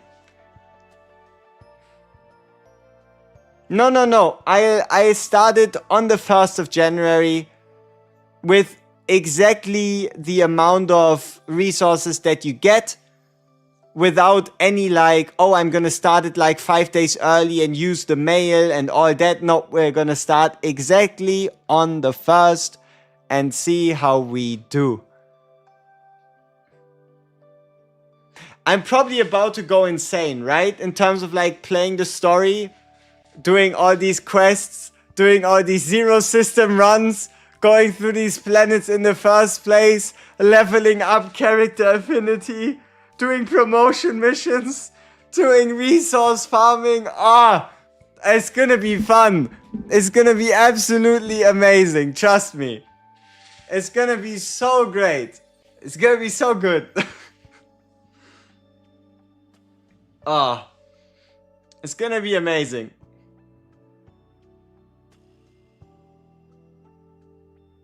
Exactly, at least they nerfed the affinity requirements.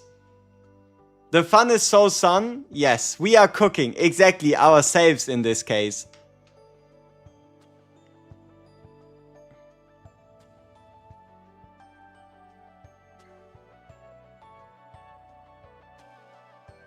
Did you just call this game a simple game?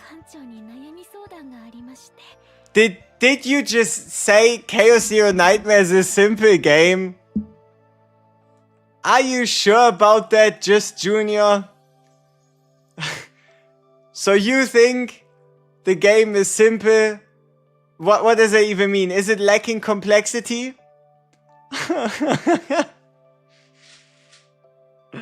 Top Asia is 1.36. Go surpass that? Hell no. Hell no. I'm not about to build decks and beat that boss 17 times. Like, I'm good at the game, but I'm not mentally insane. Alright? There's gotta be limits. There's gotta be limits to everything. Like, I don't even know if anybody wants to see that. You know what I mean? Bah. Bah. Killing the boss 17 times? Bah. Oh, obviously, if you want to get 1.36 million, you do really want that additional damage, right? Like, here, the chance to not that, like, what you want is here, the up to 50% attack damage, and also the, like, what is this, 700% damage every break? The game is not complicated, it's complex. I guess there is a difference in between. But yeah. Alrighty. We are currently on 1.15. I would say if I try hard with my current deck, I can hit 1.2. I don't think it's a stretch. If I properly play my turns with my current decks, we can hit like 1.2 something. Maybe 1.21, 1.22. But anything past that, I'd have to farm more. Whew. Alrighty. So Yeah. Exactly. 1.16 up to 1.2 million being E0 is pretty sweet. Sure, if I upgrade my ego? No, no, no, no. If I upgrade my ego, we can probably hit 1.24 or something. I don't know. Yeah, we are also on 1.16 E0 S0.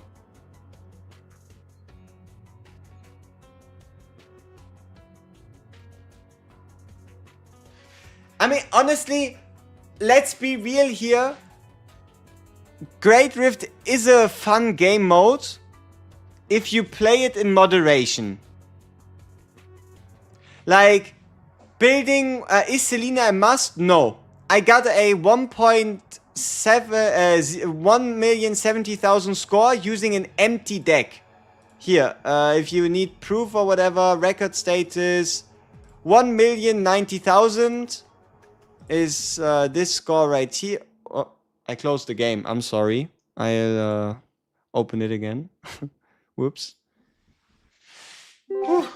But yeah, what I said is Great Rift is a good game mode if you play it in moderation. Play like one run a week or play one total run, get your score and call it a day, right? Hey, good enough. Good enough. Nobody tells you need to get 1.10 million gazillion trillion score.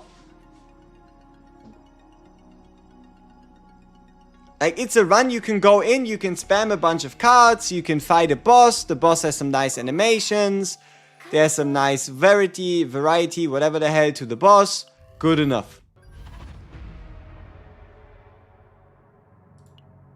So yeah, here, merit ranking, no, Rift rewards, cumulative score, record rewards, record status, there you go.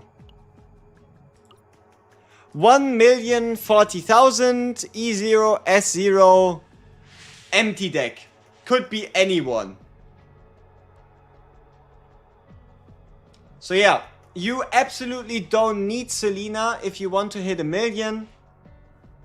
Also, if you refuse to play Selena, just put in a Nyx, put in a Nia, and run the Dimensional Cube. That gives you damage per discard. But yeah.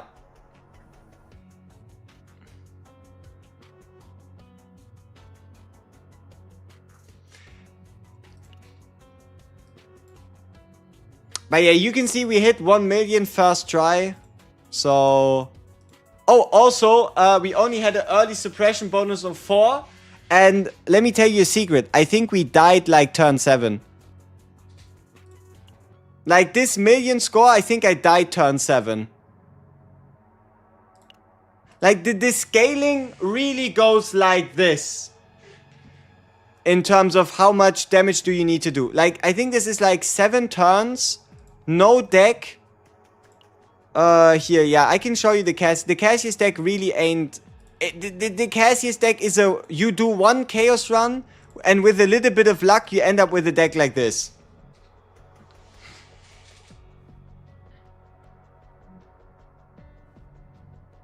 Right? Like this is a deck you could get in a single Chaos run. Serenial, Nia, Selena, yeah. Nia. Do go with Nia then, probably. You need the Cassius on a banner strat. Reasonable. Chaos Assault with safe endgame. Tower. Tower. We are 17 days away from a tower mode. 150 stages of royal goodness.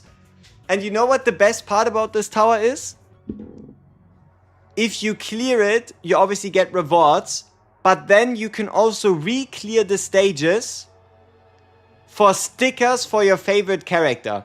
So, while there will be a gazillion teams that can clear it, you can still try and figure strategies out specifically for certain characters so that you can earn yourself their stickers, right? So then you could, for example, grind a Haru deck just so you can get the Haru stickers.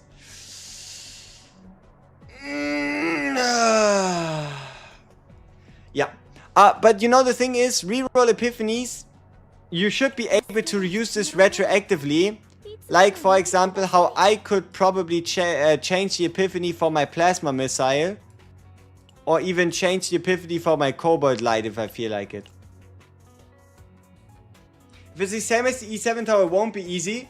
I would probably think it's going to be like the E7 tower, but up to stage 100. 100 is reasonable. Anything above 100, like what's considered Abyss, that's where things get nasty. This rift still has the 10% bonus for full block? No. I think this is purely score based. Yeah, this rift is completely damage, damage, damage, damage, damage, damage, damage, damage, and damage. And how about a little bit of damage? So yeah, that's a great rift. Save data editing for the first time is mentioned for February 4th, the release of Season 2. And we have it guaranteed with Season 3 in April. Like, the earliest I would expect it is with Season 2, because they mentioned save data editing tickets, as well as also, oh no, Epiphany rerolls for the runs are Season 2. Guaranteed. Season 2, they're going to reset the zero system, and then you play the zero system, get the new skill trees, and then you get the godly divine epiphany changes, the new events, the new increases, and also epiphany re-rolling. Yeah. So yeah. Early February.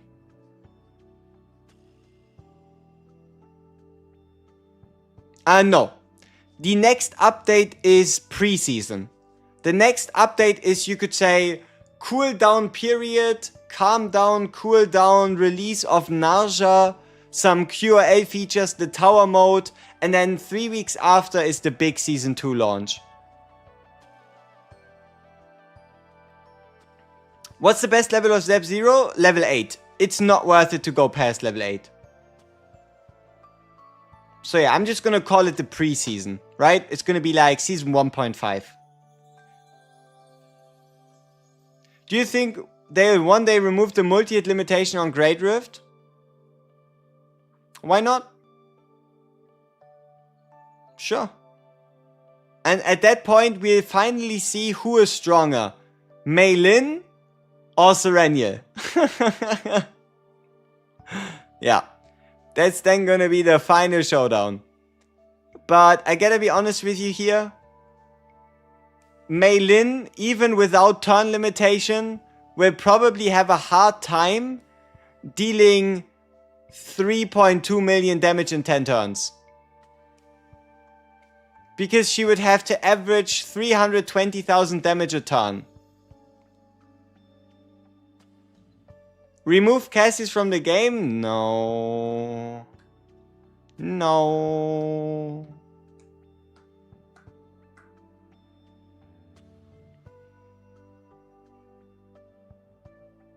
Luke as an honorable mention.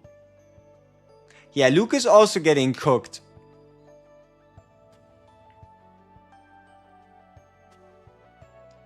Global rank is so chill. You are on 1.29 million, rank 24.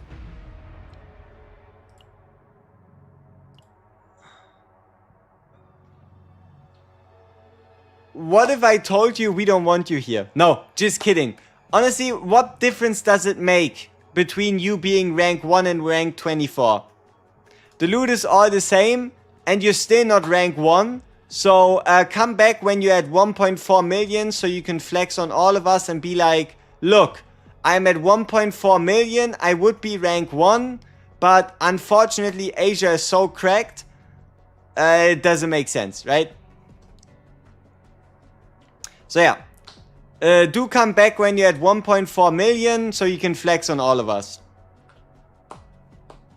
If you turn Casius into passion, why would you turn Casius into passion? Bah. Yeah. The rank 1 guy being called unemployed, tis what it is. How good is Sereniel E6? A whale territory.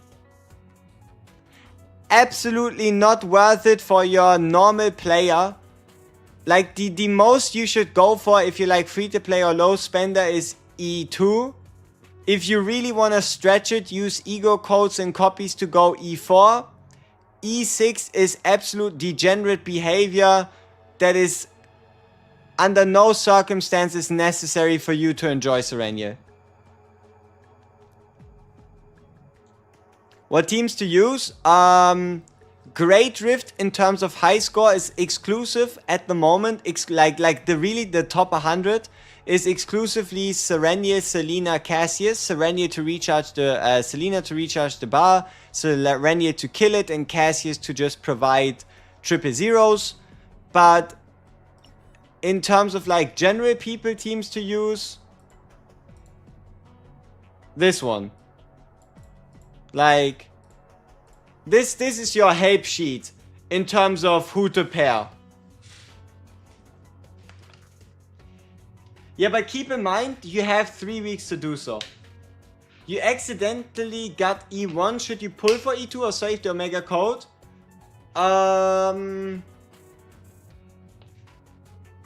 You could go E2, but keep in mind, E2 isn't necessarily a damage increase as it is a chaos run quality of life. It's my favorite team to play. But you could also take out Shizuru and take out Rei and just run Sereniel, Mika, and anybody else, right? Yeah, I think even Yuki, Sereniel, Nia would be fine, yes. Sereniel partner dupes, please only consider going for partner dupes if you have a E6 already.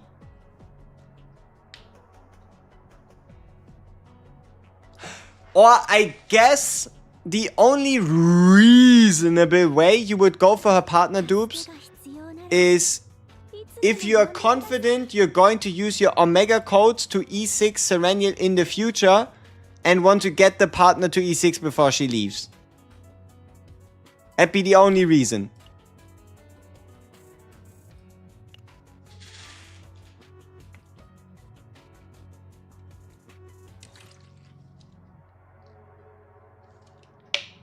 Yeah, E2 is pretty sweet. It makes Chaos a cakewalk.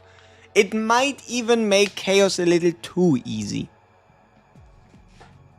You have 3 Picos, so there's that. Girl just loves you. Tis what it is. How much of an increase is E1 Sereniel?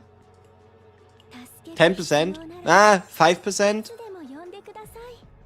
It depends. The higher your homing laser value, right? The better your permanent homing lasers, you know, like the homing lasers you pick with your epiphany, the better those homing lasers, the more valuable this is.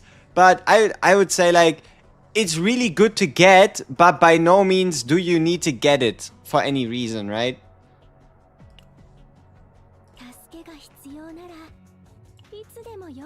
E2 makes Sereniel best bus driver of the month, best bus driver of the year. She's the most qualified bus driver to ever drive a bus.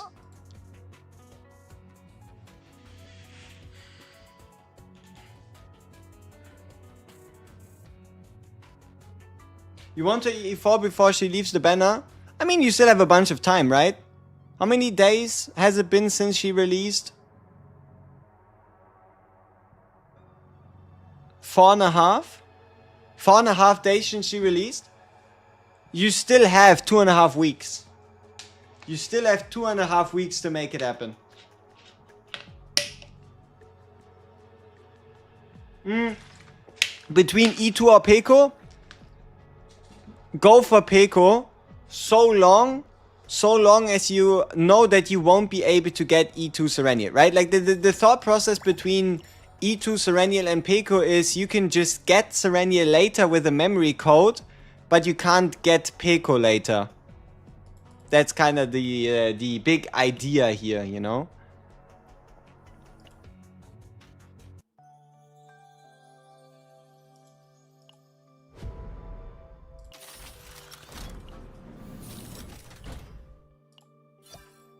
Daily reset? Daily reset. 助けが必要なら It's a lot of shiny crystals we just got.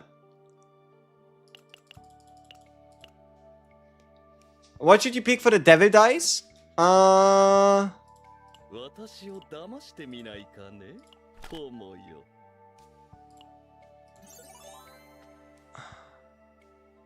This one's good because it costs you nothing. This one's alright. And this one's is quite sweet.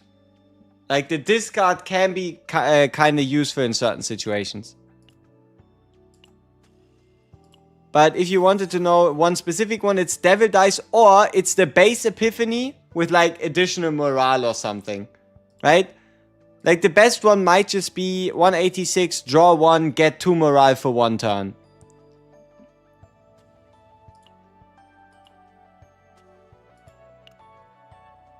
Who?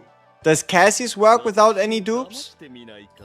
Let's see. Being able to pick from the discard pile with Joker is quite useful, but you can get around it by just having your high value cards in your draw pile. So it's good, but it is not absolutely required. E2 is where he actually has any type of healing capability. So if you want to run him as your only healer, you really do want the E2. E3 is unimportant, E4 is unimportant, E5 is unimportant, and nobody gives a fuck about E6 for the most part. So, yeah, E2, huh?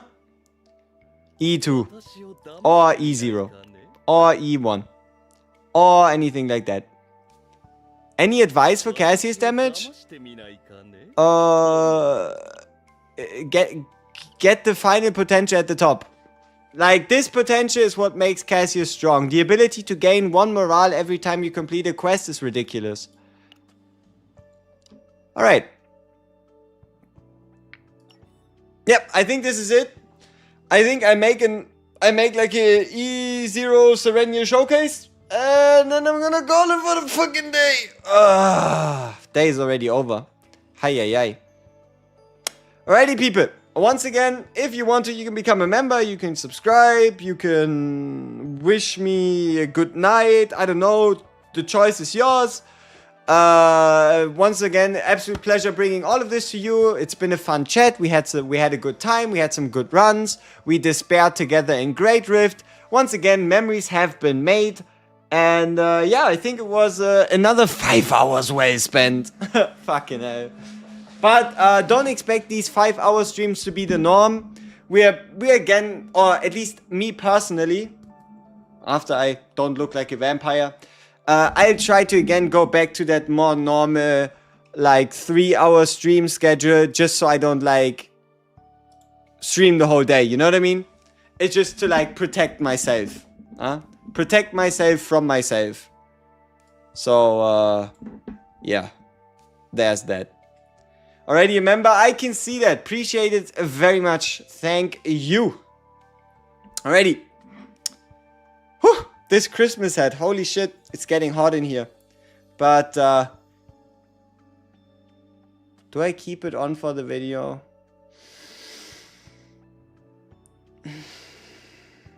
No.